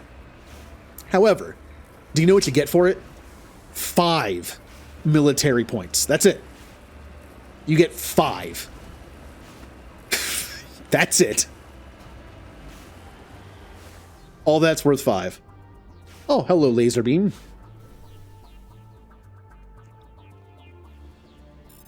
Another fan of the Mako, I see. Thorium.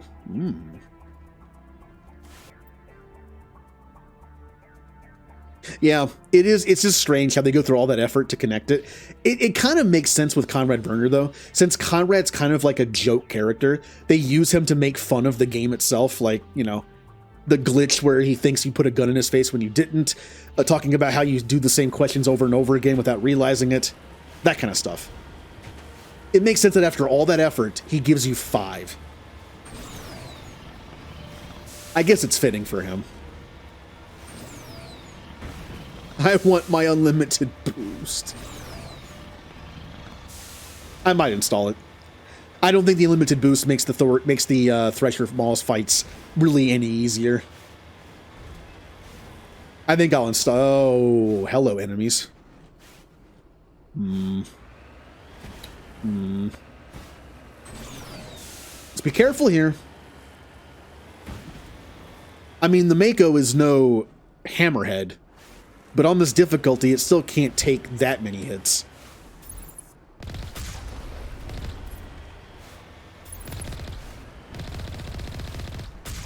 I can't stand using the hammerhead on Insane. I mentioned I was going to do like all the aspects of the game so I don't like, you know, skip stuff on Insane. I might not do Firewalker though. Firewalker is an incredibly skippable DLC in 2. Also, that thing is annoying to use on Insane because it dies in like 1 hit. I think I'm just going to skip Firewalker. I don't think anyone's going to complain that I'm skipping Firewalker.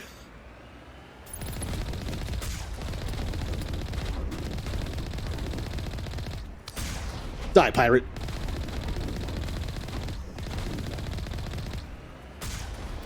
Oh. That direct hit.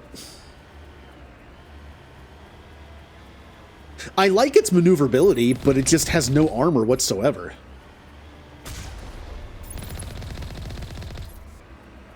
Are you alive? How are you alive?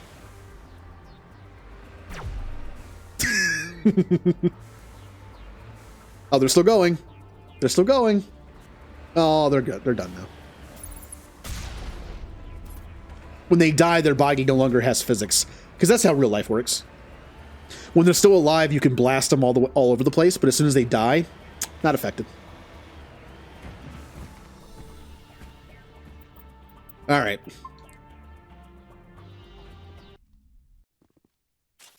All right, team.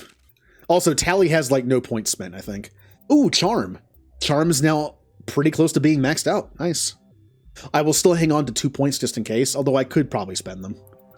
I am going to get maxed out basic armor for defenses and master shield boost, and I will keep the 2 points for now.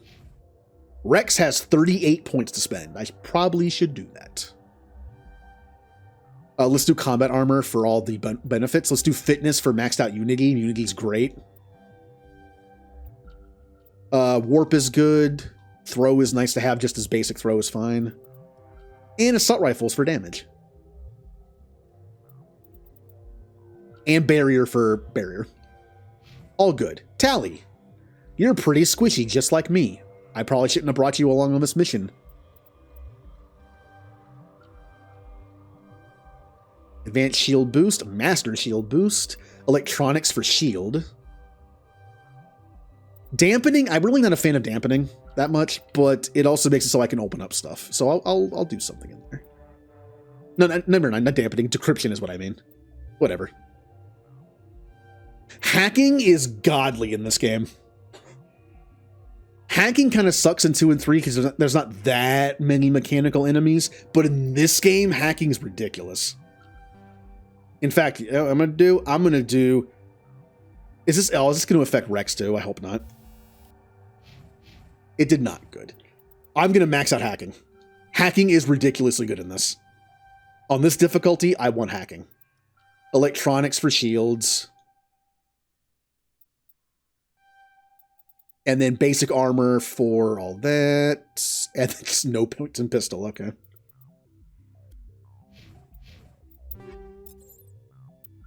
I don't think I got anything new to worry about.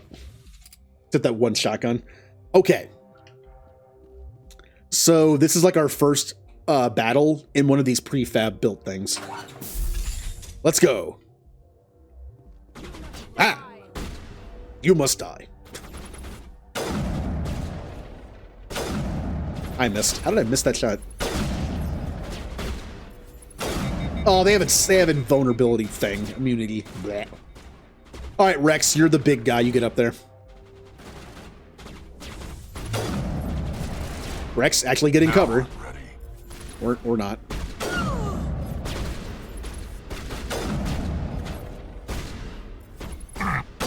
Nope. Watch out. God, stupid abilities. Immunity.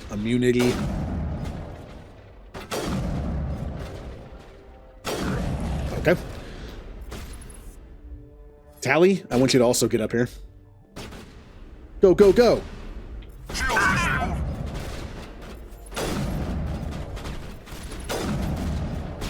Oh, you're still alive. That's not that surprising. Use warp. Come on. Come on. Poke your big Krogan head out. Ow.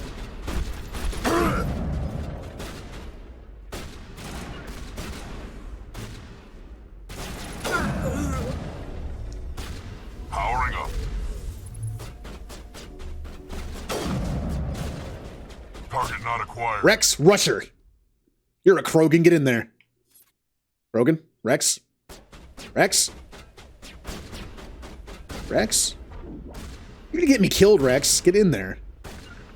Go over there. Get him, Rex. Here it comes. I hit the button again. Why was that sniper pointing to the ceiling? That sniper that's over there, why are they shooting at the ceiling? Awesome sniper. Tally, also you're using a shotgun from that distance. Please use a pistol. You must die.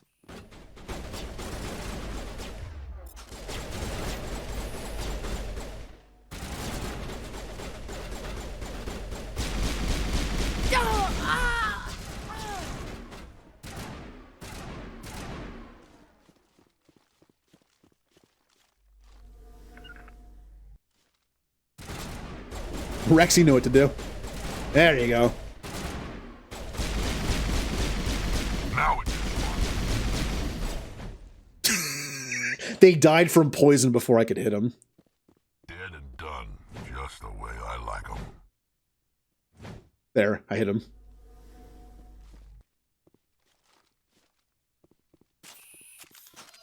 All right. Good fight. Once again, proving the sniper rifle is ridiculous in this game.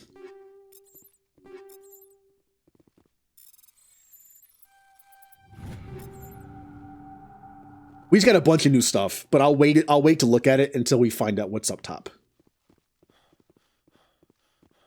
I know the loot system in this game can be kind of like overwhelming because there's just so much stuff, but I do kind of miss it. Like in 2 and 3, the weapons are kind of just like controlled. You unlock one and you have it, and that's all you get. But this game, also I have a mod installed that makes the guns in this game somewhat similar to the guns in 2 and 3. Like, see how I have a Piranha shotgun on my back? I believe in the original Mass Effect, there is no option for like auto shotgun. But this game turned this shotgun into the Piranha.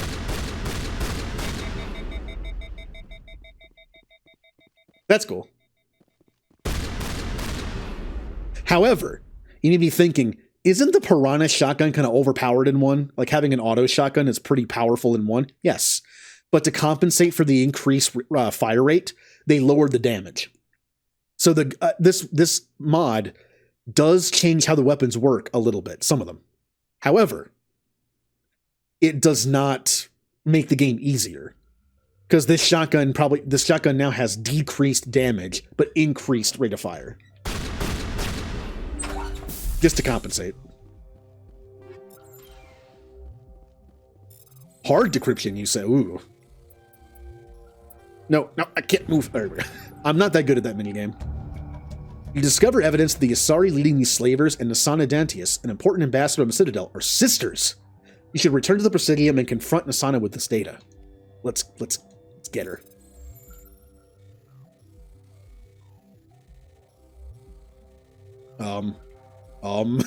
Could I get in there, please?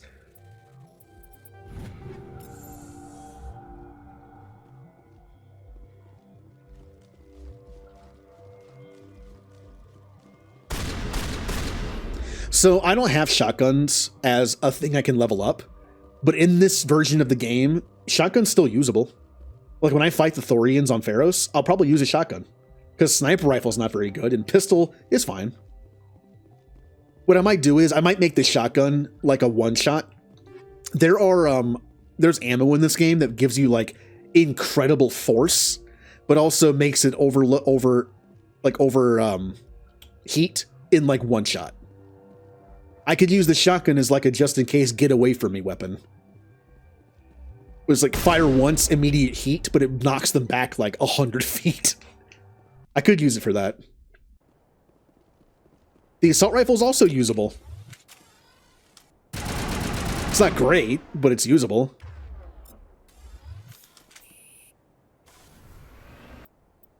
So we can also go get some free items, which I will do.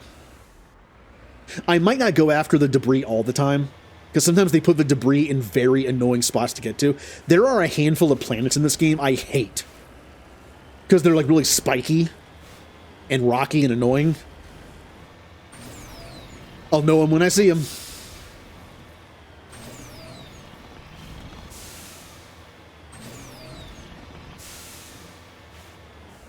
Oh yeah.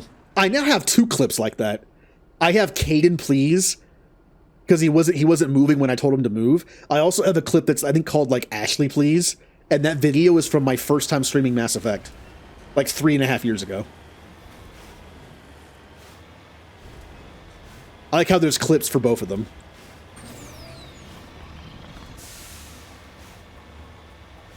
Ashley's problem was she just kept firing at the wall. No. Rex, please. Rex, please.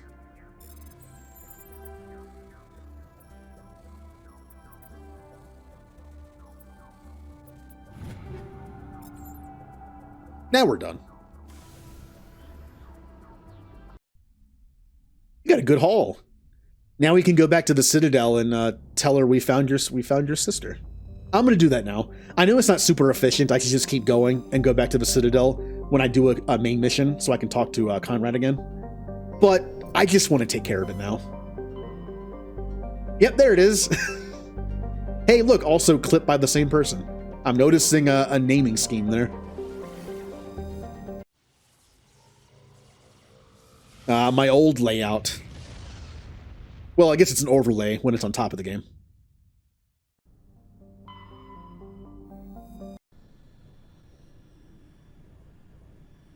As you can see, I kind of didn't like putting stuff on top of the game, so game's smaller now. Yeah. Like the dead fish and getting caught by the Reapers. Generally things that are embarrassing to me. Oh, was that an embarrassing moment in Mass Effect? Clip. I actually can't have a button on my Stream Deck that just auto clips the 30 seconds. But it doesn't really work that well. It's hard to... My mic sounds different. How? I'm using the same mic. That's a good point. I'm using the same mic. I wonder why it sounds so different. Well, we're just going here to talk to one person. It doesn't matter who I bring. You two. Equalizing interior pressure with exterior atmosphere. Logged. The commanding officer is ashore. Exo Presley has the deck. Well, tell him to give it back.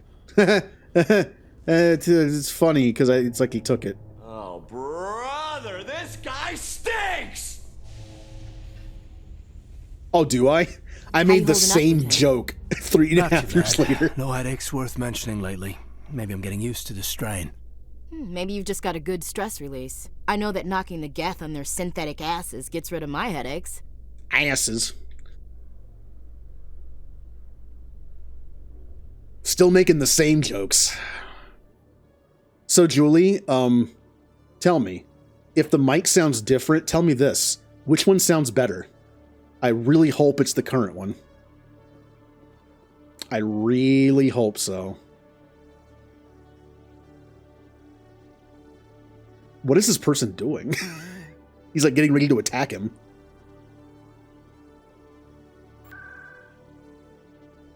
Good. I have different filters too. I have a plugin installed that allows me to kind of like tweak the mic a little bit. Since I don't have a mixer. Welcome to the Presidium. Allow Oh, me really? to be your Yeah. guide.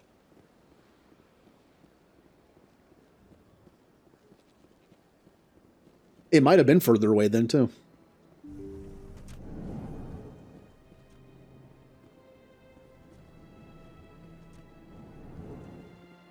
All right, Nasana. I'm on to you. Yes, Shepard? Did you find my sister? Dahlia's dead, and I know she was blackmailing you. So the truth comes out. I hope you're not angry. Surely you can understand why I lied to you. If people found out my sister was a criminal, I'd be considered a security risk. They'd revoke my clearance or place me on administrative leave until she was apprehended. That is why I misled you. I could not risk you exposing me. But now that Dahlia is out of the picture, it's no longer a problem.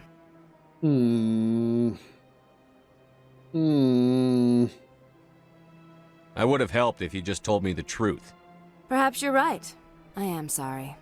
We have trust issues in my family. Obviously. I shall transfer a little something into your account as a token of my appreciation. I'm sure you'll find the amount satisfactory. Ah. I can play politics and get more. You're a diplomat on her way up the ranks.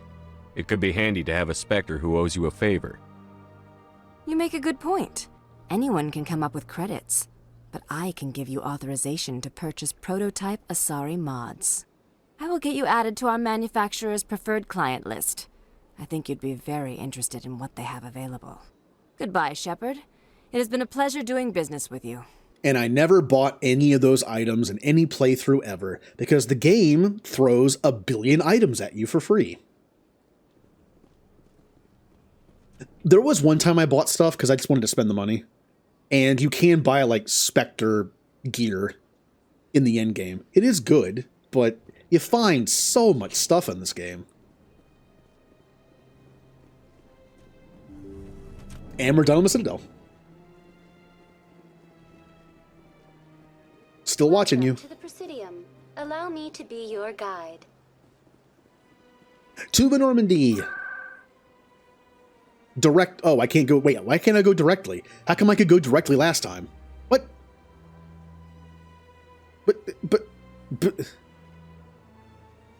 But that doesn't make any sense. How come I went back to the Normandy directly before and now I can't? Well, that's weird. I guess I'm going to CSEC then. Odd. There, the only missions I have left when I come back here, there's one where I talk to the other reporter, and there's one where I talk to Conrad again. And I think that's kind of it until, like, the end game. Am I imagining things, LT, or are your abilities getting stronger? I've always held back a little when I use my powers on living targets. Fear of hurting someone, I guess. But after what I saw on Eden Prime, I'm not holding back anymore. Not against a Geth, not against anyone. Yeah, I can relate to that. When I was younger, like elementary school young, I took a martial arts class like a couple times a week for like 3 years. I barely learned anything because it was like a very big class, and they really didn't. It was kind of like how do I explain this?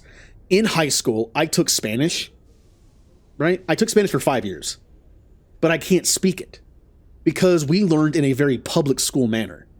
I learned a lot of conjugation, and that's about it. But I couldn't speak the language because we didn't just stop and speak it. It was just like on paper, and it was for testing. They wanted good test scores. But then when my 5th year I took Spanish, I actually got a teacher who like knew what he was doing, and he made everyone speak Spanish for 5 minutes at the beginning of every class, and I couldn't do it. And he was just like, I think he gave me a pity C for the year because he knew who I had the previous like 3 years.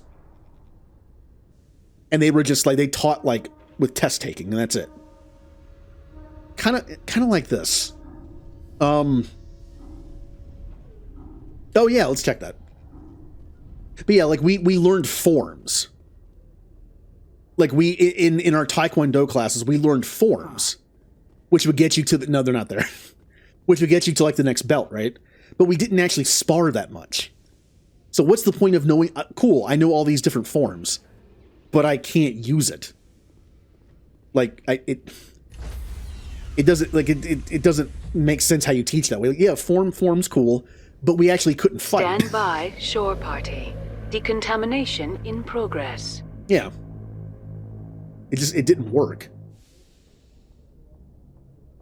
Logged. The commanding officer is aboard. XO Presley stands Hey. relieved. We sparred sometimes, but it really didn't do anything. We were just kind of like slapping at each other. Like there wasn't like an actual form to it. I don't know. We just didn't learn that much. And I actually went to one tournament and I did terrible because I had never actually sparred that much. Like I never actually just fought somebody. And when I did, not only was I bad at it, but I also held back because the people they paired me with were smaller than me. When I was a kid, I was actually like average size. And then in 4th grade, I gained a bunch of weight out of nowhere. Probably a medical thing that I never figured out what it was. I now know I have a thyroid issue, so maybe that was that back then. I don't know. But I was paired with kids who were like a year younger than me, and because I gained all that weight, I was much bigger then. And I was just like afraid of hurting somebody, so I held back. Like when I hit somebody, I didn't hit them very hard, that kind of thing. I never learned to like let go and just try my best in it. Like I always held back. I mean, when you're sparring in a tournament, you should probably hold back a little bit, but I never learned to like get past that. So I did terrible.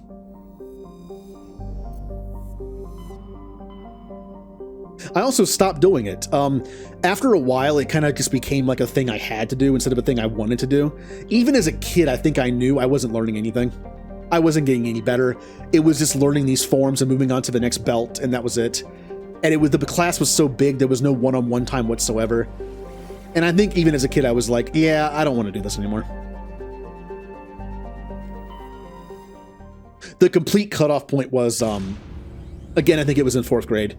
I hurt my foot and had to wear like a boot for like a week or two. And in that time, I couldn't do any classes. And once it was healed, I was just like, you know what? I kind of enjoying life better not taking these classes anymore. So I'm good. I don't want to do it anymore.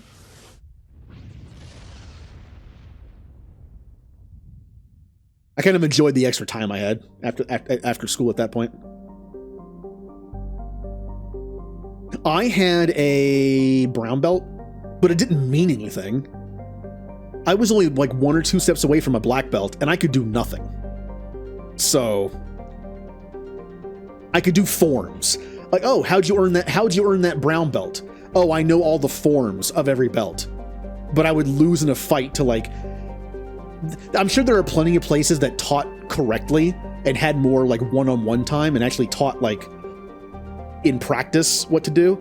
And I'm sure they could just destroy me. Like, I'm sure like there was like a yellow belt, like a white belt somewhere who would just destroy me because I didn't know what I was doing. Like, I had a close to a black belt and it means nothing. Just like I took Spanish for 5 years and it means nothing. Because it was just like test taking Spanish. Oh, you want me to want me to conjugate that verb in 20 different forms? Cool, I can do that. Oh, you want me to actually like have a conversation with you? Can't do that. But man, it'll be the right tense.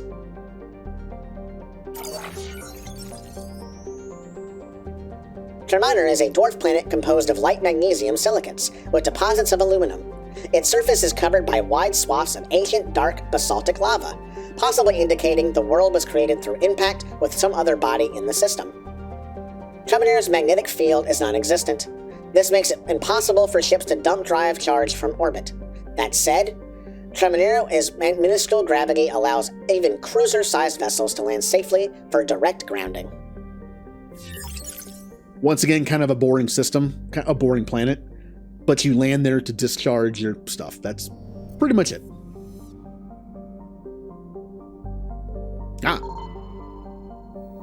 Also, this place was about money, and you could, even as a kid, I knew that, because they kept inventing new belts. Like before, it was like the typical like white, yellow, green. It was white, yellow, green, like blue, red, brown, black. Then they invented like 5 new belts for money, because every time you got a new belt, it required a money payment for like the jump and belt. So it went, then by the time I was done there, it was like, what was there? There was black. The very beginning was still the same. It was like white, yellow, green, blue, red. Then they introduced a like red and black belt, but it came after brown. It was weird. It was like red, brown, red and black, black. And then they introduced a white and black that was after the red and black, which doesn't even make that much sense. They just kept inventing belts to like get more money out of people and have like more forms to be learned, more money to spend. It took longer to get to each belt now. I don't know. While scanning the asteroid field in the Sparta system, you found signs of habitation. A recon team was sent to investigate one of the larger asteroids. The rock had a small functioning biodome, but no sign of anyone still living there.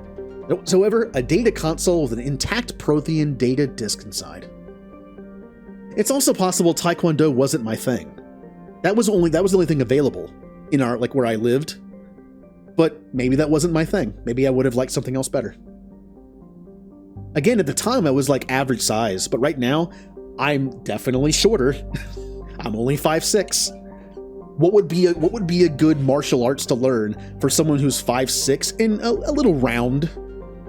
I have a low center of gravity. I'm sure that might be helpful in something.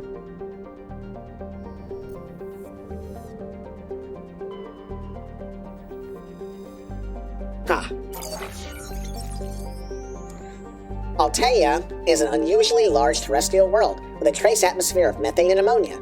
The surface is frozen and mainly composed of sandstone and other sedimentary rocks with deposits of iron and chlorides. Judging by the sedimentary composition of the crust, it appears that Altea once possessed an atmosphere thick enough to support some form of liquid. What cataclysm stripped the atmosphere and left the planet to freeze is not currently known. Mystery.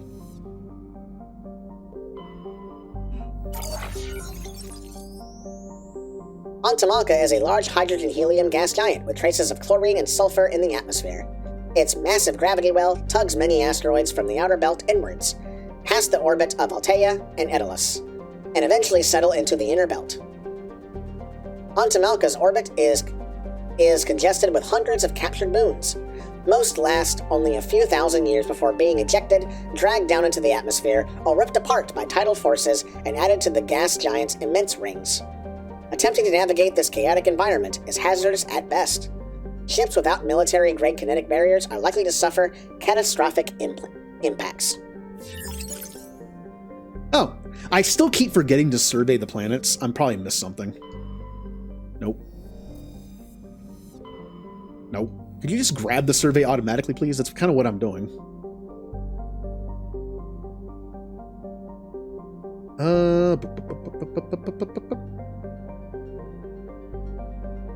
Nothing. And you know something else I kind of wanted to do when I was there? Talking the Taekwondo stuff again. Weapon training. We never got to use a weapon.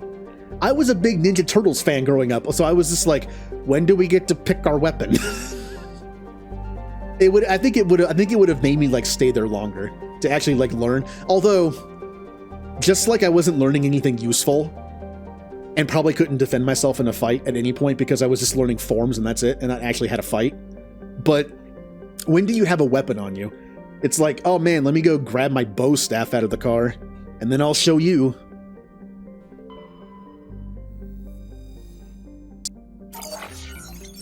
Small, distant Alsagus is a small terrestrial with a trace atmosphere of methane and argon. The surface is composed of water ice and calcium with occasional deposits of light metals.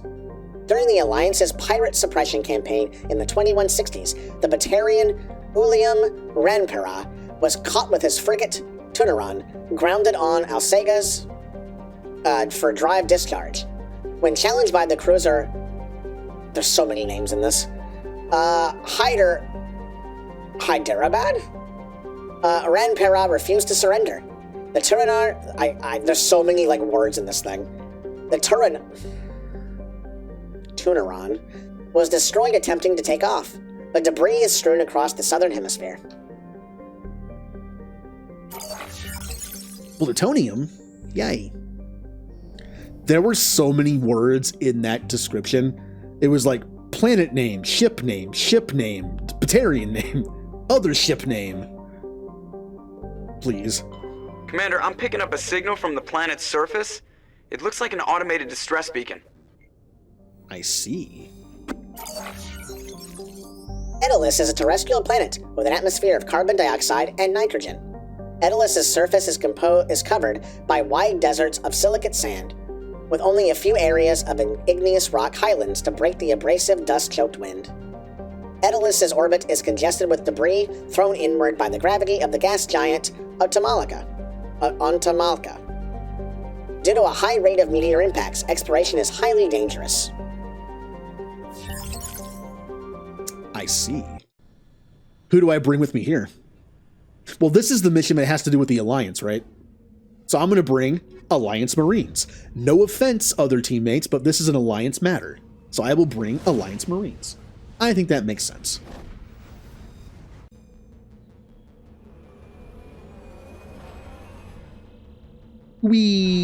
Also, this planet has a Thresher Maw.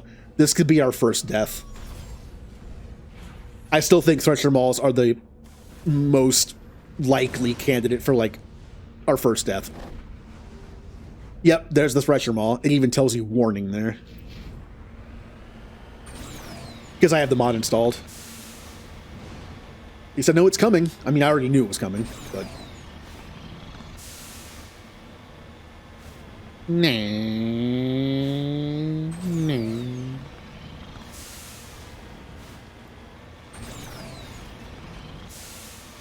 Or as James says, it's like, it could climb and climb for days. Except right here. Why am I going this way? Let's just go around. That's not the Mako way, though. We go up. No, my boost.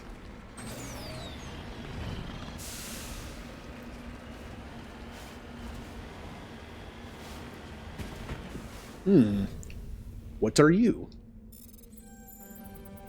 Hold on, I have to hack the rocks. Give me a second. Polonium.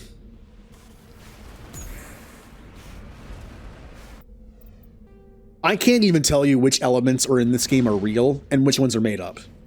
I think most are real, but there's a handful that I read that I'm like, is that a Mass Effect element? We'll see if I find one, but I look, it's been a long time since I took chemistry. I don't remember. Of course, you have the part of the periodic table that's just like made up, basically.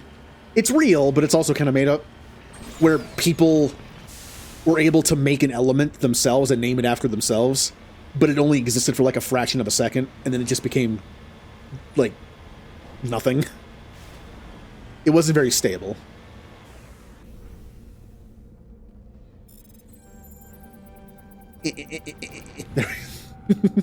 Palladium, I think it said.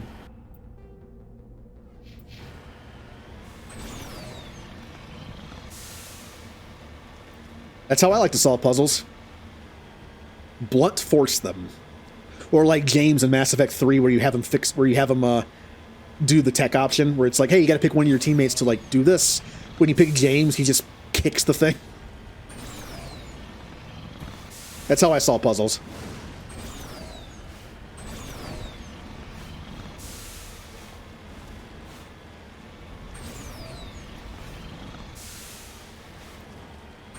Ooh, what are you?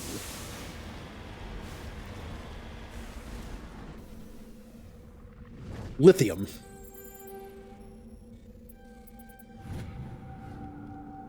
Well, I know you're real. Now, how annoying is this going to get to? Judging by the map, it kind of looks like it's in a weird spot. Maybe not, though. Maybe not. Like, it looked like it was kind of like a hilly area.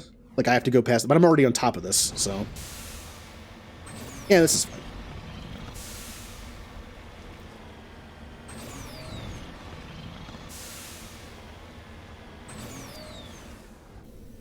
Hello, probe. Oh, electronic skill too low. Oh, it's because of who I brought. Kanan, why are you so bad at this? What about now?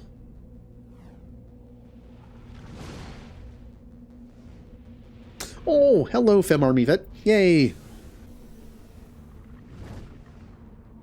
Now I can do it. Caden, good job. Caden took a quick online course, and now he's good. I need to go through my inventory. I've collected a bunch of stuff. Oh man, I don't want to fight the Thresher Maw. It's going to give me my first death. I don't want to fight it.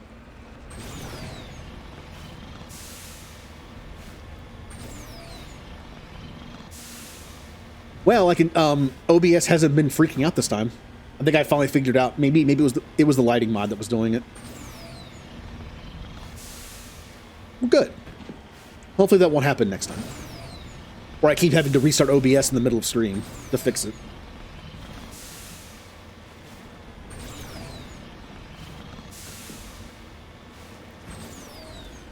So what's over here? Oh. Alright, we gotta hack the body. Oh no. No, look out, it's... Okay, good. So let's hack the body for evidence and information. Good job. You found Captain Mylon's identification tag. How it ended up here is impossible to know for sure. Alright, well, it's time. I can't save the game? Why can't I save the game? There. I don't know why I couldn't save it there. Okay. Alright. Our first Thresher Maw fight. These don't get any easier. I mean, our characters level up and get better skills and better weapons, but the Mako stays the same. So Thresher Maws are going to be a threat this entire game.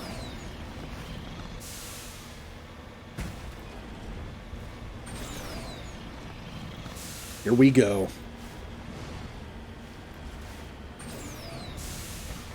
Let's save our... I'm going to make sure I have enough... I have full boost by the time I get there. Like, as soon as it pops up, I want to have access to my boost, so... Alright, no more boosting. I know you're there. The mod told me so. There you are. That's hard to dodge with that boost.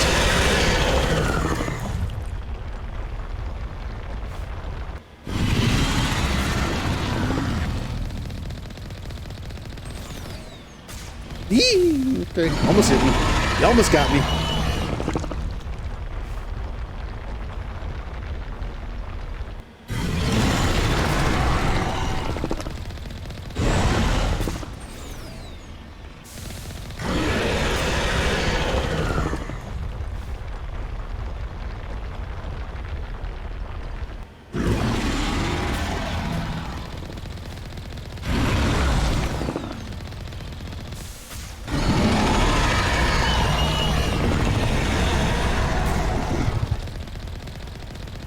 Hello?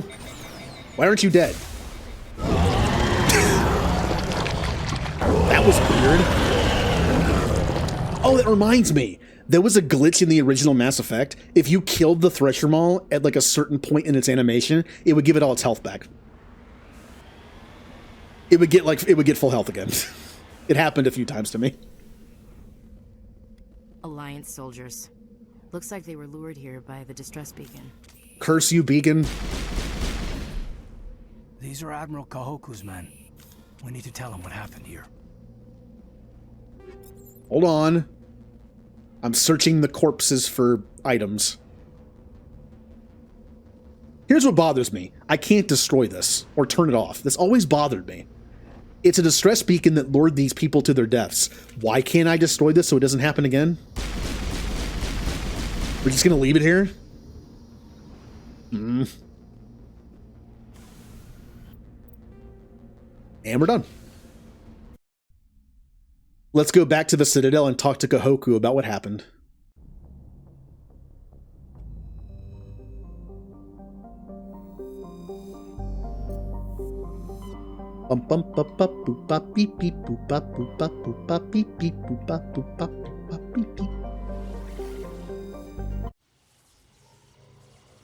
Yeah, we just leave it there. It's okay. Someone else will come along and take care of it. I mean, the Thresher Maul's dead. Except it's not. The Thresher Maul doesn't look like it dies, does it? It just retreats. It's fine. I'm sure no one will be harmed by that Thresher Maul again because the beacon will lure them there. Maybe we just bomb it from orbit. Hey, Joker, can you take care of that?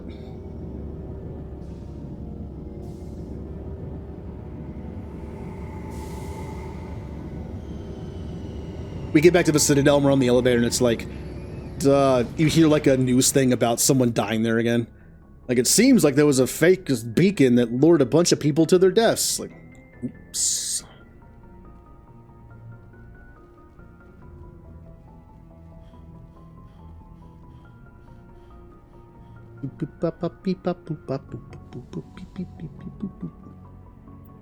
Doesn't really matter who I bring. We're going there for one conversation, but it is an Alliance conversation.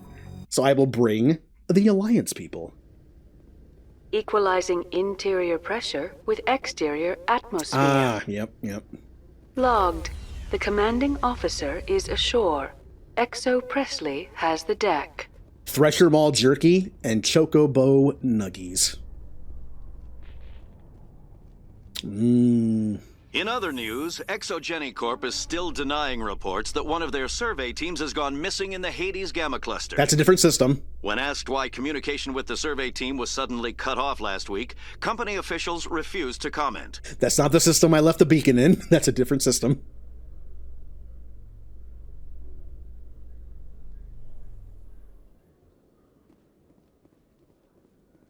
All right, Presidium, Citadel Tower.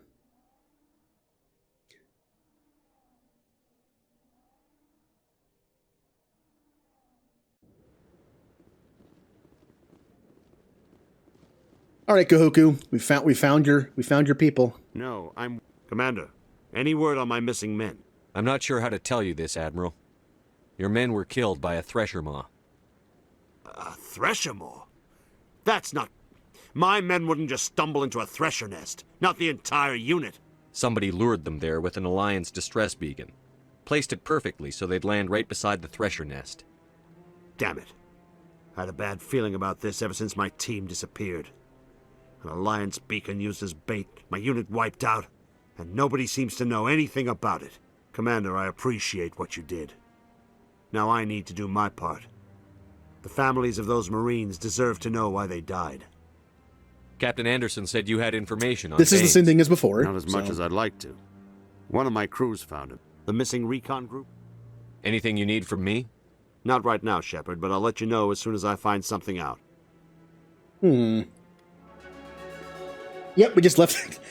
Shepard, what did you do about the beacon? I'm sure you, did you destroy it or turn it off to find, maybe we could use it for evidence or something. Like, oh, I left it on. Like, Shepard, you did what? Yeah, why would I turn it off?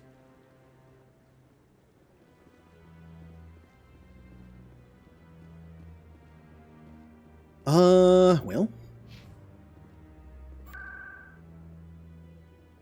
So I can request new squad members, but I can't go back to the Normandy like I did before. That is really weird. Aw. It let me go back to the Normandy directly once. Maybe you can only do it from a certain area, but then that's kind of the same thing as it. Okay, whatever. Back to the Normandy. Coming up in a report later today, Emily Wong investigates corruption on the Citadel and uncovers a full-blown crime syndicate. Oh. Emma Rivette, thank you for the 200-bit cheer. Yay. 200 war assets. That is, let me do math real quick. 20 times better than Conrad Werner's. That is 20 times better than Conrad Werner's war asset.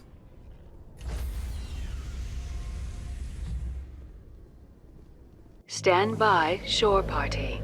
Decontamination in progress.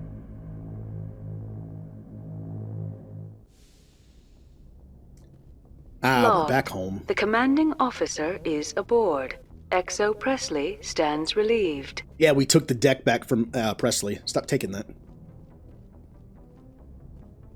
Oh yeah. Well, I remember to do it. We're at the usual stopping point for stream right now at 10, but I'm going to go a little bit longer. Little bit longer.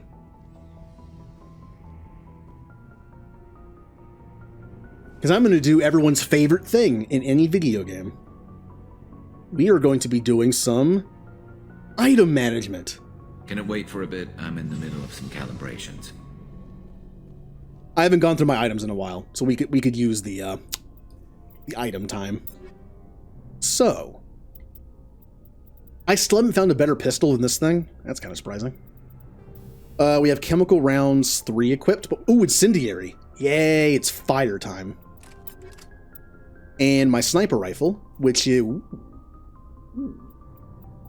that's an upgrade all around. Armor piercing round 3 is still probably the best thing. There's so many robot enemies in this game. 25%, that's the same thing. Yeah.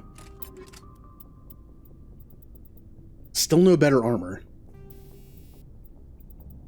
I have shield battery 3 for 50 shield. I could do health regeneration. Or I could do damage protection. I'll just stick with the shield. That's it for me. I don't have a lot.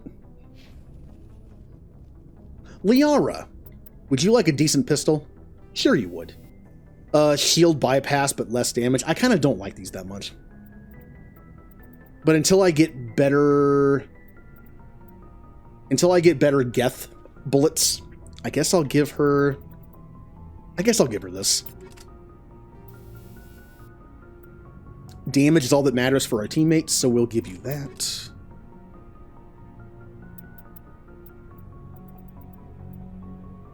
That's way worse on damage protection, but also way better on that.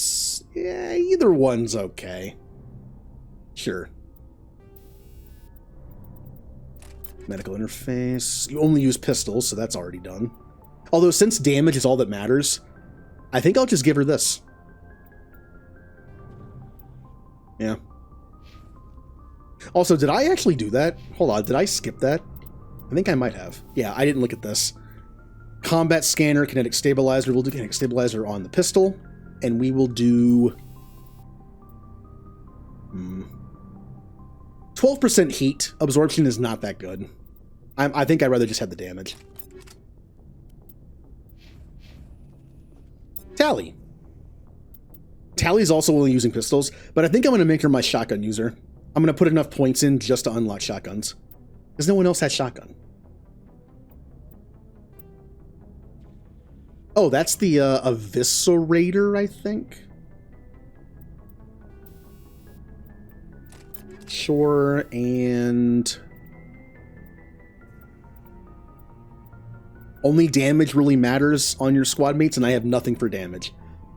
So I'll just throw in something like this. Maybe it matters, maybe it doesn't. I don't think it does.